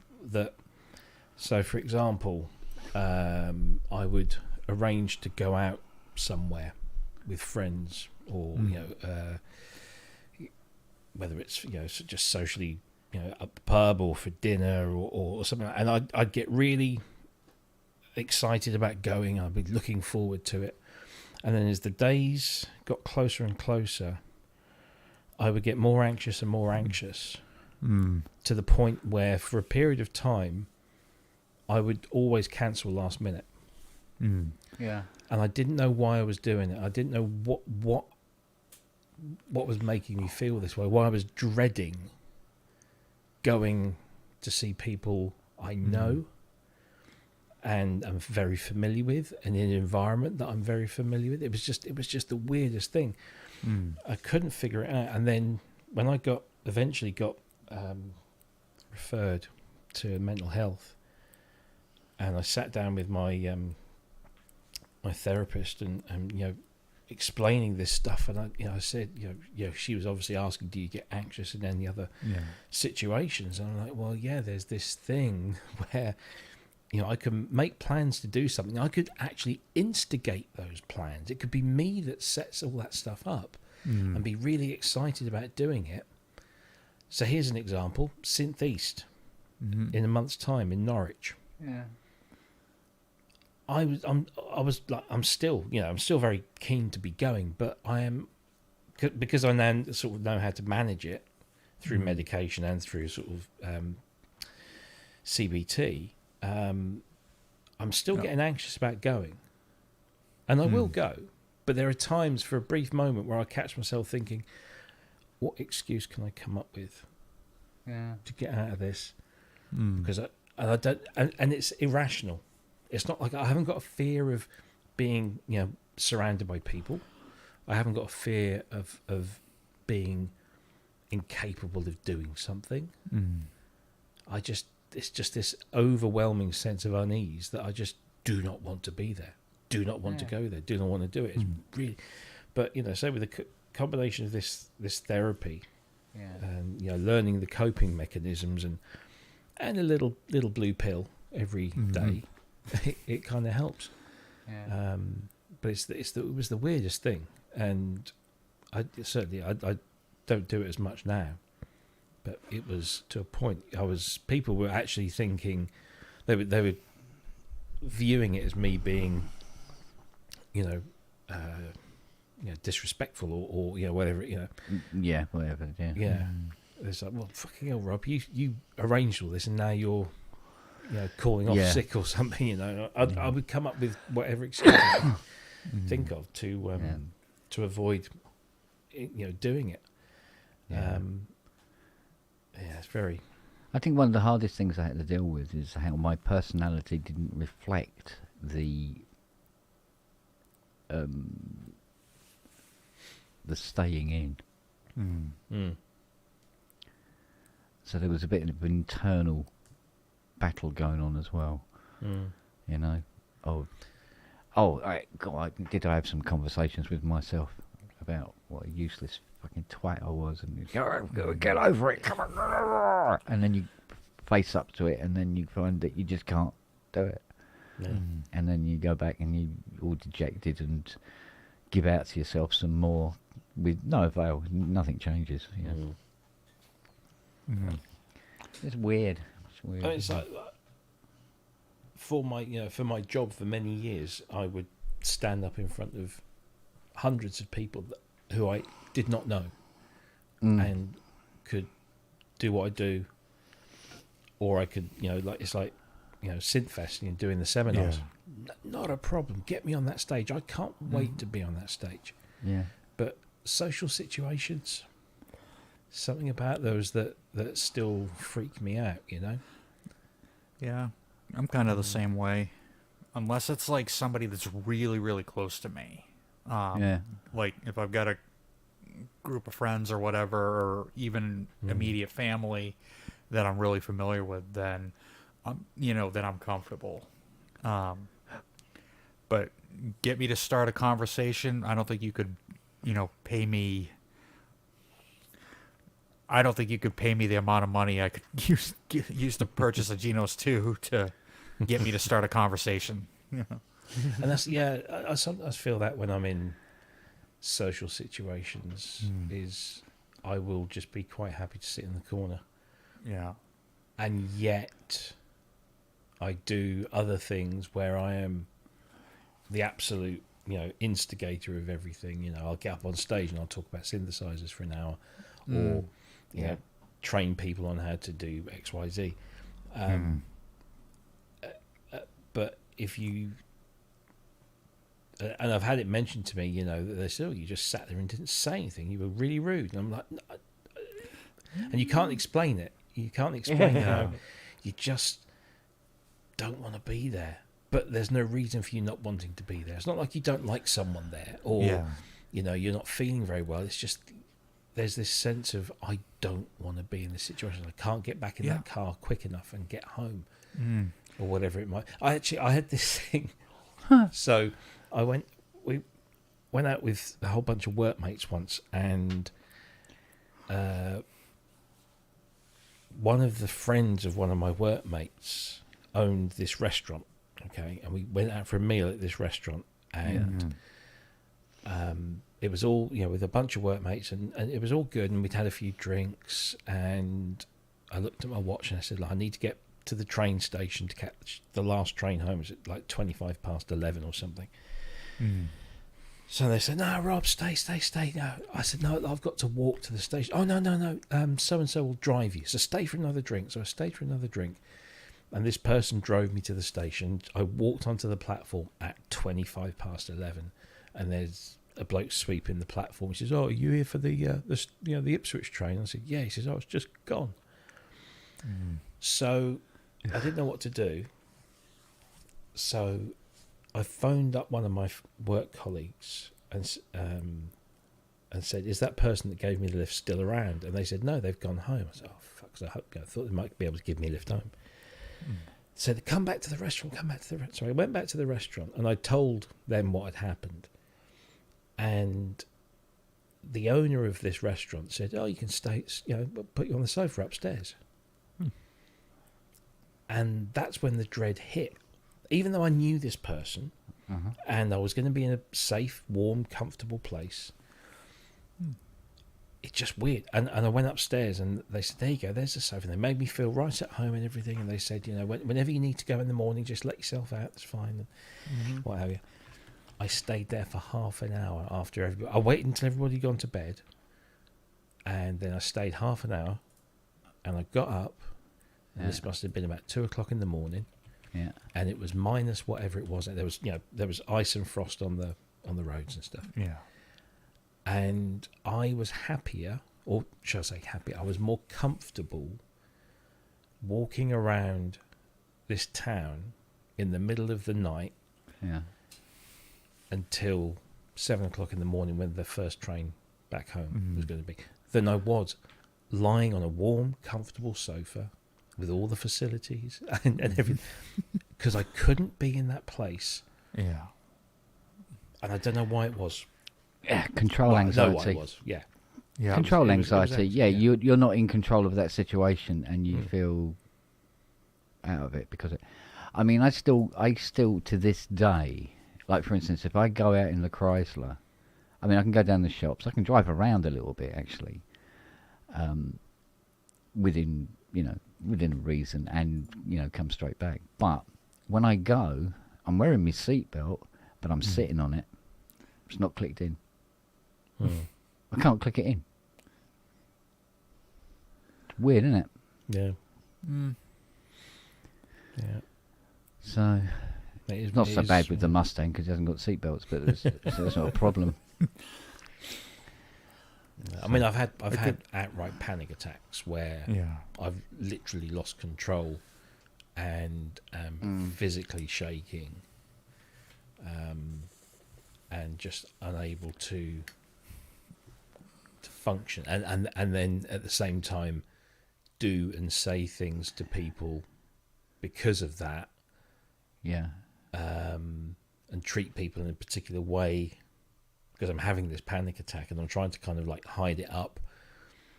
And it's like, when you're drunk and you're desperately trying to pretend or, to not be drunk, but you end up actually coming across as even more drunk than you actually are. So when you're drunk and somebody says, "You drunk?" and you go, No, I'm not drunk. But when you do that, you actually end up, it's like that. It's like, trying to cover up the anxiety just makes the reaction even worse. Oh yeah. Oh god, yeah. It exacerbates it. No end. I'm okay. I'm fine. Yeah. I mean, there was this. I was having this. I can't go into the details of it, but I was having this anxiety attack, and I said, I'm just going to go and have a shower." And I was in the shower for like an hour and a half, just stood there with just coming down, because the fact that the water was just hitting me, and it just kind of took my mind off it. But as soon as I knew as soon as I turned the tap off, it would come back, so I didn't turn the tap off, and I was in there for now. Then somebody was banging on the door. And then I turned the tap off, and I started getting, and it just went on, and I didn't sleep at all. And it's funny because I think a lot of anxieties that we personally consider to be quite life-changing. I mean life-changing as in there is things that you're not going to do because of it that you would have normally have done. So they have a certain degree of control over what you do say and where you go and when and how. And I think it's far more prolific than anybody really realizes. I think that there's probably there's 1 in 20 people might have this, and go, yeah, try 1 in 5. Yeah. Some people don't talk about it. Some people can't talk about it. They feel lost and alienated about it because they think they're the only one that's got it. And I go, yeah, I've got this really weird thing that I do. And everybody else in the room's going, yeah. A good percentage of the people in the room are going, yeah, know that one. yeah. But when you hear other people talking about it, it's kind of a relief. I was chatting to somebody. It was the DHL guy. I don't know how we got onto the subject. We were just talking. He was putting labels on the parcel, and we were talking about this, that, and the other. And it was something about. He goes, "Oh, you been out in the Mustang lately?" I go, "No. And if I do, it won't be very, very far." He goes, "Oh, why is that? Is it not reliable?" And I said, "No, I've got agoraphobia, so I can't go very far." He goes, "Oh, my wife's got that." I mean, has she? Oh, yeah, she's got that bad. He said when I met her, she couldn't go out. He said, so we had our relationship basically at her place. I said, how did he meet her? Yeah, and yeah, because it had something to do with a friend he knew her, Right. and they'd gone round there to see her one evening, and he said he really got on well with her and everything like that. And so anyway, in the end, they married and everything like that, and he now lives in her house, Right. with her. Mm-hmm. Her parents have sort of like inherited the house to her, and they've buggered off to Ghana or wherever it was. They've gone home, as it were, and they've got the house. He said, so he goes, so yeah, he says, I do this, and she stays at home. She does a job that she does from home. I went, yeah. I said, it's pretty much exactly the same here. He said, God, he says, what's the chances? And I went, probably quite high. I said, there's probably more people doing this than we know, because a lot of people wouldn't talk about it. Oh, hi, by the way, I'm married to somebody who's agoraphobic. You know, it wouldn't come up in conversation that much, would it? So, yeah, so I think it's far more, you know, different kinds of anxieties and stuff are far more prolific than people really know. And it can be very specific because, you know, I've got this health anxiety disorder. Yeah. And yet, when I had my big AFib episode, where my heart was going like just mental, and I was feeling very clammy and hot and sweaty and dizzy, and, you know, I could have had a heart attack, you know, or could be having a heart attack, I didn't know. At that time, I didn't feel bothered by that at all. And you think somebody who was, you know, sort of petrified of, you know, being ill, but that wasn't it. For me, it's cancer. Even saying the word cancer, yes, triggers like me. you think it might, like it's sort of like if you say it, you're going to get it. Yeah, it's like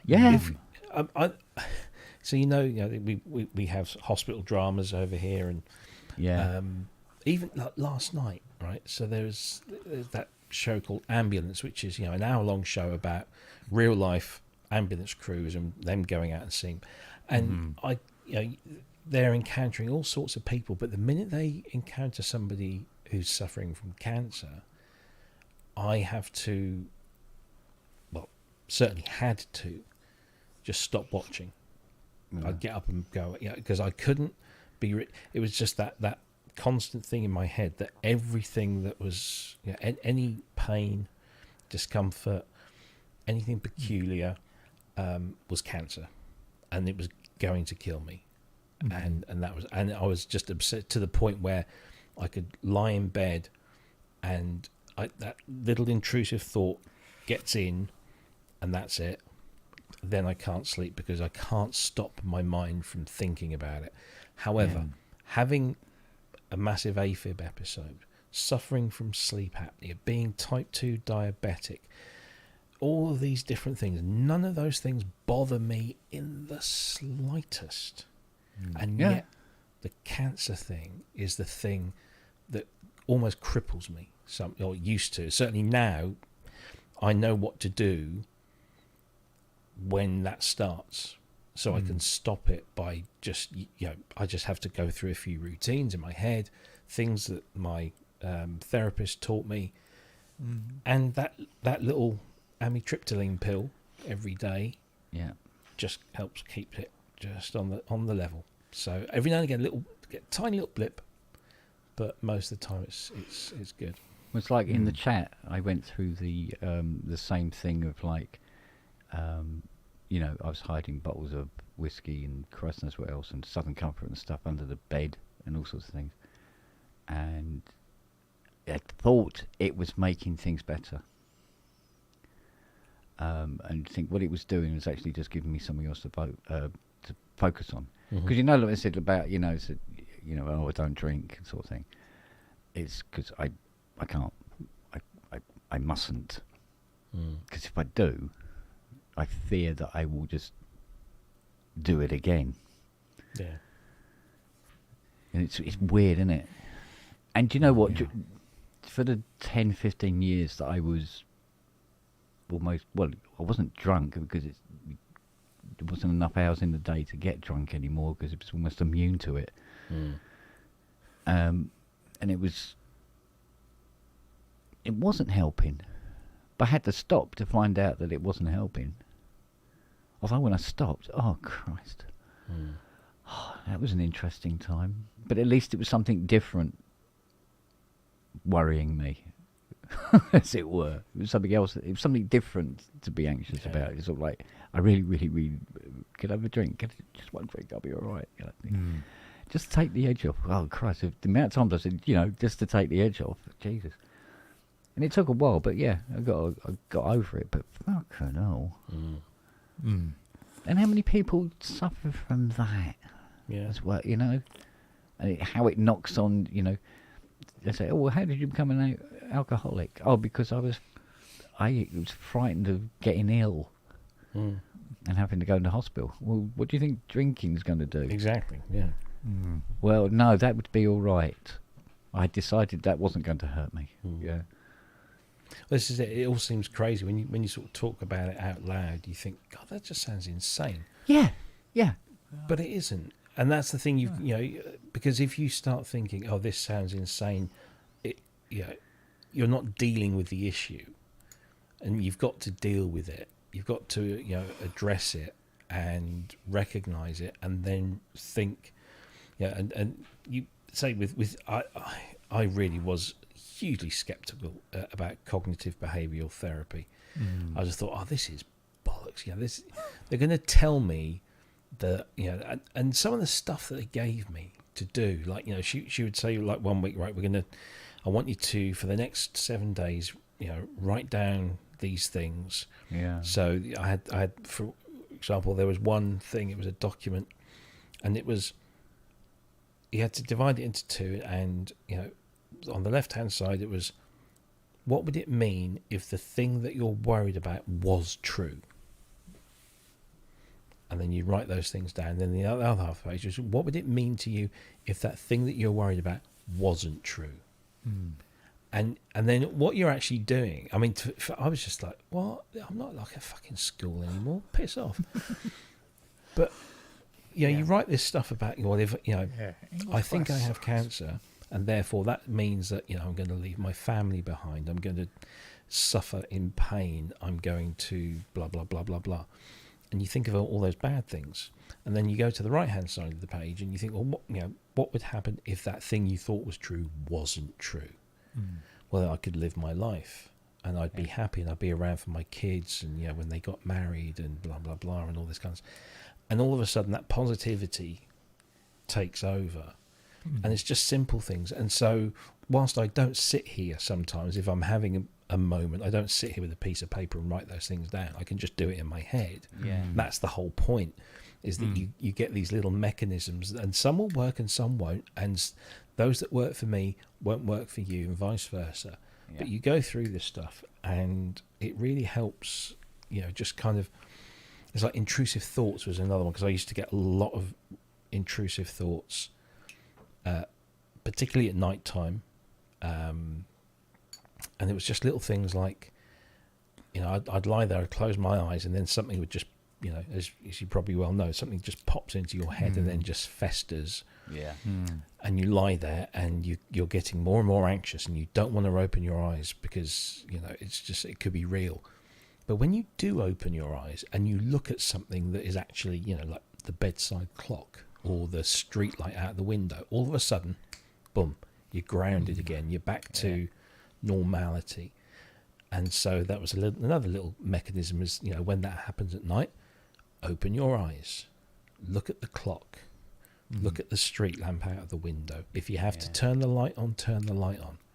Ground yourself back in that reality, and then try again. And it was just little things, and it really did help. And I would say if anybody is skeptical of doing something like that, give it a go. Yeah, try it. Yeah, There will be something. There is. Yeah, it exists for a reason. I do remember back in what I would call the dark times. I got into my head about appendicitis.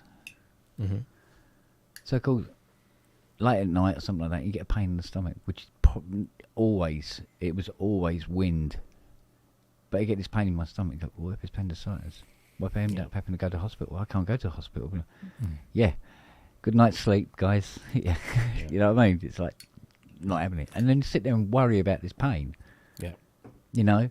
And just lay there and worry. And eventually you'd go, it's gone now. But the thing is, and it's quite common that, if you have pain in your stomach or abdomen, should we say, that if you're stressed about that, where does that stress manifest itself? It manifests itself back there. So all you're doing is you're compounding the thing.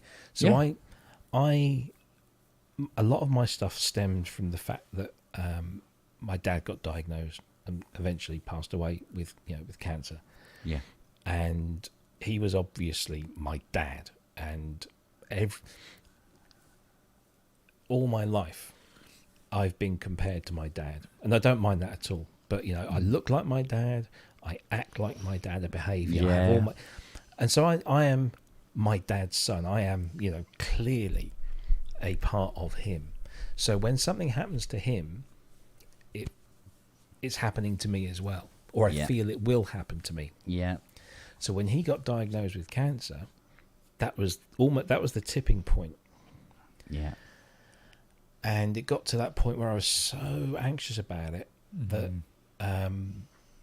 I felt more and more guilty, because I was thinking I couldn't talk to anyone about it because I didn't want to make it about me, because I'm not the one with cancer. My dad's the one with cancer, but I don't want to express my discomforts or anything like that.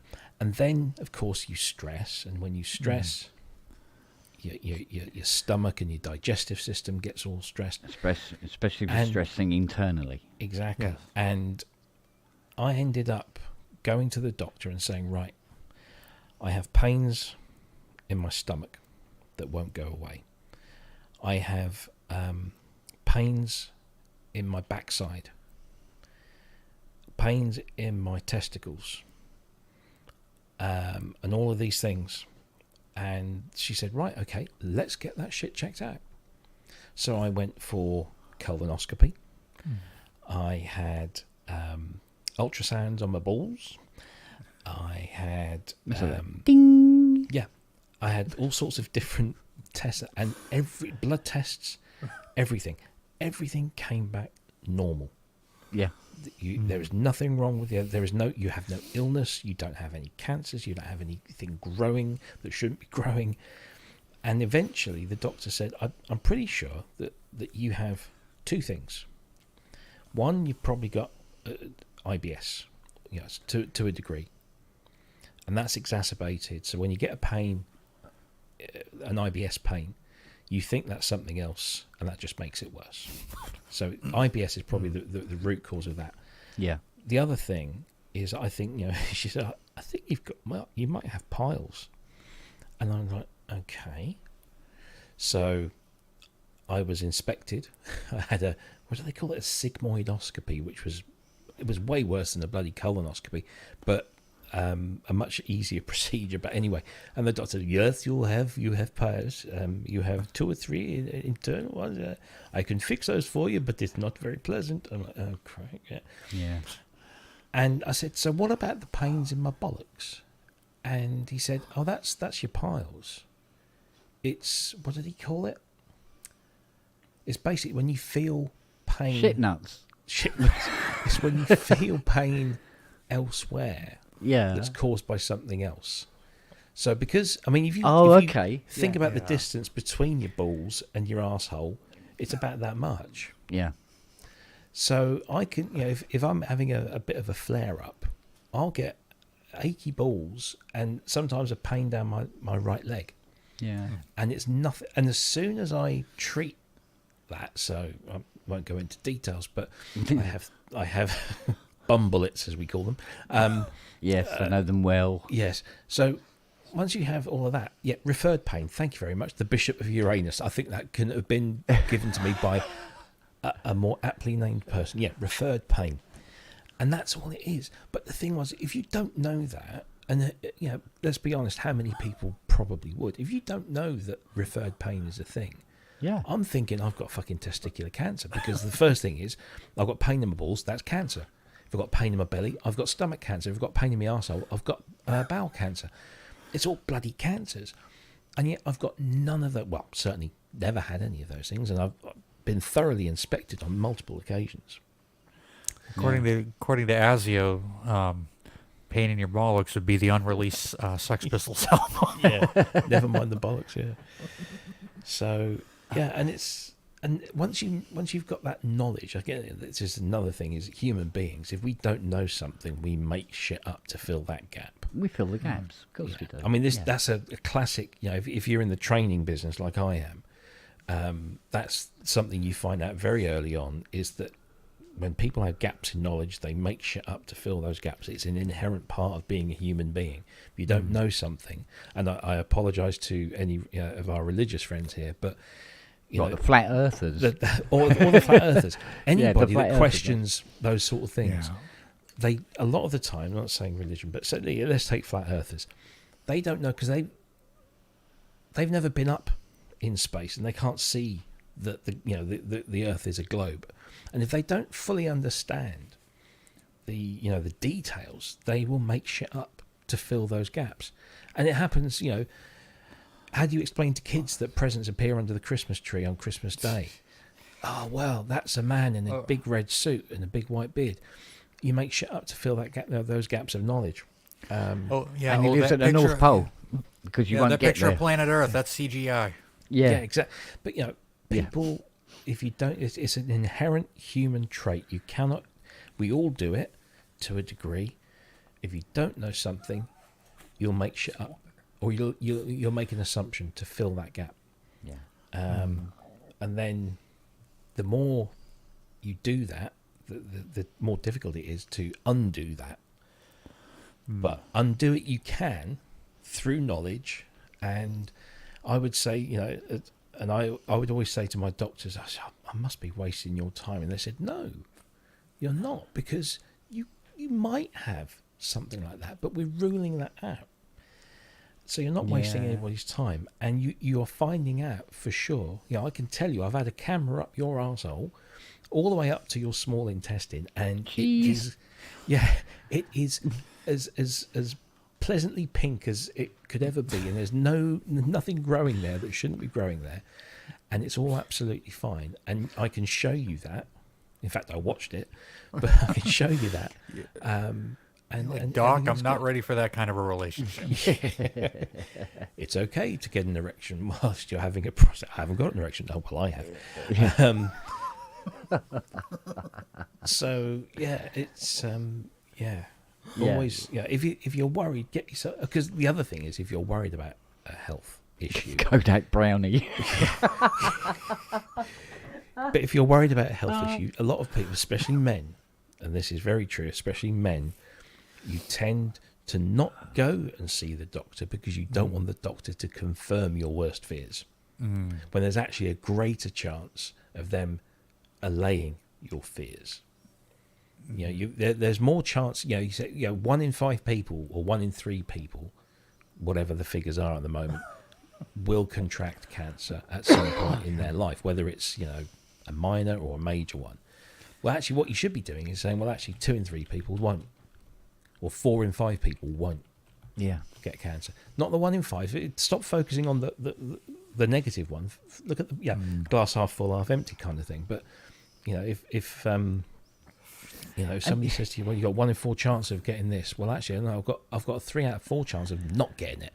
I prefer those odds. Yeah, the thing is, and it'll always be like this as well. But when people say cancer, they think of the going to die from it, incurable. Exactly. Yeah. That's the thing. It's whereas once you got it, that's a it, mole no is cancer. Yeah. There's so many should we not so much harmless cancers. I won't class them as harmless, but shall we say non-life-threatening cancers? So when they say this, 1 in 3 people will get cancer, then you go, well, you used to say this about 20 years ago that 1 in 7 people would get cancer. So more people are getting cancer, or is it because there's more people, or you're including all cancers? Or more people are getting checked now.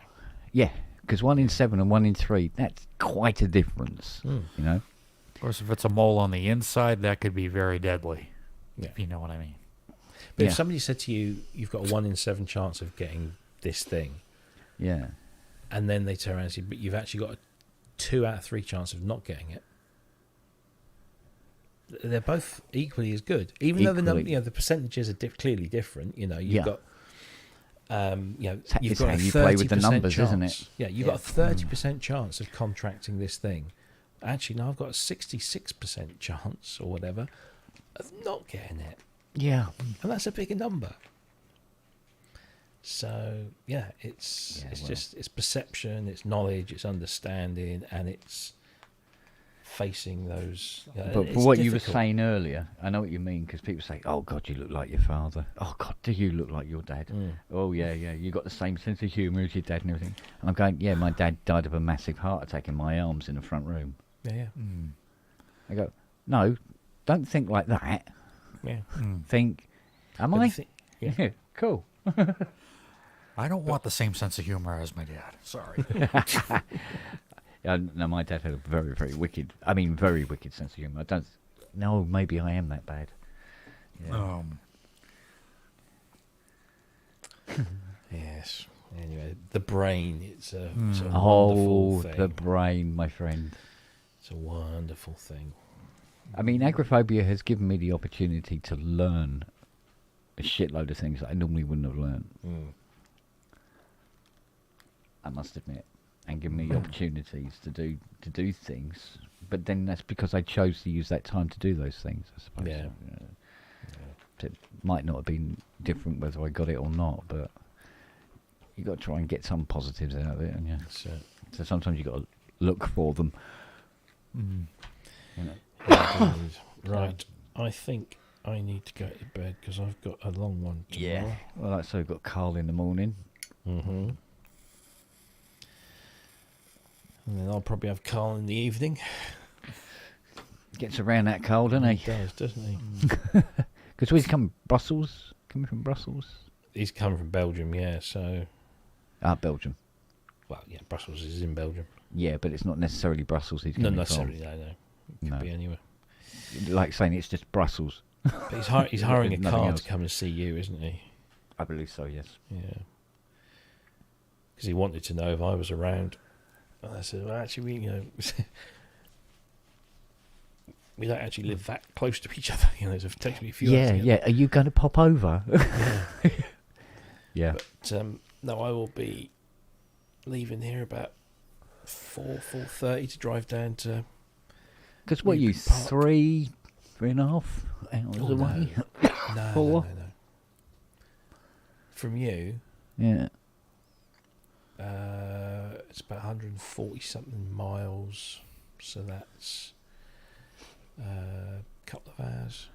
It takes me to get. Depends on the traffic. Including the traffic, yeah. Well, because the M25 is always empty, isn't it? Yeah. God help us all. Yeah, indeed. So no, it doesn't take me a huge amount of time. I mean, the thing is, I've done that trip so many times. But remember, when you do come here, you use the Junction 9. Yes. Otherwise, you go through a Ulis area. That doesn't matter with me. Oh no, it doesn't matter with you anyway. My car is Ulis compliant. So yeah, I'm still trying to get to grips with the whole. The smart car's £12.50 a day. Take the Mustang, it's free. Then what's the fucking point? I know. I'm sorry, I don't. Yeah. Well, that's the thing, though. How often would you take your Mustang? Not a lot, and that's what they're relying on with the car that age. Well, that's what they're going. Well, there isn't so many older motors knocking around. Yeah, and the chances there is now loads of them. People are buying them left, right, and fucking centre. Exactly. Yeah. And they'll soon, in a couple of years, they'll catchy on that one as well. Oh, now they'll get you one way or the other. Oh yeah. But they reckon that Sadiq's got very little chance of getting in again. But then I've heard nobody from the other parties say, "Oh, we'll get rid of the Ulis if you vote for me." Well, it's just like Labour turned around the other day and said, "Oh, we've got no plans to reintroduce caps on bankers' bonuses." When 3 months ago, I was talking about banging up MPs, wasn't he? That any MPs that have misappropriated funds will be sought out, arrested, and put in prison. But 3 months ago, the Shadow Chancellor said when the government when the government said we weren't going to reintroduce caps on bankers' bonuses, the Labour Shadow Chancellor, she came out and said, "Oh, this is just typical," and she criticised them, the government for not doing it.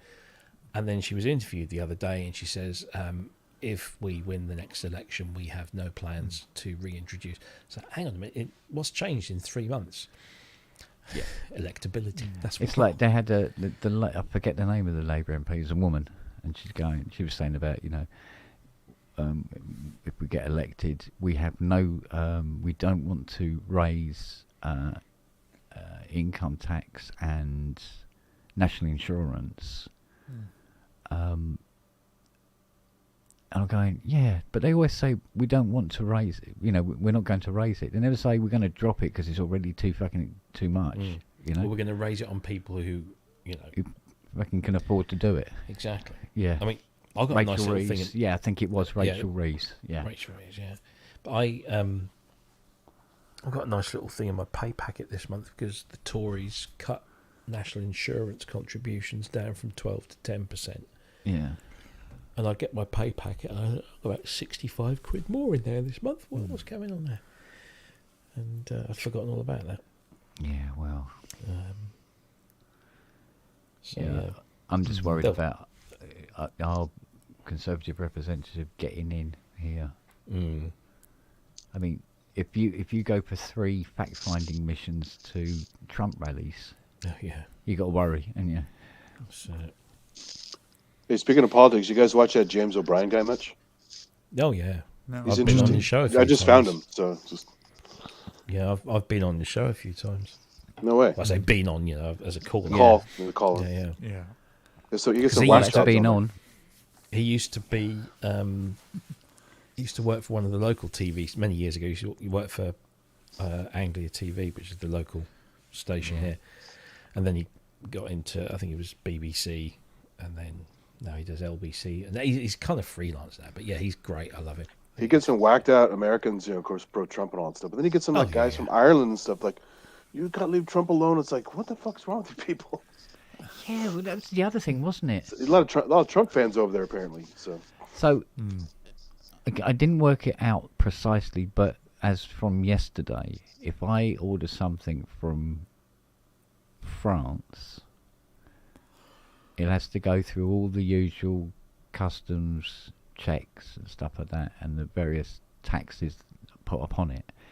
But if I go to Belfast and order it from the same place, it'll almost come straight through straight away, and there's hardly any import tax on it. And that's because of the whole it's Irish border thing. Yeah. So there is something for blowing shit up then, isn't there? Yeah. But isn't that, I just found that so galling. So I've got friends in Northern Ireland who tell me how absolutely fucking diabolical it's been for the last 2 years because there's no fucking government. Yeah. No devolved government to make the decisions to, put money here and do this and do that. What did you say? Know the feeling? Yeah. And the DUP come out this week or last week where they were saying, we've got an agreement in place and we'll go back to the devolved government, and they're waving it around like they've they were the ones that refused to go into a devolved government because basically they didn't like the fact that Sinn Féin were the majority party and it would have been them leading their government. It got fuck all to do with fucking Brexit. Wankers. Yeah. Sorry. I love the way they're talking about the success of Brexit. The Conservatives were talking about the success of Brexit. Where? Yeah. Yeah. There is none. Aye. Anyway. Oh well. We're just a company of insurance, a country of insurance companies now, aren't we? Yeah. And banks. Yeah. And now Saudi Arabia owns Heathrow Airport. Mm-hmm. Cool. And it just. Because it used to be Spanish, but not British. It hasn't The been airport British gonna have for Sharia law now. decades. So the- Are you thinking the British Airways? Because they used No, to be part of Heathrow the Iberian- Airport. the actual Heathrow Airport was owned by a Spanish company, which they bought early 2000s, I think, or late 1990s, and now it's been bought from them, and it's now a Saudi Arabian owned company owns Heathrow Airport and everything therein. Wow, bloody Saudis own so much bloody property, especially around London. Thing is, everything else aside, companies tend to do well once they're owned by them. Weirdly. Yeah, they own Man City. Soon they'll And own Newcastle. Soon they'll own the actual Actually, city no, as well. The Saudis don't own Manchester City. They're UAE, United Arab Emirates. They're not Dubai, is it? What's one of the other Emirates? I can't remember which one it is. The ones that own the Saudis own a majority stake in Newcastle United. But Man City are. It's like they did that comedy sketch with the devil, and he was saying, he says, everyone that comes to hell will be tormented. He said, apart from Man City fans, you can't torment them. They've seen too much. True. Right, okay, bed. I need to go. Right, yes, indeed. All right, boys and girls. All right, gentlemen. Chat. All right. Good luck tomorrow. Yeah, it'll either go well or it won't. Try not to sink the ship. Yeah. If it does, it's not my hands on the wheel. Let me tell you that now. Okay. Yeah, I'm in a cabin somewhere, wanking furiously to a mirror, or something similar. Now, Brooksy will keep everything under control. You think? Mr. No, Andrew breaks he'd probably everything break Brooks. it. he might go on a rant. He's famous Well, for rants. So. God, yeah, that'd be good. Yeah, well, That'd be keep good viewing, it guys. reasonable. Don't get any copyright strikes, and No, I'll leave that to you, mate. Just remember, it's not a pub. Yeah, exactly, yeah. I have to do that quite a lot. Just go. It's not a pub. Don't say fuck. Don't say fucking. Say what you're gonna say, but don't use the words fucking, cunt, arse, wank, tits. And I've got that written on my iPad note, and I have it in big capital letters in front of me at all times when I'm on PSN. The George Carlin 730 words, right? Yeah, exactly. All right, gents. All right, my Goodbye, darlings. right. I will you see you later. all soon, and you take Take care. care. Bye. Bye bye. See ya.